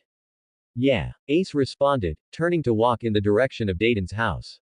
He did not walk fast. The mountain path was too familiar to him, he could walk back even with his eyes closed. But today, he walked slower than usual. His mind was a mess. He had been distracted all day. He was a beat slow while hunting, letting a wild rabbit get away. He missed his footing once while climbing a tree. Although he grabbed a branch in time and didn't fall, the look in Sabo's eyes clearly carried the meaning of, "What on earth are you thinking about?" What was he thinking about? He was thinking about that gorilla girl. In the morning, she asked when he would be back, and he said, "Before dark." She said, "Stay safe, come back early. Stay safe. Come back early." These words were like a seed, falling into his mind at some unknown moment, and then it kept growing, until it was everywhere. He walked along the mountain path, the fallen leaves rustling under his feet. The chirping of birds in the distance rose and fell, as if they were passing some message to each other. He had never cared about these sounds before, but today he noticed that it was getting dark. He quickened his pace. It wasn't that he wanted to see her sooner. It was getting dark, that's all. It was hard to walk in the mountains after dark, he just didn't want to fall. Yes, that was it. When he saw the wooden cabin of Dayton's house in the distance, Ace's pace slowed down again. Warm yellow light shone through the windows. It was the same as when he left. When he went out in the morning, the kitchen light was on, and she was in there washing dishes. Now the light was on again, and she was in there cooking. He stood at the edge of the clearing, looking at that window with the light on, standing there for a few seconds. Then he went in through the back door. The kitchen was steaming hot. Something was stewing on the stove, the lid jumping slightly, white steam rising from the gaps, carrying the fragrance of meat and wild vegetables. Lynn had her back to him, currently chopping vegetables. Her movements were fast, the knife hitting the cutting board with a rhythmic, thud-thud, sound. Her ponytail was tied high, a few loose strands hanging by her ears. She heard the movement and turned her head. "You're back." One word. One look. Then she turned back to continue chopping vegetables. Ace stood at the kitchen doorway, still carrying the 2 wild rabbits he had hunted today in his hand. "Yeah," he said. His voice was very soft. Probably only he could hear it. "Wash your hands, get ready to eat." Ace put the wild rabbits by the edge of the stove and turned to wash his hands. Beside the water vat, there was a new water ladle. It was wooden, polished very smooth, and a small flower was carved on the handle. He paused for a moment. This wasn't here yesterday. He glanced at Lynn's back, she was still chopping vegetables, not turning around. He picked up the new water ladle, scooped half a ladle of water, and slowly washed his hands. The water was cold. But he didn't feel cold. When he finished washing his hands and returned to the living room, the meal was already set on his low table. A bowl of stew, rice, and a small dish of pickled radishes. The stew had meat and vegetables, the broth thick, sprinkled with a few chopped wild scallions on top. The rice was piled high, packed firmly, turned upside down in the bowl, white and plump. He glanced at the table of Dayton's house, the same stew, but there was significantly less meat. Dayton and a few subordinates sat around together, eating noisily. His ears turned red again. He sat down, picked up his chopsticks, and lowered his head to eat. The stew was delicious. The meat was stewed until very tender, melting in his mouth. The broth had the fresh fragrance of wild vegetables, and another flavor he couldn't identify, probably some kind of seasoning. He had never tasted this flavor before. He took a bite of rice, then a bite of vegetables. Then another bite, and another. He ate very quickly. It wasn't because he was afraid the food would disappear. It was because it was delicious. When he was halfway through eating, he noticed that Lynn wasn't eating. She was standing at the kitchen doorway, her apron still on, talking to Dayton about something. I'll go to town again in 2 days to buy some seasoning. There isn't much soy sauce left. Fine. Do as you see fit. Dayton's tone was still the same, stiff, but a little softer than yesterday. Is Grandpa Garp coming back tonight? He said he would. Don't know when. Then I'll save a portion of food for him. Lynn turned back to the kitchen and began to tidy up the stove. Ace lowered his head and continued eating. He finished the last mouthful of rice and drank the soup in the bowl clean. The pickled radishes were also finished, and he even scraped the juice in the dish with his chopsticks. He stood up and placed the bowl in the sink. Lynn was wiping the stove, not even looking up. Are you full? Yeah. Go rest. Ace didn't move. He stood at the kitchen doorway, hesitating for a moment. What are we eating tomorrow morning? Lynn's hand paused. She turned her head and looked at Ace. Ace didn't look at her. His gaze fell on the lid on the stove, the tips of his ears red. What do you want to eat? Lynn asked. Whatever. Then it'll be the same as today. Yeah. Ace turned and walked away. He walked a few steps, then stopped again. That water ladle. Did you buy it? Yeah. Bought it in town this morning. Why? Nothing. He walked away quickly. When he walked through the living room, Dayton looked up at him. Why is your face red? It's not red. He rushed into the corridor and slammed his bedroom door shut. He thought he would see the same room as yesterday. Empty. Only bedding, a quilt, and a pillow. But he didn't. What he saw was a bed. White sheets, a blue quilt, folded neatly. Beside the pillow was a brown something. He saw a desk. It was placed against the window, and on the table was a desk lamp, an orange lampshade, looking warm in the twilight outside the window. Beside the lamp were a few books, stacked neatly together. He saw a cabinet. It was placed against the wall, the cabinet door half open, with a few pieces of clothing hanging inside. White, dark blue, black. On the floor was a pair of shoes. Brown ankle boots, the soles very thick, looking very sturdy. His room. Ace stood at the doorway, motionless.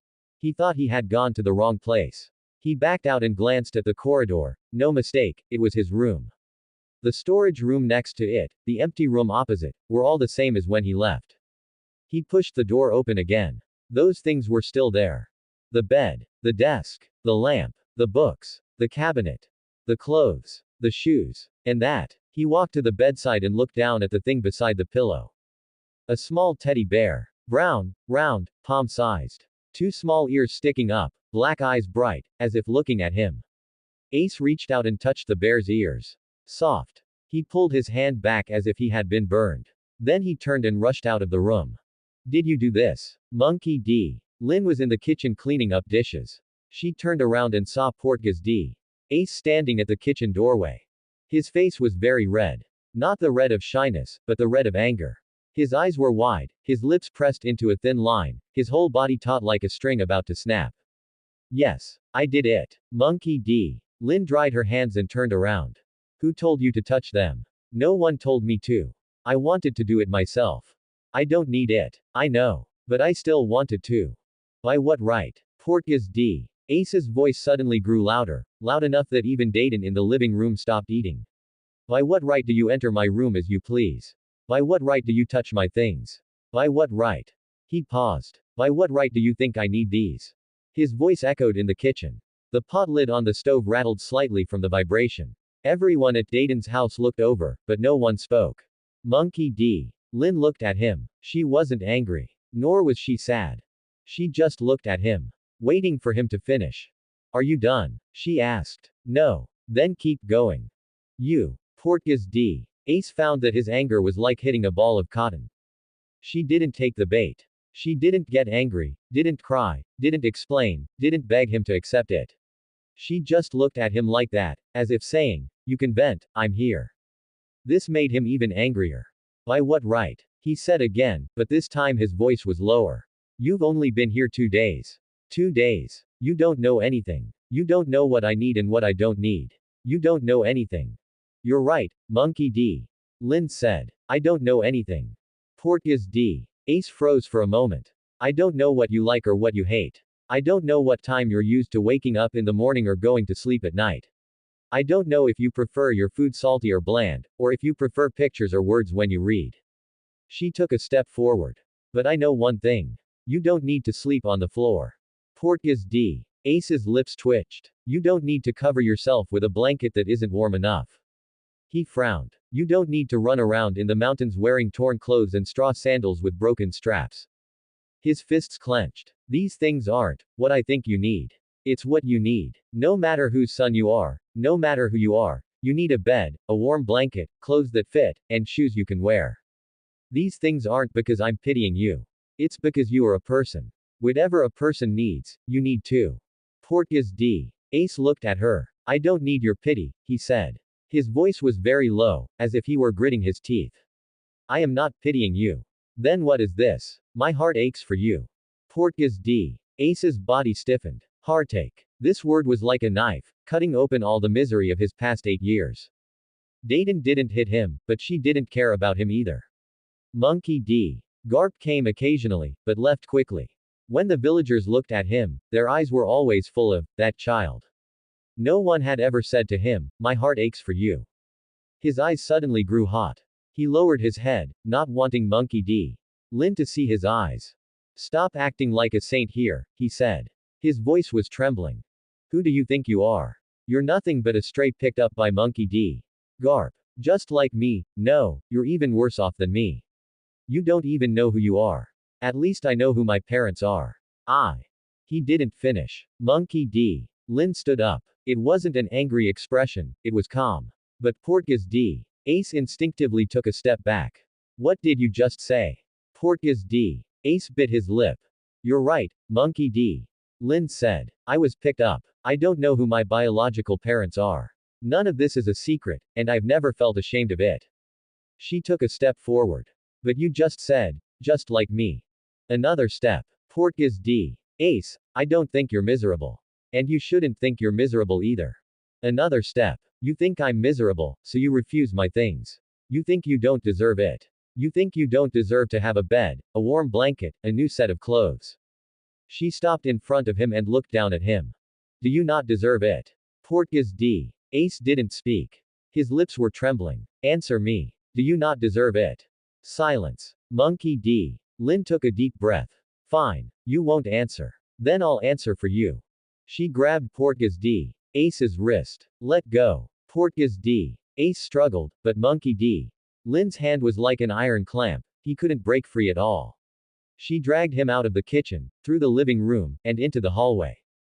The people at Dayton's house watched this scene, dumbfounded. Dayton stood up, wanting to say something. Sit down, Monkey D. Lin said without looking back. Dayton sat down. Monkey D. Lin dragged Portkes D. Ace into his room and let go. Portkes D. Ace stumbled, and after steadying himself, he immediately put some distance between them, looking at her warily. Monkey D. Lin didn't look at him. She turned around and pointed at the bed. Do you see this bed? Portkes D. Ace didn't speak. You need it. You deserve to have it. She pointed to the blanket. Do you see this blanket? You need it. You deserve to have it. She pointed to the desk, the lamp, the books, the cabinet, the clothes, the shoes. Pointing at each one, she said it again. You need it. You deserve to have it.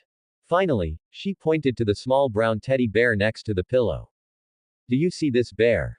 Portkes D. Ace's eyes turned red. He tried his best to hold it back, but his lips were trembling. You don't need it. It's not useful for anything. It can't keep you warm, it can't fill your stomach, it can't help you hunt. Her voice suddenly softened. But it's very cute. I liked it the moment I saw it. An 8-year-old boy should have a stuffed toy. Even if you say you don't need one. You should still have one.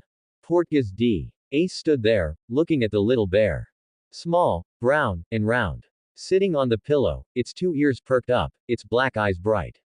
His lips trembled a few times. I don't need you to tell me these things, he said. His voice was hoarse. Then tell yourself. I. Portgas D. Ace. Monkey D. Lin crouched down to be at eye level with him. You don't have to accept these things. You can throw them all out. I won't stop you. But, her voice suddenly turned very firm. You are not allowed to say you don't deserve it. You are not allowed to say you are miserable. You are not allowed to use words like that to hurt me, and you are not allowed to hurt yourself. This is the rule I'm setting for you. If you aren't good, I'll spank you. I already demonstrated that this morning. Portgas D. Ace looked at her, looking at the way she crouched down to be at eye level with him. Looking at her serious eyes that showed not a hint of backing down. In those eyes, there was something he couldn't understand. It wasn't sympathy, it wasn't pity, it wasn't that condescending, you're so pitiful, let me help you. It was a kind of determination he had never seen before. It was like someone was saying to him, I won't leave. No matter what you do, I won't leave. His anger, like a receding tide, slowly faded away. In its place was something indescribable. It wasn't being touched, he didn't know that was called being touched. It was a kind of peace of mind. Like his heart, which had been hanging in the air, had suddenly landed on the ground. He lowered his head. Whatever, he said. The voice was very quiet. Very, very quiet. Then he turned around, walked to the bed, and sat down. Sitting on the edge of the bed, his 2 feet dangling in the air, unable to reach the floor. Monkey D. Lin stood up. Did you have dinner? I did. Are you full? Yeah. Then get to sleep early. She turned and left. When she reached the doorway, Portgas D. Ace's voice came from behind her. That water ladle. Monkey D. Lin stopped. That water ladle, it has flowers on it. Yeah. I had the shopkeeper carve them. Why? Because it looks nice. Portgas D. Ace was silent for a moment. Whatever. Monkey D. Lin smiled, without turning back. Good night, Portgas D. Ace. She closed the door. Portgas D. Ace sat alone on the bed, looking at the closed door. Good night. No one had ever said good night to him. He lowered his head and looked at his hands. There was still a red mark on his wrist where Monkey D. Lin had grabbed him, her grip was really strong. He touched the red mark. Then he turned his head and looked at the teddy bear next to the pillow. He picked up the bear and squeezed it. It was very soft. He quickly shoved the bear back next to the pillow, as if he had been burned. Then he picked it up again. Squeezed it again. Shoved it back. The third time, he didn't shove it back. He placed it on his lap and looked down at it. I won't give you a name, he said. The bear didn't speak. And I won't take you hunting. The bear still didn't speak. And I won't. He paused. He placed the bear next to the pillow, facing himself. And I won't throw you away, he whispered. Then he lay down and pulled the blanket up to his chin. The blanket was very warm. Much warmer than his bedding. The pillow was very soft and smelled of sunshine. The mattress sank slightly, supporting his back, it wasn't as hard as the floor. He rolled over, facing the wall. Moonlight shone in through the window, illuminating the lamp on the desk. The lamp wasn't on, but the shade was orange, and it looked very gentle in the moonlight. He closed his eyes. After a while, he opened them again and took a look at the bear. Closed them again. The corners of his mouth curled up slightly. Very slightly, very briefly. In the moonlight, it was almost imperceptible. It was nearly midnight when Monkey D. Garp returned. Monkey D. Lin was not asleep. She sat in the kitchen with a bowl of food kept warm for him and a cup of tea that had gone cold. Grandpa, she said, standing up. Have you eaten yet?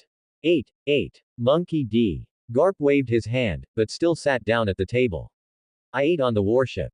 Bogard made it, it was terrible. Monkey D. Lin pushed the bowl of rice toward him. Eat a little more. Ha ha ha ha. All right. Monkey D. Garp ate in large mouthfuls, saying indistinctly as he chewed, Girl, the food you make is 100 times better than Bogard's. Everything you make is 100 times better than what Bogard makes. That's true. Monkey D. Lin sat opposite him, watching Monkey D. Garp eat. She noticed mud on Monkey D. Garp's military boots and some on his pant legs. He had probably come straight up the mountain path without taking the long way around. Grandpa, she said. Did you go see Luffy today? Monkey D. Garp's chopsticks paused. No. Why? Monkey D. Lin was silent for a moment. Grandpa, Luffy is 5 years old. I know. He lives in the village all by himself. The villagers will take care of him. But you aren't just a villager. You are his grandfather. Monkey D. Garp's chopsticks hung in midair. Every time you return, you come to see Portgas D. Ace. Because Portgas D. Ace's identity is special, you worry about him. But Luffy is your grandson too. Just because he doesn't need special protection doesn't mean he doesn't need you. Monkey D. Garp put down his chopsticks. Girl, I'm not saying you're bad. Monkey D. Lin's voice softened slightly. It's just, I saw Luffy in the village today. He was running around all by himself, talking to dogs, talking to cats, talking to trees. He said he's very happy every day. He really is happy. But, she paused. He asked me, Sister Lin, when will you come see me again? He was smiling when he said it. But my heart ached. Because he's used to it. He's used to having no one with him. He's used to eating in different places every day, playing alone, and growing up alone. He thinks this is normal. A 5-year-old child thinks it's normal to have no one with him. Monkey D. Garp was silent. Grandpa, you don't need to be with him every day. But when you come back, can you go see him? Even if it's just to give him a beating or scold him a couple of times. Let him know he has a grandfather. Monkey D. Garp lowered his head, looking at the bowl of rice in front of him. For a long time. You're right, he said. His voice was much lower than usual, so low it didn't sound like him. I've always been running. Chasing Roger, chasing pirates, chasing here and there. That brat dragon ran off, and I didn't catch him. When Luffy was born, I wasn't there. His mother. He didn't continue. Monkey D. Lin didn't speak. She poured Monkey D. Garp a cup of hot tea. Monkey D. Garp picked up the teacup and took a sip. That kid, he said, looks like his mother. His personality is like mine. No, even more stubborn than me. A 5-year-old brat, doesn't cry when he falls off a cliff, doesn't cry when I beat him, doesn't cry when he's hungry. He never cries. But I'm afraid, Monkey D. Garp said. I'm afraid that one day he will cry. Afraid that he'll ask me through tears, Grandpa, why weren't you there? Afraid that I won't be able to answer. Then don't let him ask, Monkey D. Lin said. Before he asks, you be there. Monkey D. Garp looked at her. He looked for a long time. Then he smiled. Not that kind of booming laughter, but a light, slightly bitter smile. Girl, sometimes the way you talk really doesn't sound like a 16-year-old. There you go again. Ha ha ha ha. Alright, let's not talk about that. He picked up his rice bowl and continued eating. After a few bites, he stopped again. Tomorrow, he said. Tomorrow I'll go see that kid. Take him to eat some meat. And give him a beating. Just kidding, Monkey D. Garp said. Then he added, half kidding. Monkey D. Lin smiled. Grandpa. You are a good grandfather. You said that yesterday. Saying it again. You deserve to hear it many times. Monkey D. Garp was stunned for a moment. Then he lowered his head, ate in large mouthfuls, and didn't speak again. She stood up with a smile and went to refill Monkey D. Garp's tea. The moonlight from outside the window shone in, casting onto the table and onto Monkey D. Garp's graying hair.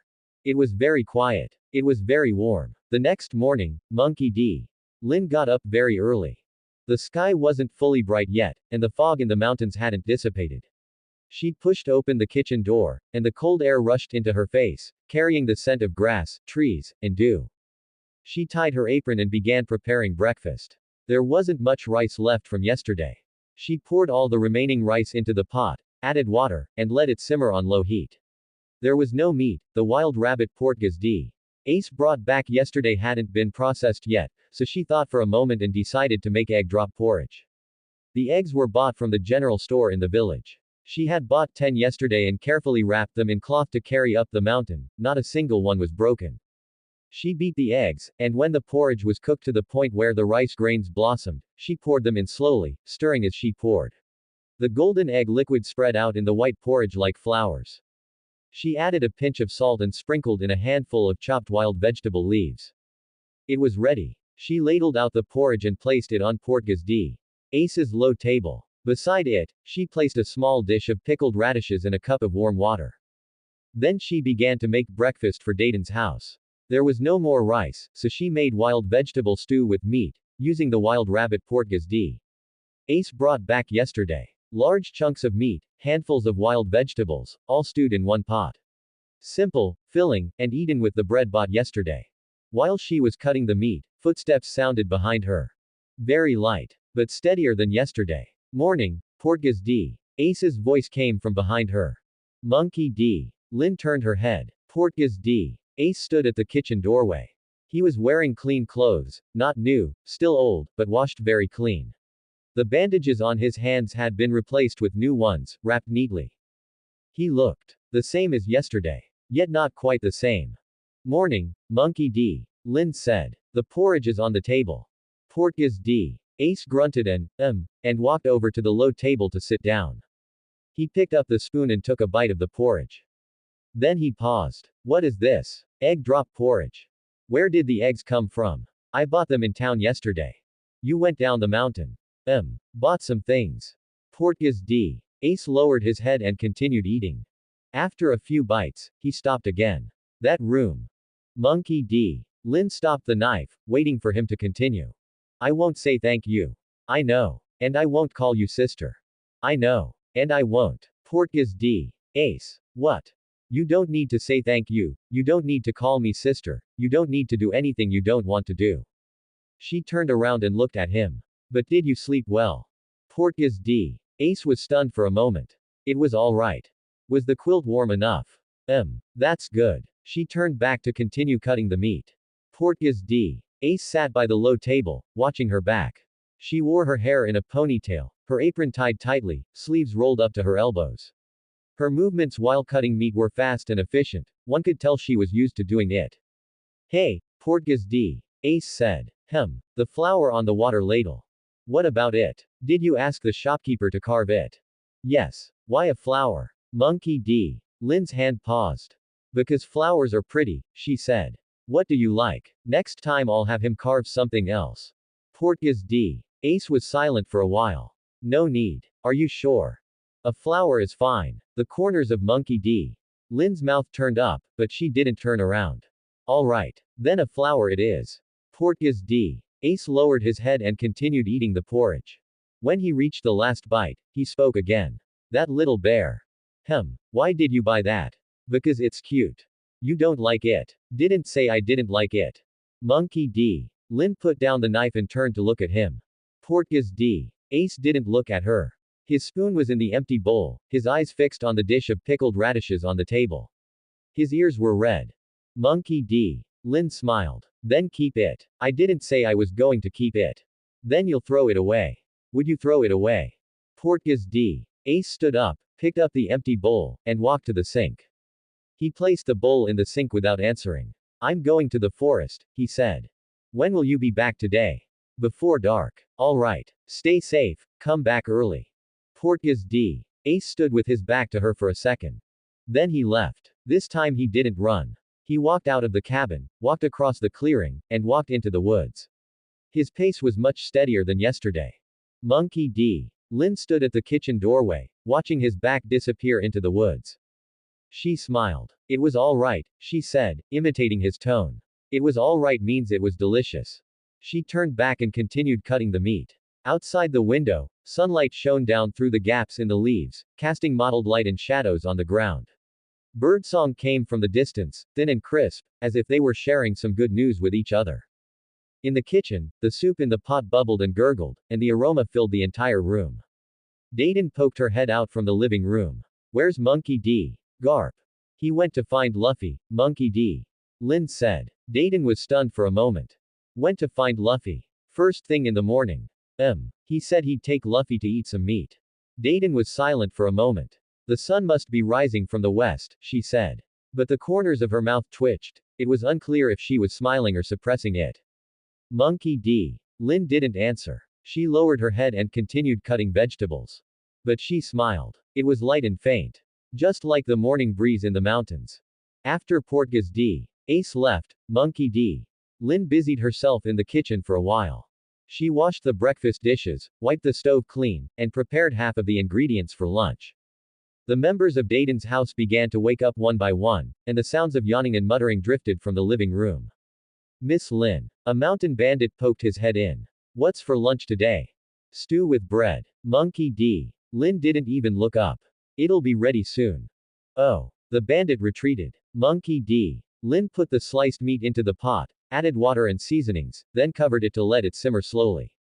She glanced at the sun outside the window, it was almost directly overhead. That bowl of porridge Portgas D. Ace had in the morning would only keep him going until noon, at best.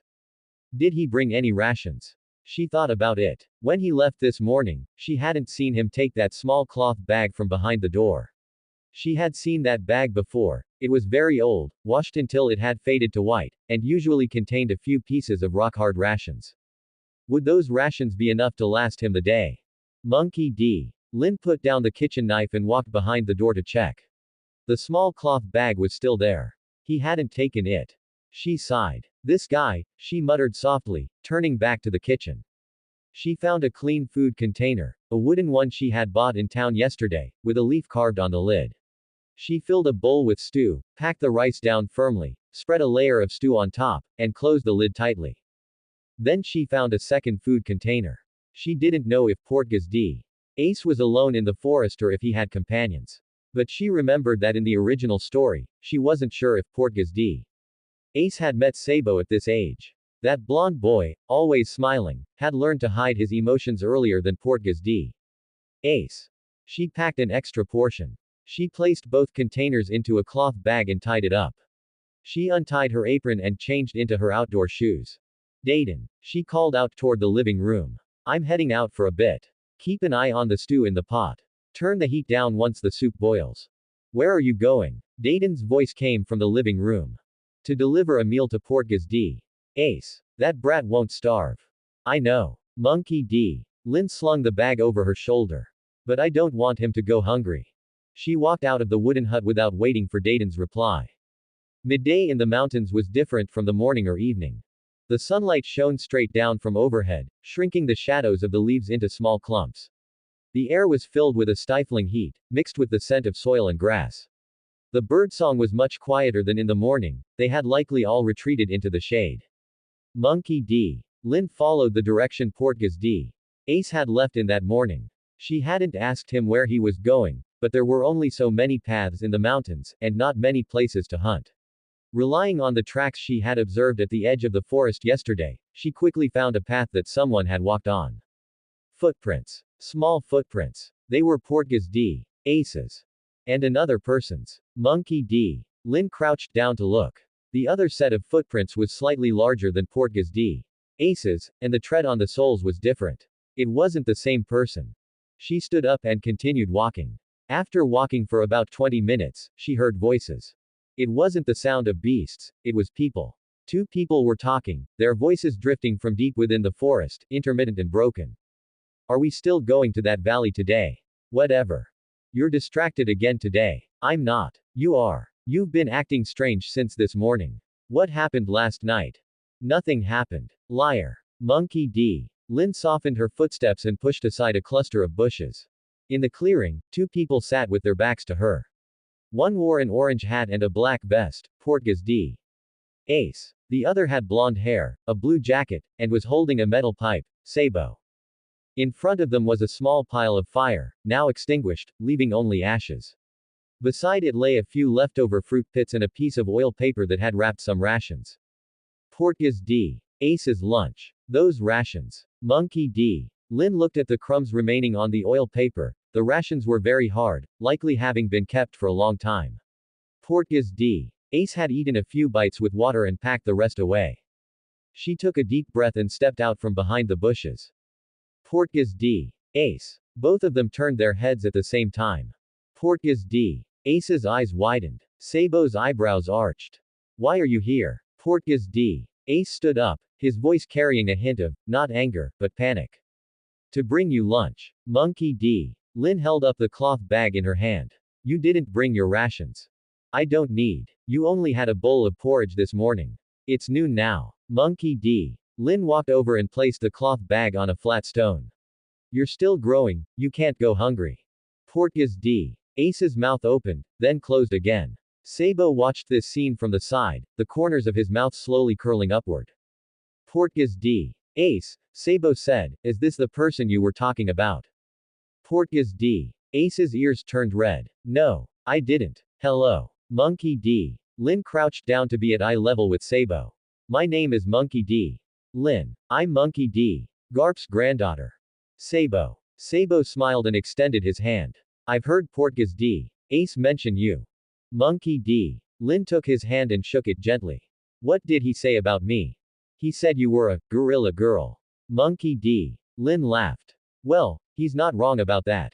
Portgas D. Ace's ears turned even redder. Sabo. You. What? I'm just telling the truth. Sabo laughed even more happily. Monkey D. Lin chuckled and flicked both Portgas D. Ace and Sabo on the forehead. Ouch. 2. Ignoring their cries of pain, Monkey D. Lin opened the cloth bag and took out 2 food containers. I brought these for you. Eat while it's hot. She handed one container to Sabo and the other to Portgas D. Ace. Sabo took the container, opened the lid, and his eyes lit up. This is a feast. The stew was still warm, the broth thick, and the meat was cooked through. The green of the wild vegetables mixed with the brown of the meat, making it look appetizing. The rice was packed underneath, soaked with the broth, each grain distinct and glistening. Sabo picked up his chopsticks and took a bite. Delicious. His eyes brightened even more. Miss Lin, your cooking is amazing. Thank you. Monkey D. Lin smiled. I'm glad you like it. She turned to look at Portgas D. Ace. Portgas D. Ace stood where he was, holding the container, not moving. What's wrong? Not hungry. Portgas D. Ace lowered his head, picked up his chopsticks, and began to eat. 1 bite. 2 bites. 3 bites. He ate faster and faster. Monkey D. Lin crouched beside him, watching him eat. Just like at home, he was wolfing it down, as if he were afraid the food would disappear. Slow down, she said. Portgas D. Ace ignored her, but his speed did slow down just a little. Sabo watched from the side, the smile on his face deepening. After they finished eating, Monkey D. Lin packed the containers away and wrapped them in the cloth bag. Are you full? She asked. Yeah. Sabo patted his stomach in satisfaction. Miss Lin, your cooking is even better than the chef at my house. You have a chef at home. Monkey D. Lin asked casually. Sabo's smile faltered for a moment. Yeah, he said, his voice softer. There's a chef at home. Monkey D. Lin didn't press the issue. She knew Sabo's background, a young noble boy in the Kalubo Mountains, a runaway.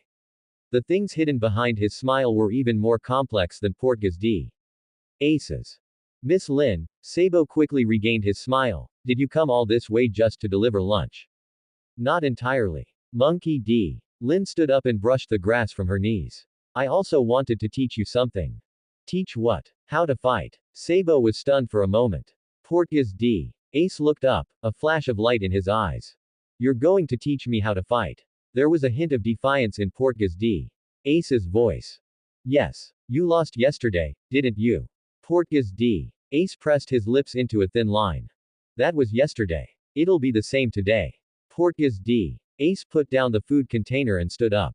Come and try. Monkey D. Lin looked at him and smiled. Alright. But there's a condition. What condition? If you lose, you have to agree to a small request of mine. Portgas D. Ace frowned. What kind of small request? Nothing too unreasonable. For example, she thought for a moment, letting me pinch your cheeks. Or pat your head. Or give you a hug. Portgas D. Ace's mind went blank for a second. Then his face turned red, all the way from his neck to his forehead. What did you say? What's wrong? Is that too unreasonable? Of course it is. It's just a pinch on the cheeks. No way. Then what do you think isn't unreasonable? You tell me. Portgas D. Ace opened his mouth, but couldn't find the words. Sabo was already laughing so hard he couldn't straighten his back. Portgas D. Ace, Sabo wiped the tears of laughter from the corners of his eyes, just agree to it. It's not like you're going to lose anyway. Of course I won't lose. Portgas D. Ace said, but there was a hint of uncertainty in his voice. Then come on. Monkey D. Lin walked to the center of the clearing and flexed her wrists. No backing out if you lose. Portgas D. Ace gritted his teeth and walked in front of her. What if I win? You can do whatever you want. Portgas D. Ace was stunned. Really? Really? A fire ignited in Portgas D. Ace's eyes. Fine. That's the end of part 2. Part 3 is coming soon. Thanks for watching. Please subscribe and support our channel for more stories.